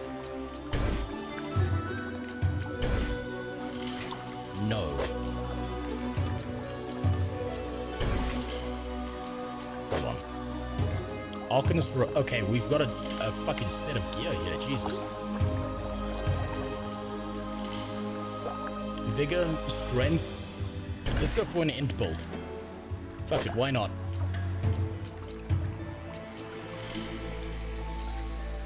What else we got here? Okay, so we can choose stats for lesser slots. Or we can choose more slots for no stats. Let's go for that.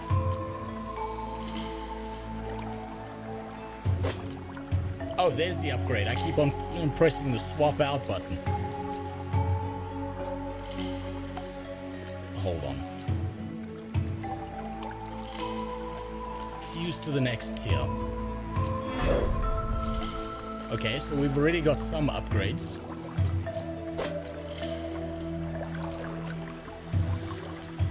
And let's consume that as well. Let's see what that gets me.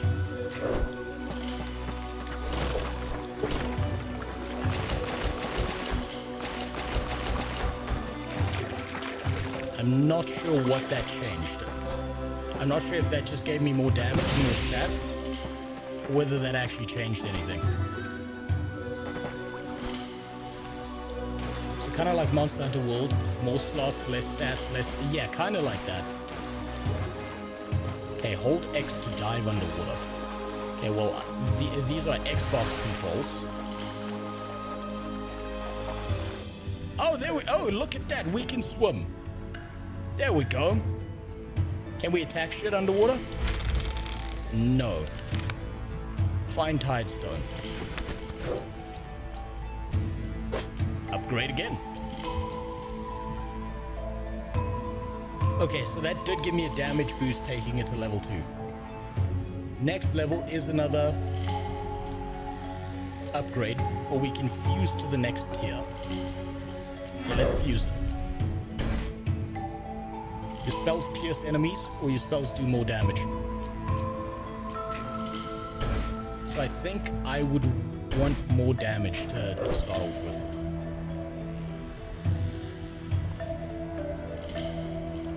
Gabe's biggest fear, underwater mechanics. I mean, I've gone in the complete wrong direction from where the game's told me to go, and it hasn't told me fuck you. So that's interesting.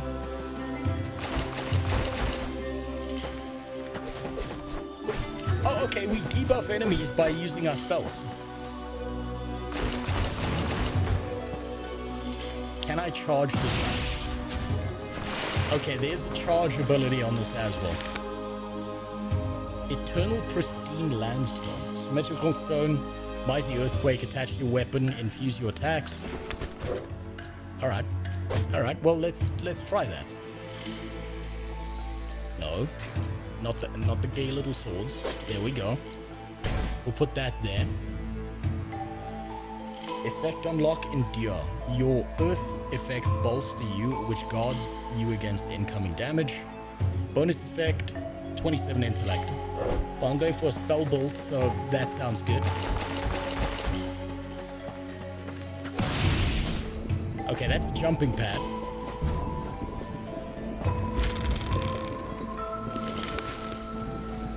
Enchanted crystal shard. I'll worry about that later. Let's get into some fucking gameplay here.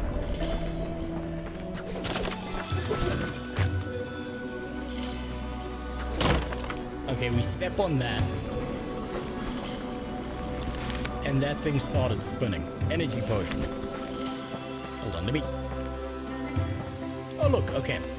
Now I can try this out.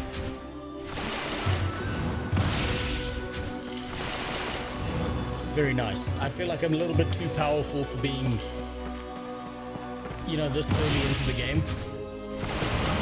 I think maybe it should hit you slower than what it does.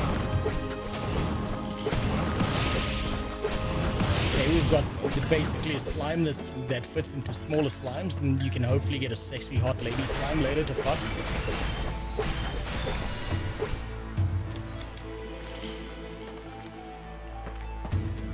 Here's an invisible wall. Won't let me go that way.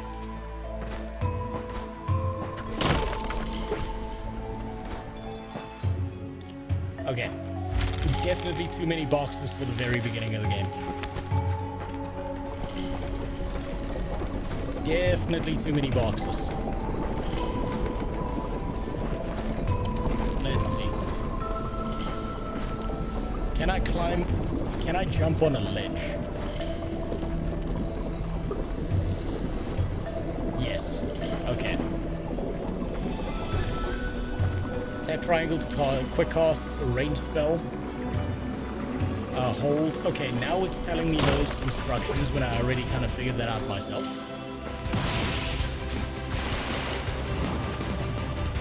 Okay, let's actually see what... Oh, okay, fuck.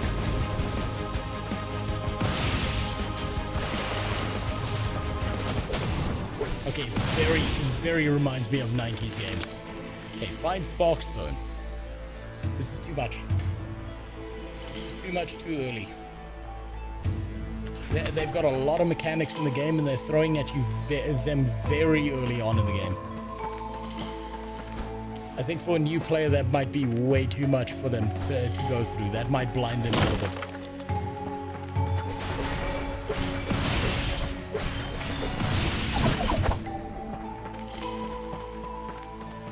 But that also might be because I've gone way off the beaten path here. Ancestral Tree Branch. Magical Relic. Ancient Civilization increases max health. So that's a piece of gear.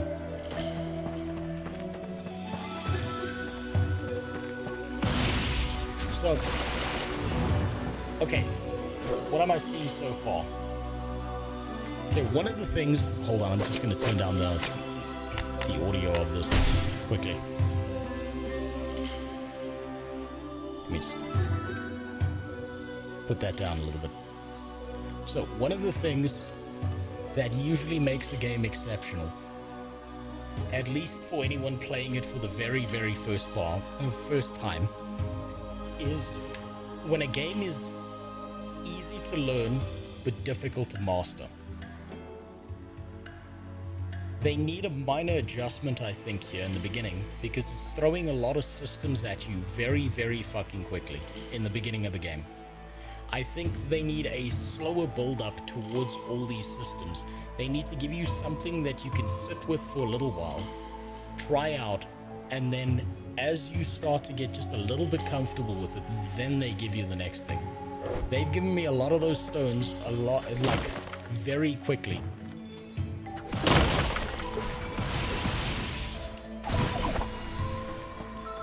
And it's almost like it's too much to try out that fast. So I think a slower burn would probably be better.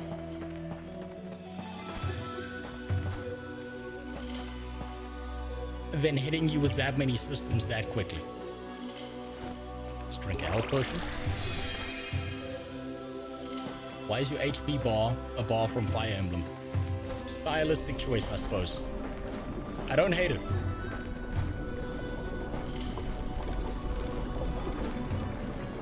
Definitely give me Crash Bandicoot vibes when it comes to this though. And the platforming sections. I think their sound effects need a bit of a bump. No, come back here. Okay, let's see. Can I upgrade this? Use the next tier. Can I upgrade it again? No.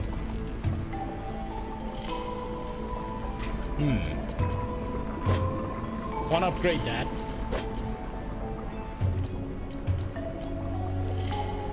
Chain Lightning. Burn. Okay. Chain Lightning sounds interesting. Then let's upgrade that. I'll try out the daggers.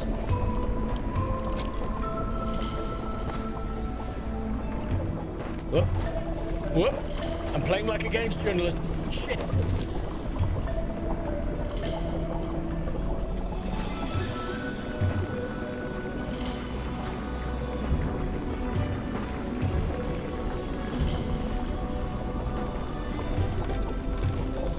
Something tells me you wouldn't have all those gear sets in the beginning, and it's just for demo purposes. Maybe it is just for demo purposes. It's potentially because this is the demo, yes. Alchemist Notebook, Magical Relic, okay. They might be throwing this all at you so you can test it out and try it all. That is a very real possibility. What the hell is this? This reduces stats. Charged spells gain double cast.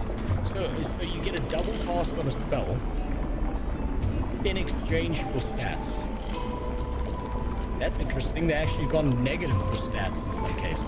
That's actually a very unique system. You don't see that very often. We'll stick with that for now. No, wait. Let's try a combination. Whoop.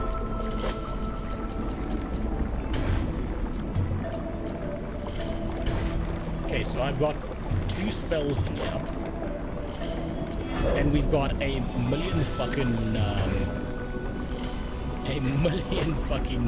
things to use here.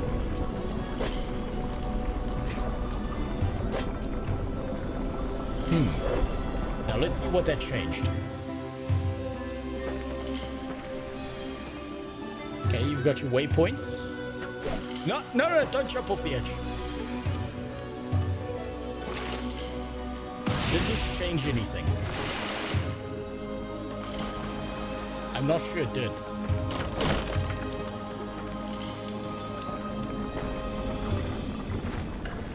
Alright, well, let's see some fucking gameplay. They've got a lot of deep systems in this game, and maybe they're giving it to you because it is the demo. Ah, fuck. Quick, I need to delete this video. Someone's gonna think I'm the Cuphead journalist. Damn it. Can I only grab these platforms from one side?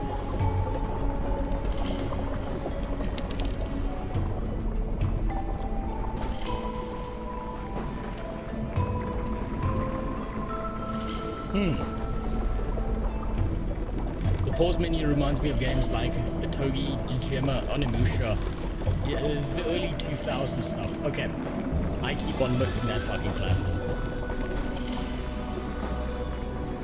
Can I not grab onto the edge of moving platforms? Is that potentially what I'm not allowed to do?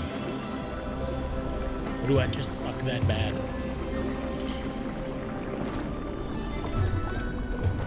No, I missed that one. Okay. I feel like I should have grabbed the edge of that one.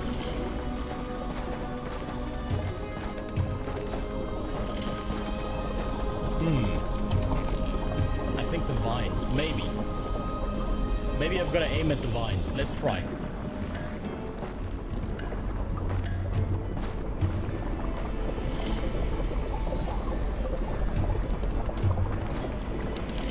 No, I'm not grabbing onto the edge of these platforms.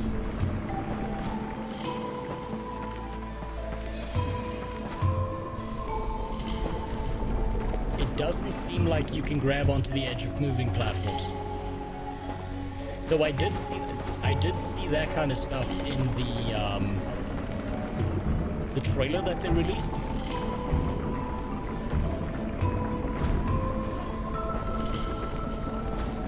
So maybe that's just a bug. Maybe you're not supposed to be able to do that yet. Is edge grabbing even a thing? Well, I was doing it earlier with some of the other platforms. So I would assume that edge grabbing is a thing.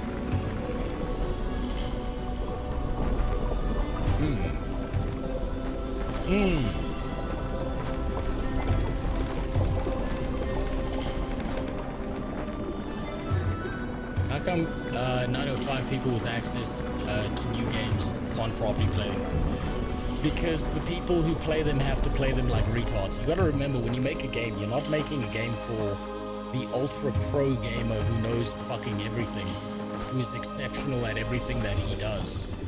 You're making a game for the average person who sucks ass at games like me. That's why. Right. Let's see. Okay, this is the highest point I can get to right now.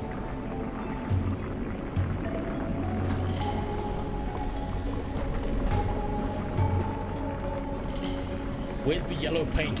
How, you know what, I'm gonna put that in an email to them. I'll be like, where's the yellow paint? I don't understand. I tried to play your game, but there wasn't enough yellow paint. Whoop. Okay, let's try use this to get up to a higher height. Fuck.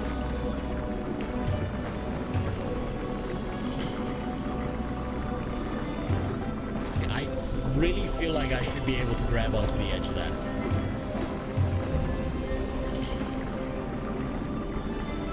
Let's try this again.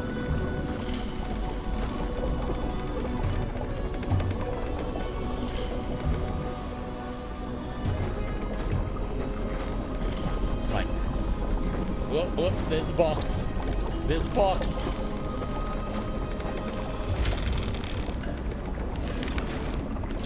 An energy potion. There we go. we gotta grab our balls. Those bouncy things lift you the same as a normal jump. Have you tried to do a super jump on them? I did try, yes. I did try to do like a super jump off of them. It didn't seem to lift me up that much higher than the double jump did. What, did I accidentally hit the end of the map? Oh, first boss. Tutorial boss. Here we go. Why is Indiana Jones hunting down Donkey Kong on this island?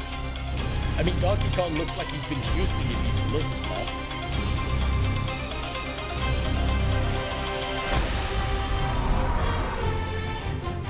King Kid. Fucking hell. Alright. Let's see what this looks like. Oh, we get an Elden Ring. Whoop.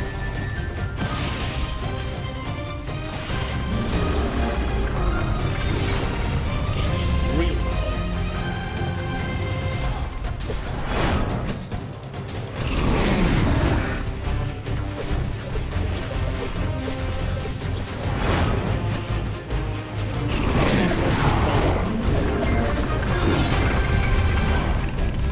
Okay, this is definitely one of those games where you're supposed to get like an amazing combo counter and shit like that.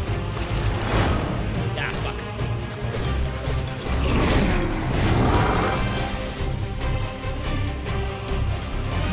Angles need a bit of work.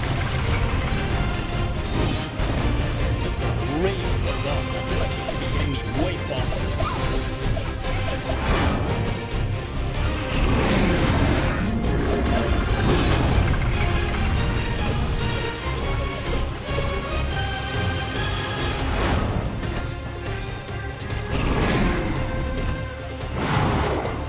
Okay, that's the rewind.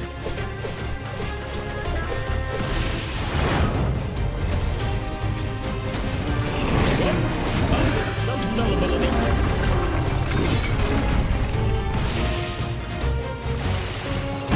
This boy's got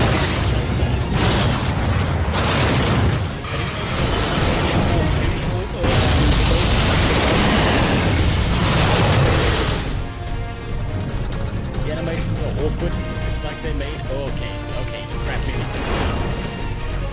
The animations are awkward on this boss. I'll give you that.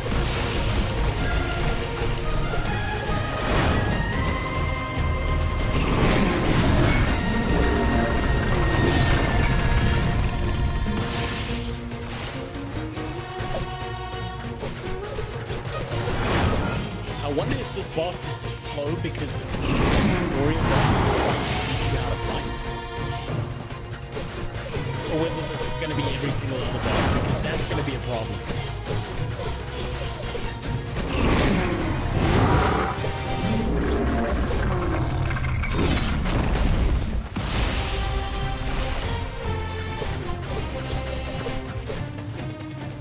Health potion.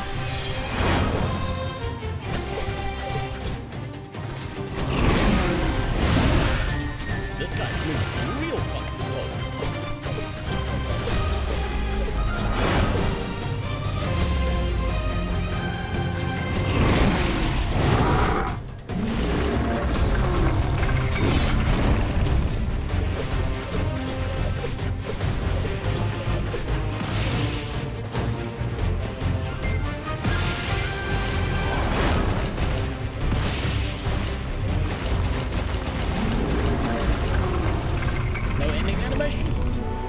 Is that it?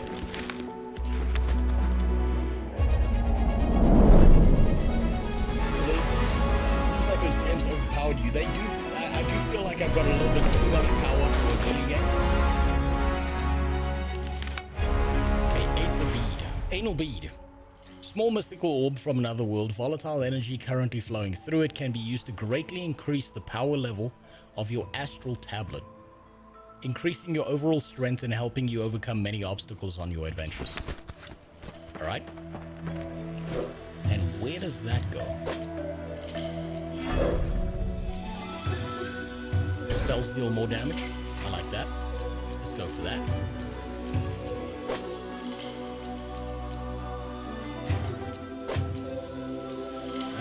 Let's go for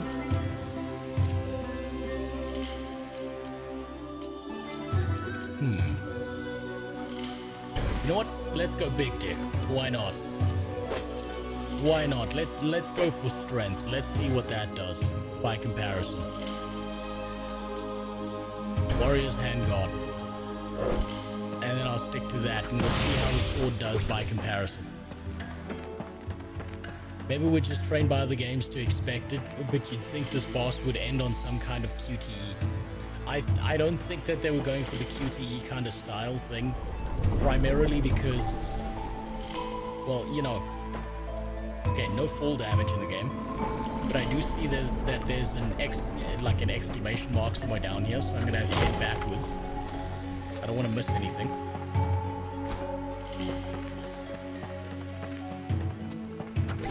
That boss fight did feel overly slow though. I feel like that boss fight could have been more challenging.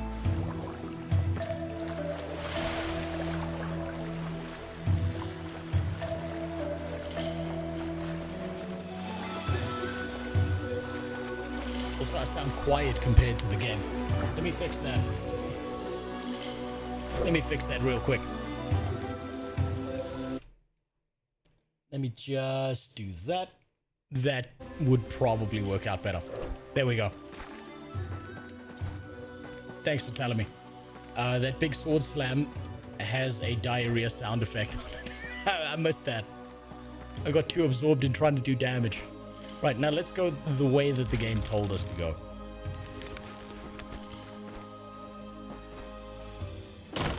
Now what the game told us to do was go in this direction, but I turned around and said, fuck you. Oh no, there isn't actually a direction to go here. Interesting. Can I get up here? Nope. Oh, hello. I nearly missed this.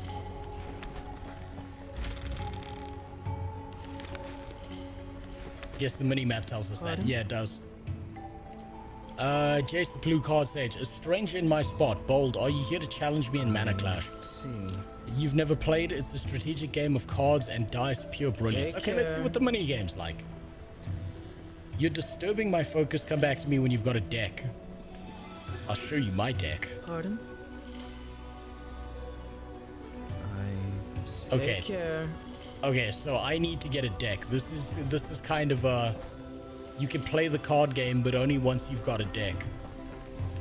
Interesting. So I feel like we're going to be coming back to this area at some point in time.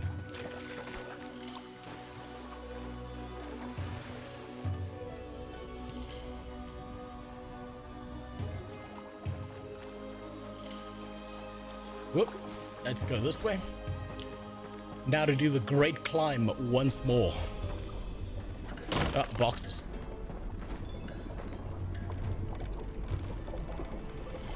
Nice MTG reference, Chase. Oh, I nearly missed this. Free upgrades.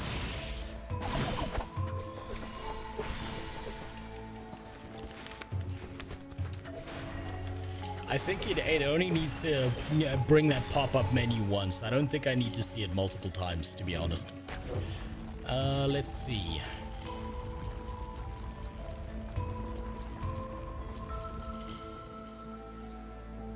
I kind of like the idea of going big dick on this, so I'm gonna keep things that give me strength. And I think I'm gonna swap out something here if I can. Expertise critical hits have a 10% chance to double the damage dealt. Alright.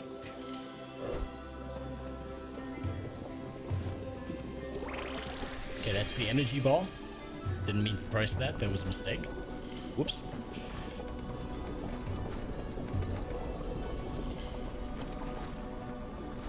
I do feel like I should be able to grab onto some of these ledges.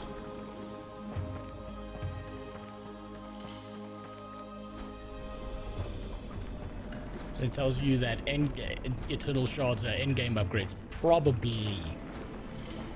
This may just be like a power boost thing that they're giving me. In like an attempt to push you in a certain direction just so that you get a fundamental understanding of what the game does. Okay, so that's the combination now of using fire that shoots like multiple arrows and shit. Okay, where am I going from here?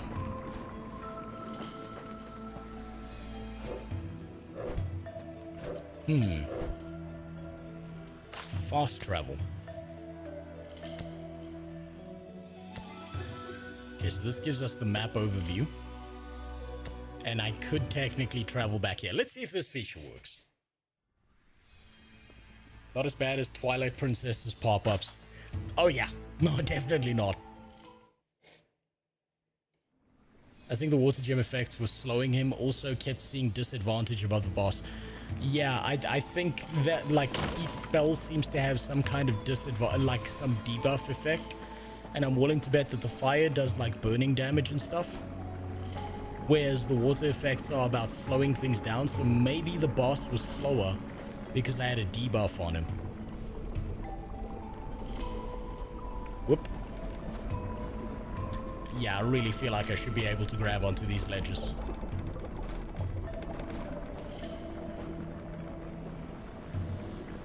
But maybe that comes later. We'll see.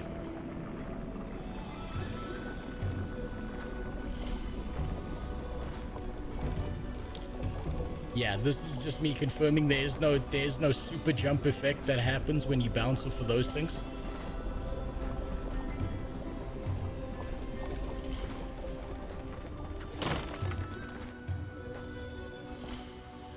Right, let's continue. So you need to level up the gems individually like it's Path of Exile. Yeah, we're gonna fight him again. He fucking respawns. Alright, well, let's see if he's got the slow effect now that I'm using fire instead of ice.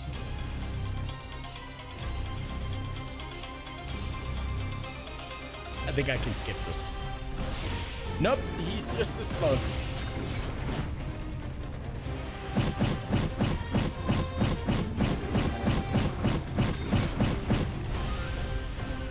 Ah, went straight into that.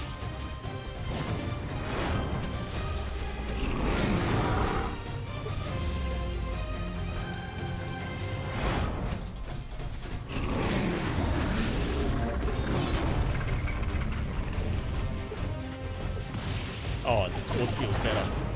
The sword feels much better. And it does a lot more damage. It's a tiny bit faster. Maybe it's boring boss, but I do feel like this is way slower than it should be.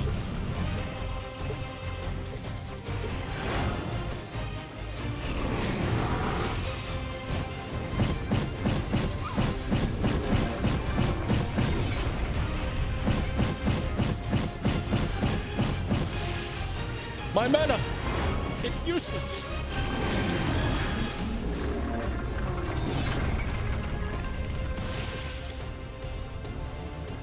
Okay, let's use that.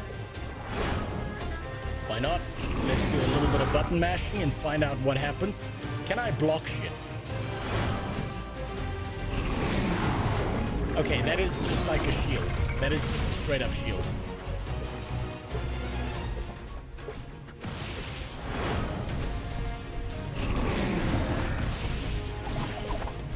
Whoop, we switched to the daggers.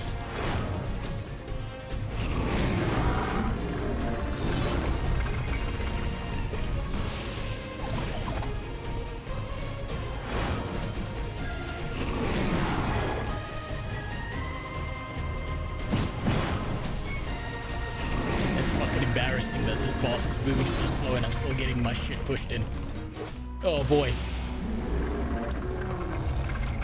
Okay, we go through the same scene again. Blocking is straight up stupid, super smash style. It actually is. I was wondering why it felt familiar. Okay, got another anal bead. Where's the upgrade for the anal bead?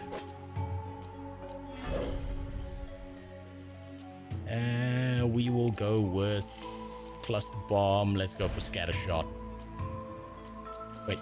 Select the spell. Incinerate. Okay, these are the combinations. So, scattershot plus power. Adventure log, inventory, system.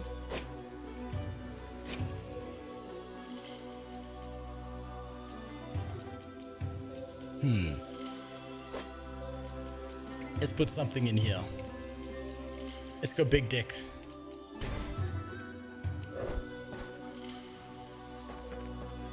Your tablet. Yeah, I have no idea what the tablet is.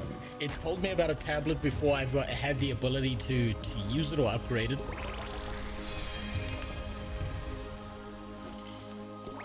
Let's get back to max health. Placeholder animation. Now I'm just missing the Balthazar fight. Damn, the Balthazar fight was fucking great. The beginning of our end. Once we soared, dragons and men. Our end began not with war, but with a gaze. With the gaze. Ancient, distant.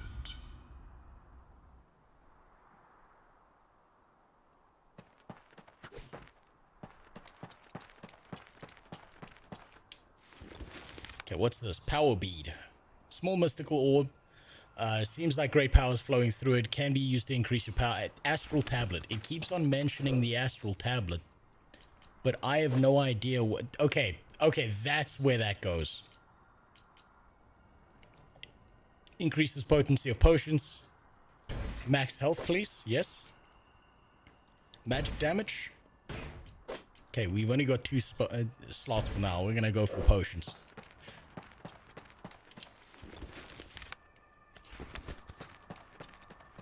Honestly, this art is quite nice to look at. The art and the UI design really gives me a Final Fantasy vibe. You know what? Okay, so I like the art. I like the styling of it. It very much reminds me of the old 90s games and the way they were built.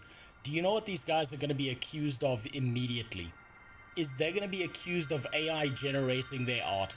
And it's going to be so fucking annoying to know that these guys did this by hand and they've been working on this forever. And everyone's like, AI slop? AI slop? Really? In my 2026? DLSS 5. It's gonna happen. A locked door with a place for a circular object. Alright, so can't go there yet. There's the circular object. Ooh, their audio balancing needs a bit of work. I can hear that in one ear and not both.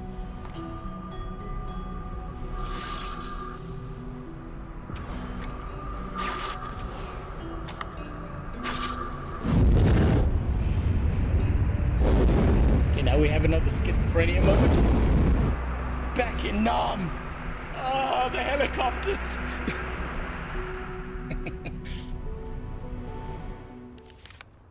Astral tablet. There's the thing that we needed to upgrade. An ancient device that emanates eerie energy. It's locked with some sort of mechanism. The astral tablet gives you the strength beyond the realm of your comprehension. You can access the astral tablet from the equipment menu. Press A to use the power beads to level up your character. Okay, what do we got?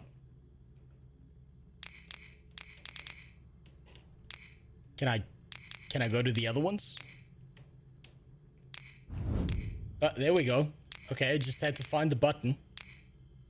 They need... Okay, it's right there. It's switch path. I'm just blind. Invisibility, shift warping makes you invisible for 7 seconds, making enemies susceptible to devastating back attacks. Invisibility increases your critical strike chance of your next attack or spell by 100%, and your critical strike damage bonus by 50%. Attacking or taking damage breaks the invisibility. Then we've got Doppelganger, increases your strength. Shift warping creates a mirror image of yourself that mimics your moves for 7 seconds. The mirror image deals 20% of your total damage. Shift warping increases the damage done by your spells by 20%, 7 seconds. In addition, initiating a shift warp unleashes a powerful magical explosion based on the mana stone attached to your primary weapon. Okay, so I'm going big dex, so we're going to go for that one. Okay, and these are different rankings of things. Okay, so we're going to place that there.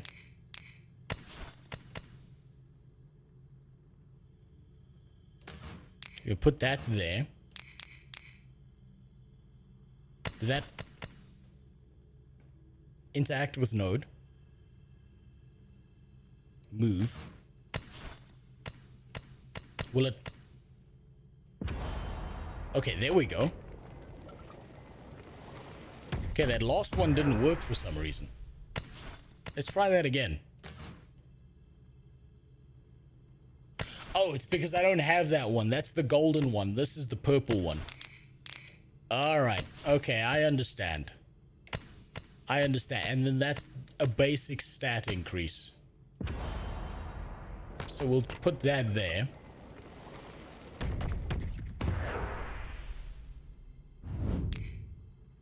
Can we put one here?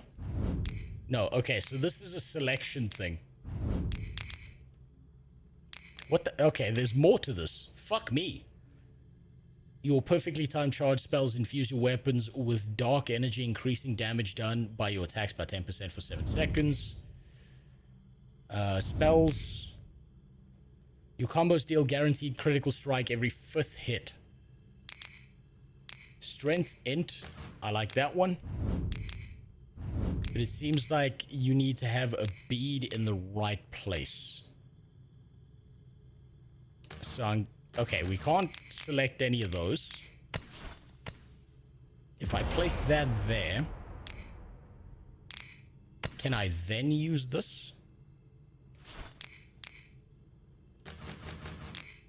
Oh, okay, we've got to fill out the tree here. I didn't see the little pathways. That's a me problem. Good night, Black Shadow. It's giving you the option despite not having the resource. Yeah, that was a little bit backwards, but it's nice that they gave you the beads and then immediately give you the thing afterwards.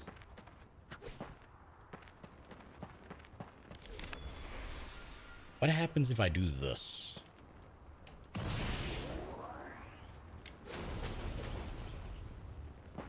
Okay. Okay, so that's what happens when the energy bar gets full.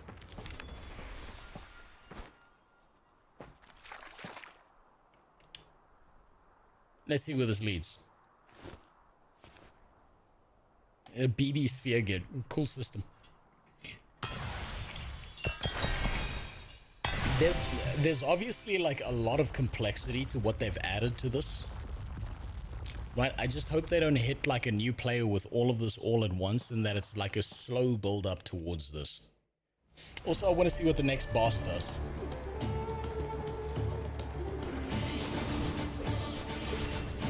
Wait, tap X to strike an ancient cube. Okay.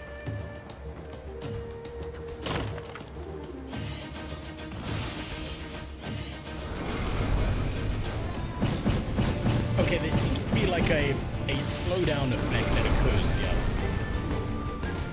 And I'm not sure that's really that good of a thing.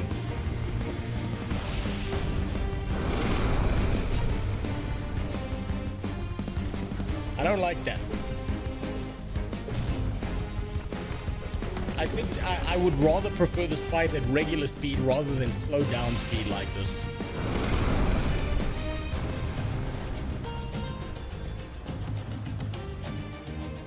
Oh, I feel like they need to have regular speed. Like maybe leave the basic speed in for like some players.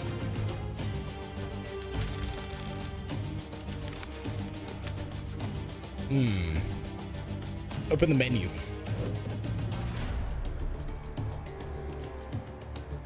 Upgrade. Fuse. What am I looking for? I just thought of something. Can you change that in the difficulty settings? Maybe. I don't think they have difficulty settings, unfortunately.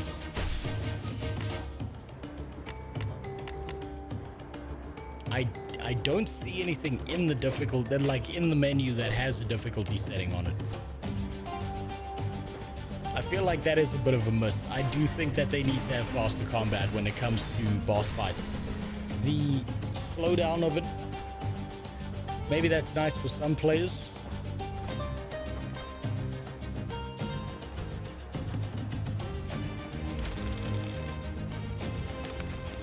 The Tomalite Magical Relic increases light damage. Well, we don't have any light damage.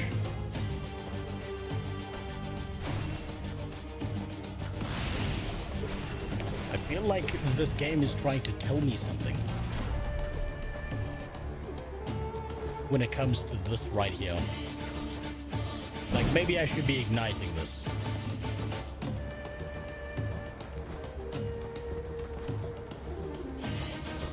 Although I'm not sure what that did.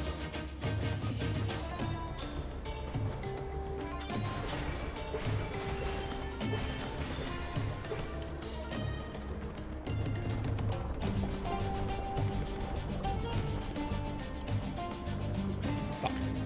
Thought I was gonna hit that. What's up here? What happens if I go this way?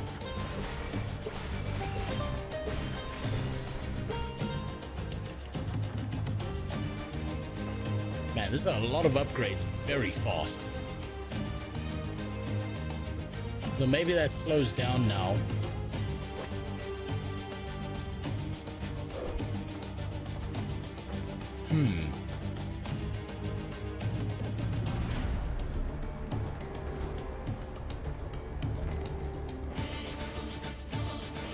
I really do feel like I should be able to grab onto these edges. Can we steal that? No.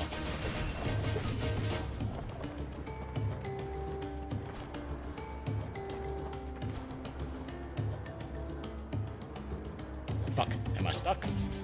No. I'm fine. I'm fine. Like this really makes me feel like I should be able to jump up here, grab onto this ledge and get that.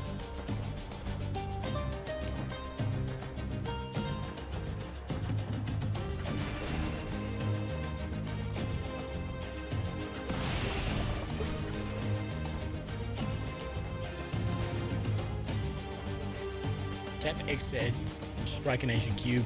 Tap Y to strike an ancient cube with a spell to move it even further away.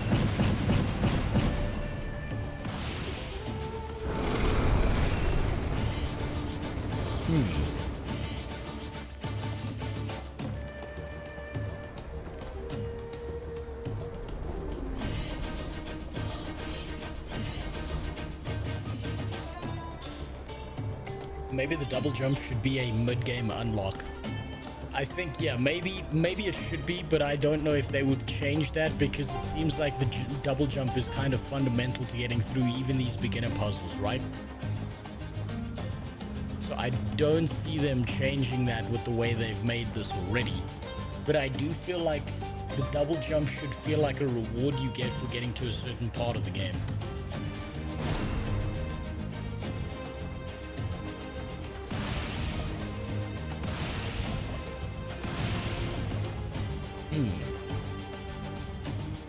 Alright, what's the map telling me?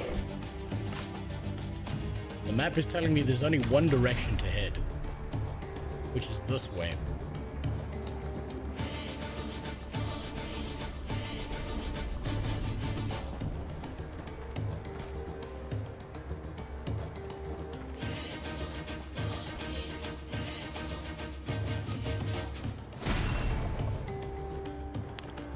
Okay, great.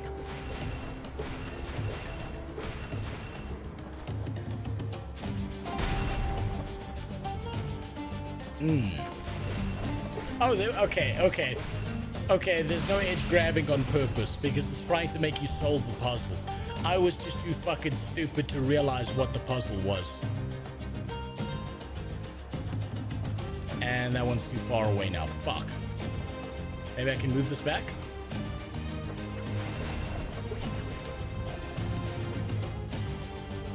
Jump and jump.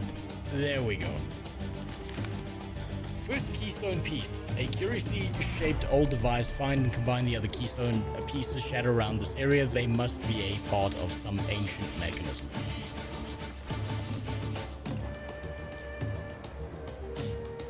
Then you go back to old areas and find stuff you must. Yes, I think that would be fantastic. Yeah, you know, like the way they did it in Crash Bandicoot, where you get certain abilities later and then you redo the same map and you get something else out of it. I think that would be a great idea.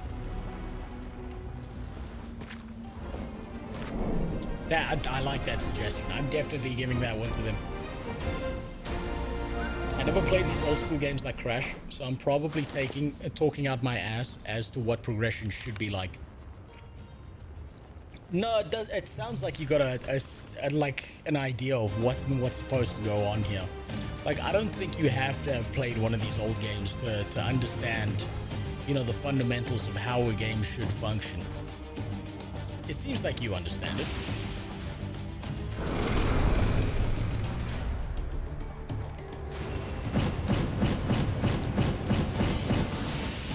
I really don't like the slow down thing, though. I do think that they need to fix that up.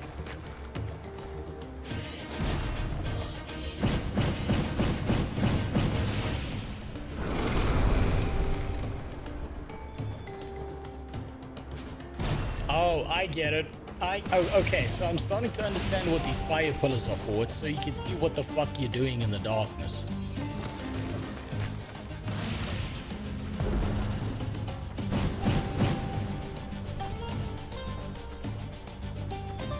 Alright, so that's making a bit more sense. What's the stable ore? Time has molded the properties of the stone used to upgrade weapons.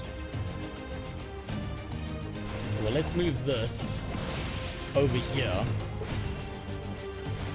And let's see if that stops things spawning over there.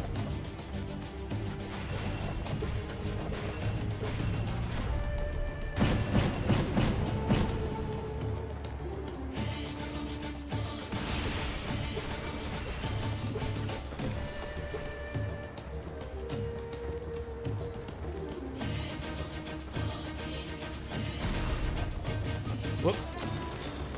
I meant to light that up.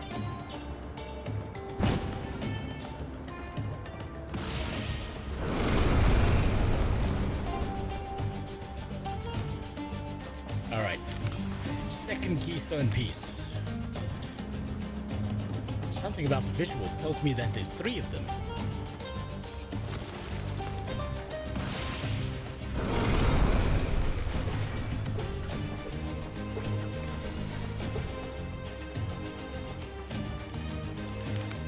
Enchanted ore brimming with magical energies used to upgrade weapons. Let's see, can we upgrade these things? Or do I have to be at like a smithing table or something? Because I know they have crafting systems in this game. Looks like that's going to be for later.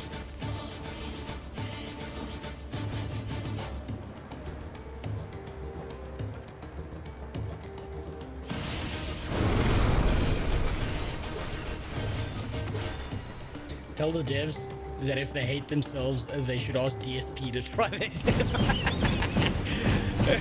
You know what? Good idea. I bet he'll ask for a bunch of fucking money and talk up how great of a person he is.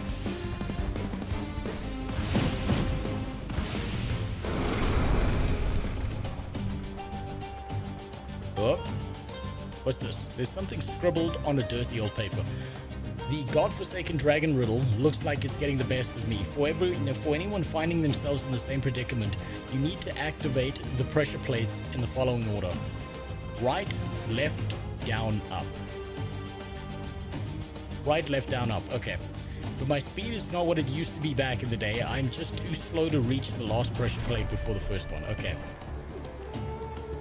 So, right, left, down, up. So there was an old man in here, Jeffrey Epstein, probably hiding from all the crimes he committed. The sun is born in the east and rests in the west. Motherfucker again.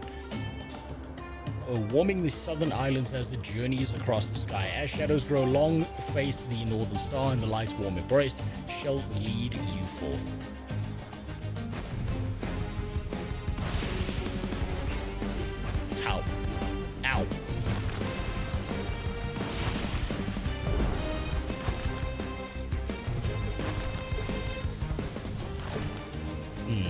That didn't feel like much of a fight.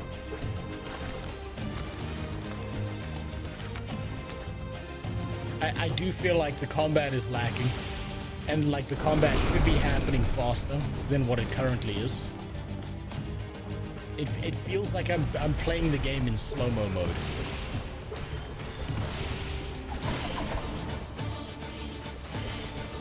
Okay, these are light crystals. Okay, rough landstone. Magical stone, mighty... Okay, wait, no, these are earth stones. Okay. Right, that means I can upgrade this. No. No, yes, no, no.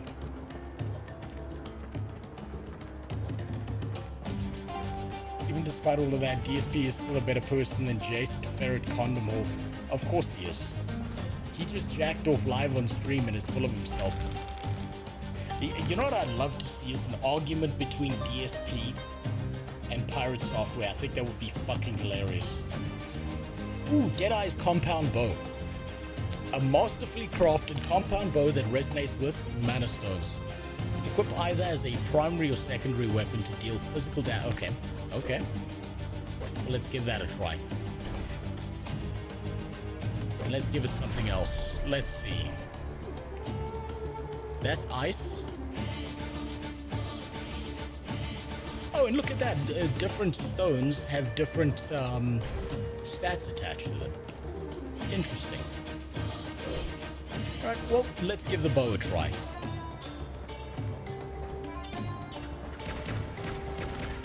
Ooh, that fires nice and fast. I like that.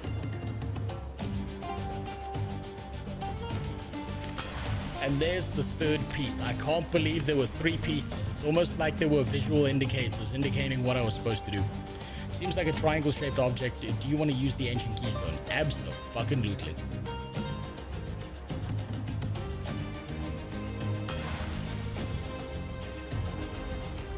Jesus Christ. What the fuck happened to your username? What kind of schizophrenic incident caused that? What happened to you make you so cruel to suggest such a thing? What, making the game combat faster? Or do you mean having DSP argue with Pirate Software? I'll be honest, I'm a sucker for bullshit drama that doesn't actually matter. I love shit like that. Okay, bow's nice and fast. Maybe, okay. Maybe it's because it's the beginning of the game, but enemies do feel meaningless in a lot of ways. Oh, now I can grab onto ledges. Did you see that? So earlier I wasn't able to grab onto ledges. But now it's letting me do it.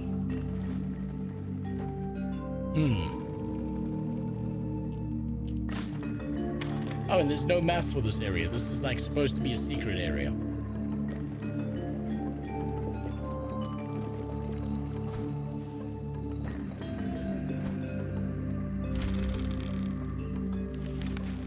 Okay, it's just a healing potion. Fuck.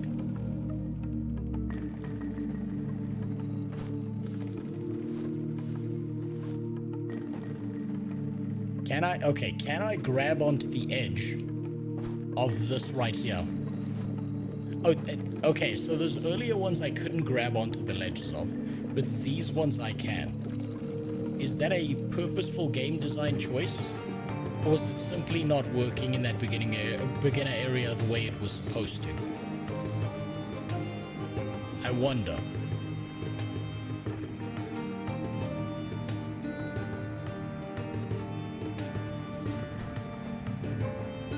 I was right, the overgrowth vines are a visual indicator, I believe.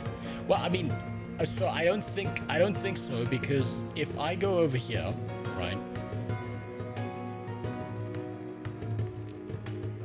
And I go back to this right here. So these have vines on them.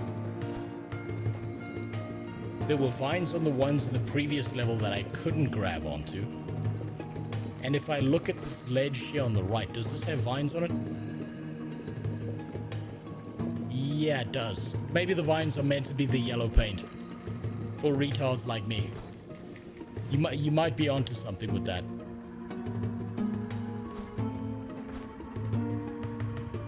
You may be onto something there.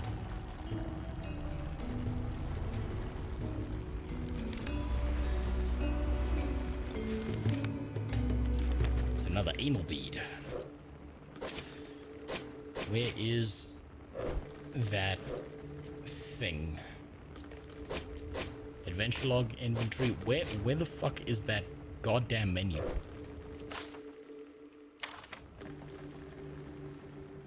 Oh fuck, my dumbass has forgotten how to get to that tablet.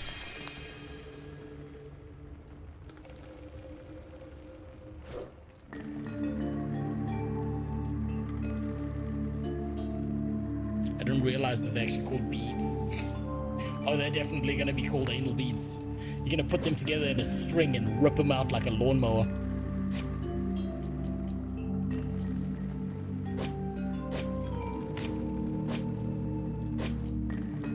Okay, where's that tablet? Where's that fucking thing?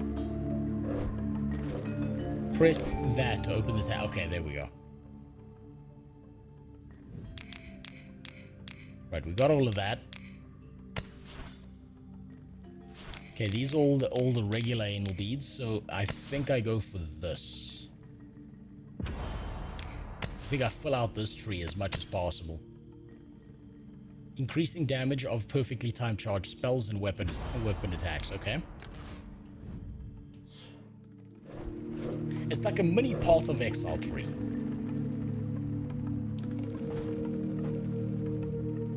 What am I supposed to do with that information there?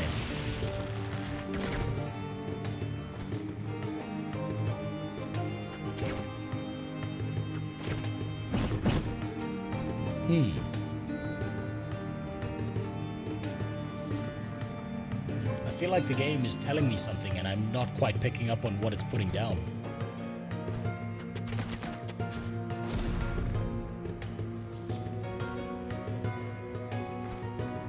Have I missed something?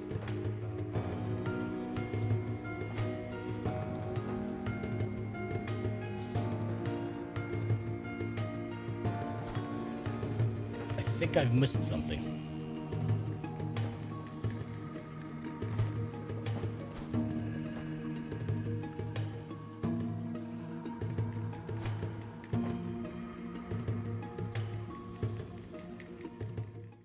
Oh, okay, this is just telling me to get the fuck out of here. Okay, that's fine. Maybe there's something I'm gonna come back to later.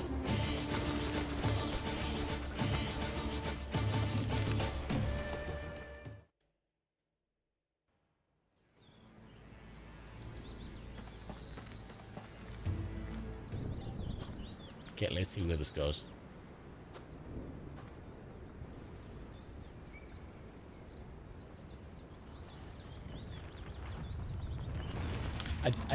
I think the main character does need a higher detail model. Like, not drastically, but I feel like he needs more facial animation to him.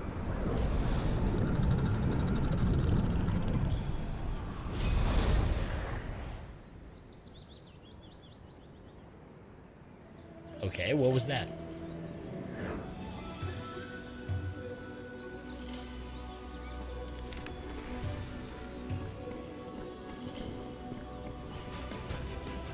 Okay.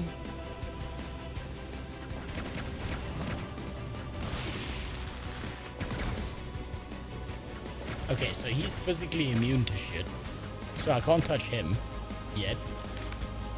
Galestone, Furious Cyclone. Is this meant to be like a find your way around it kind of puzzle?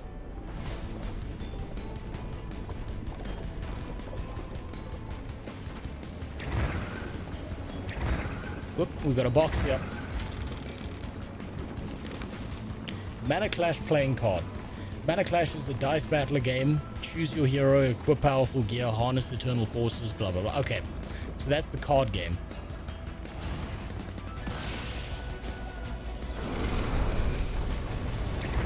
Oh, there we go. Okay, we just had to knock down a shield. Alright. Alright, I see you.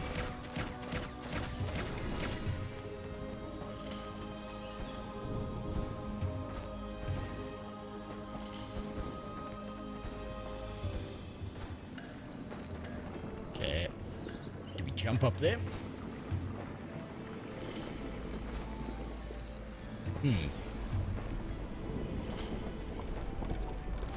Okay, now we're offered two paths.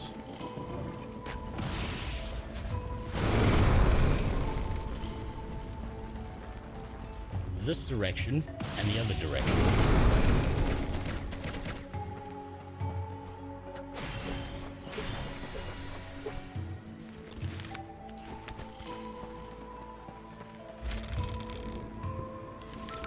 Gonna do some EOSO stuff.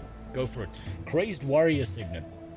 A magical relic from an ancient civilization reduces your health and vigor to 50% permanently and increases all damage. Oh, I'm fucking doing that. I am definitely doing that.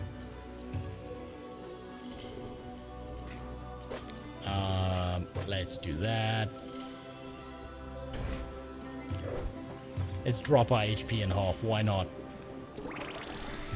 Why not? Let's make this a little bit more challenging since everyone's moving at half speed. Now, can I jump on? Can I grab onto one of these moving ledges? No, so maybe that's a purposeful design decision. Is to not allow you to jump onto the mobile moving ledges.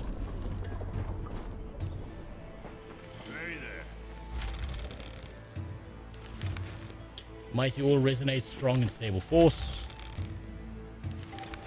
Mighty Ore, stable force. Hey, Sharon! Sharon's back. Anything shiny this time or just more scars? That sounds like mighty grim dark visions from their golden tablets, you say, and the world just shifted before your eyes just now. If what you say is true, then you'd best find Gadwick back at the village straight away. He needs to hear this. Grim though it is. After that, swing by my forge. I'll see what I can do to give those weapons a proper spruce up. Well, off you go, kid. You'll likely catch him in his workshop this time of day. He's always knee-deep in gears and grimoires and mana stones. Alright. Hello? Hi. Okay, excuse me, you're Sharon, right? If you wouldn't mind, I'm in dire need of your help. I'm Auric, one of the 9 card sages. The Grey Card Sage, actually lowest rank among us. I need to speak to the Black Sage. This guy better die at some point to some giant demon and then fucking come back as the White Card Sage. But he's gone missing, and the tournament's only a few days away. There are other sages in Aramaya, but they won't speak with me, not until I've defeated them at least once, and well, that hasn't gone so well, which is why I'm hoping you might approach them instead. Please take this. It's a humble deck I built it by myself. Optimized, but it has potential. Try challenging the villagers. Win a few cards and see if you can come up. Okay, so go to the local MTG gathering and beat up on some kids. Got it.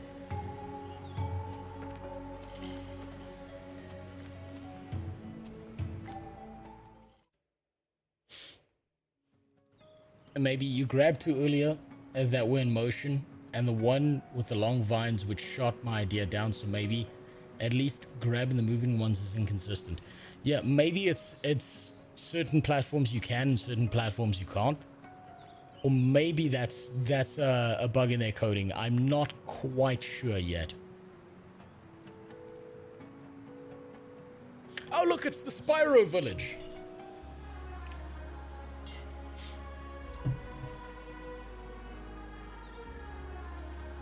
You don't need the challenge because the tutorial boss almost killed.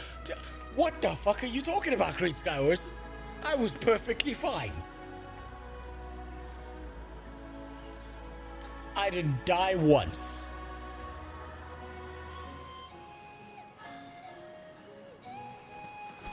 I haven't died yet. Although maybe I should test out death. Oh, looks like we get a bunch of quests from here.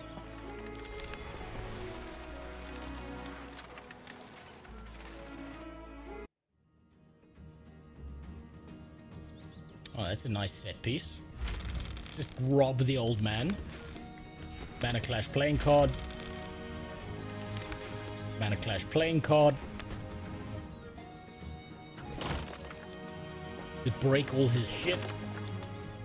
You know, I'd really love it if you got in trouble at some point in the game, or like a boss showed up to fuck you up because you kept on destroying like shit in people's houses. Okay. I'm so glad you came. Just grab the notes on the table anytime if you need me to go over the rules for you. If you win, I'll give you the Chaos Fireball card. It'll fit that get in deck like a glove. Are you ready? Fuck it, why not? Okay. What deck do we have? I have no fundamental understanding of what I'm doing.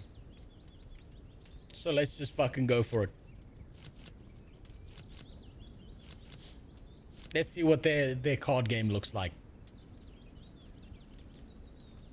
Redraw the starting hand.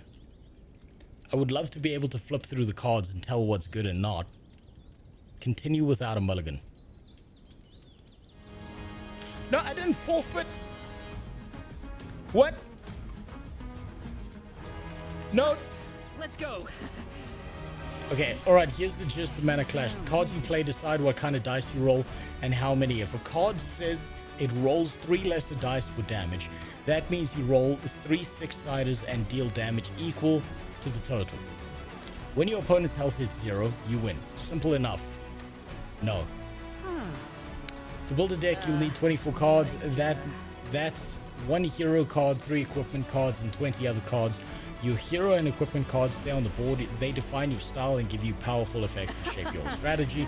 Some heroes excel at inflicting magical ailments, while others overwhelm foes with a flurry of rapid physical strikes. For example, the hero card I gave you, Geddon, goes absolutely wild with spell damage if you somehow manage to burn yourself. I might even have a card that could help you pull that off.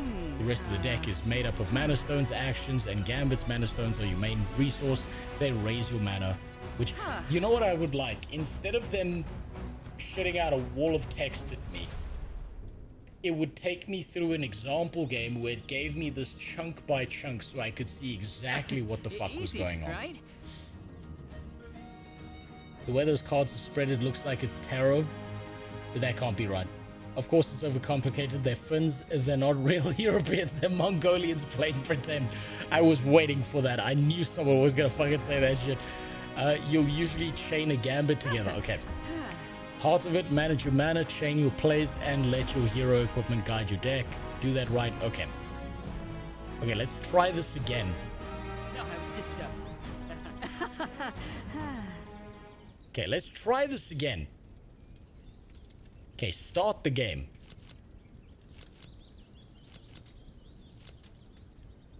Okay. What am I supposed to do here?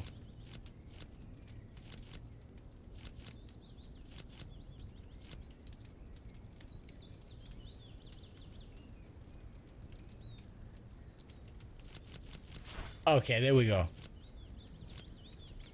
Okay, that was a bit unclear on how to start the game.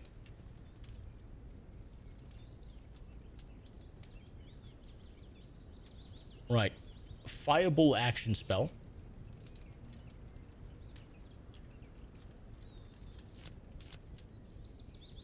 Preparation. It's kind of hard to read the text on this. I don't know if that's just my fucked up eyeballs, but it's kind of hard to read a text that's that fucking tiny. I think the card needs to come closer to the screen so you can see what the fuck's going on there. Okay, we will play this card.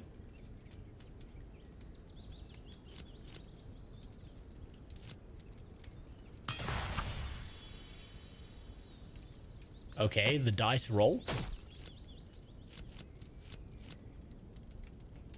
Emberstone, activate an equipment card and gain 1 mana permanently. Let's do that.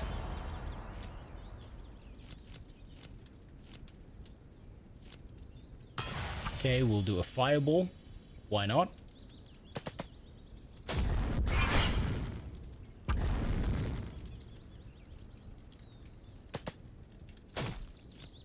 I'm a little bit confused.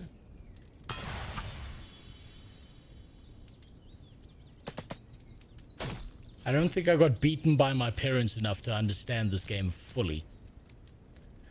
Ooh, the reflection on that card makes that difficult to read. Roll 1 major die for armor. If you have a blessing, draw 1 card. First blood, roll 2 lesser dice for damage. If any die rolls maximum inflict bleed, draw 1 card, add 2 lesser dice.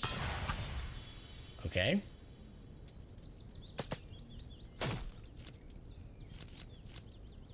Activate an equipment card and gain 1 mana permanently. So let's do that.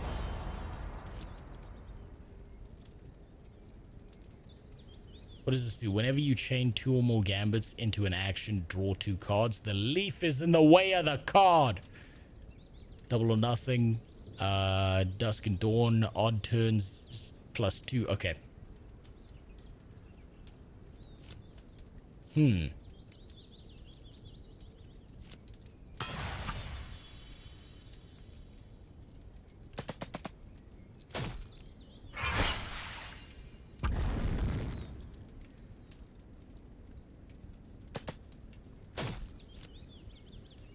This is a very strange game. I feel like it would be better if the game taught you this. Like, it gave you the tutorial by playing through like a tutorial match with you, gave you an explanation. I think some of the visual indicators need some work.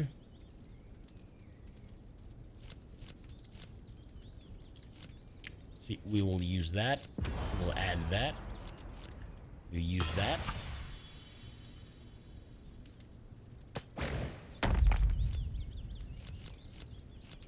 High Tide, roll 2 lesser dice for damage and armor. If at least 2 dice roll, grant renewal. Okay.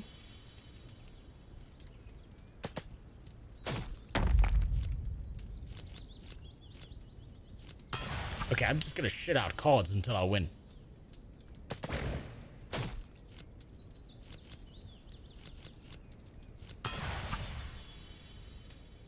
Jesus, okay, that's a lot of dice. Okay, I won! Knowing nothing, I won. Oh!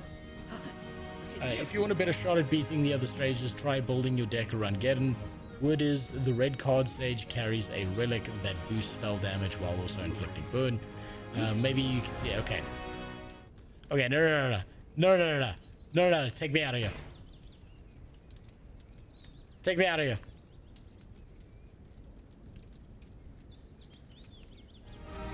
Okay, yeah, let me get the fuck out of here. I feel like their card game needs work. Their card game makes it a little bit difficult to see what the fuck is going on. Alright. Alright, I see I'm out of time. I was out of time a while ago. So I'm gonna stop. Hold on. Hey, hello. Yeah, a little bit too young for me. Hey, Sharon, I'm not totally sure, but down the market square, I swear I saw violet spirits slip through the western gate. Strange, isn't it? Our spirits don't usually wander off like that. Anyway, no sense in dwelling on it. I've got my Mana Clash deck right here. Care to play? No! No, take me back! Take me back! No.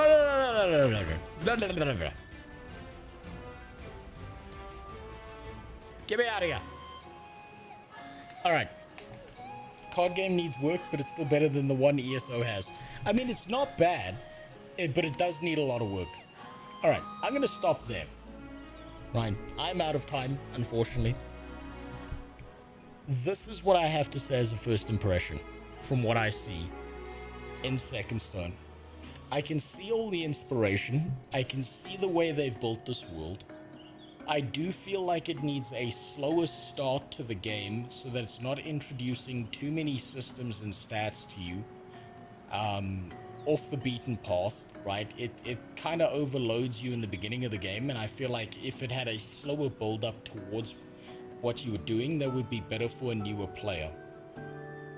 I think the other elements of this game I see that have its biggest problems to me are the combat, where it does that weird thing where it slows down a lot. I'm hoping that's just because I'm at the beginning of the game and that the combat does speed up, because those boss fights felt very sluggish and not in a good way. Other than that, fantastic world building, nice art style. I think the story elements need a few more coherent, like, visual indicators as to what's exactly going on, unless they are going specifically for the idea of the game not telling you what is going on, and you discover it as you adventure. What else?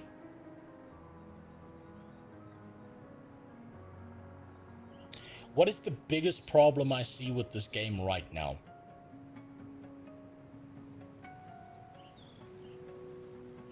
It throws a lot of systems at you. And I think if it could throw those same amount of systems at you, but in a slower, more methodical way, it would work out better for the average new player. The ledge grabbing, I think I'll need to double check with them whether that's intentional or whether that's something that needs a fix. Other than that, this game has my interest enough that I'm going to continue to play the demo. Maybe I'll pick it up tomorrow if I can stream tomorrow, assuming that my fucking internet doesn't cut out again. I can imagine myself playing this game. I can imagine myself going a little bit further in this game. I like what it's got going for it. I think there's a lot of systems here that they could work on, but I do like what I see. So, I'm going to stop there. I hope you enjoyed. Hope you had a good time. It's time for you to fuck off and go live your life. I don't know what you're doing here for this long. I will see all of you fuckers later. Hopefully on Thursday, where we'll play some other MMOs. Between now and Thursday, if I can pick up the time to do an extra stream, I will. But for now, it's just about time for me to fuck right off. So I hope you enjoyed. Hope you had a good time. Peace. I'll see you later. Goodbye.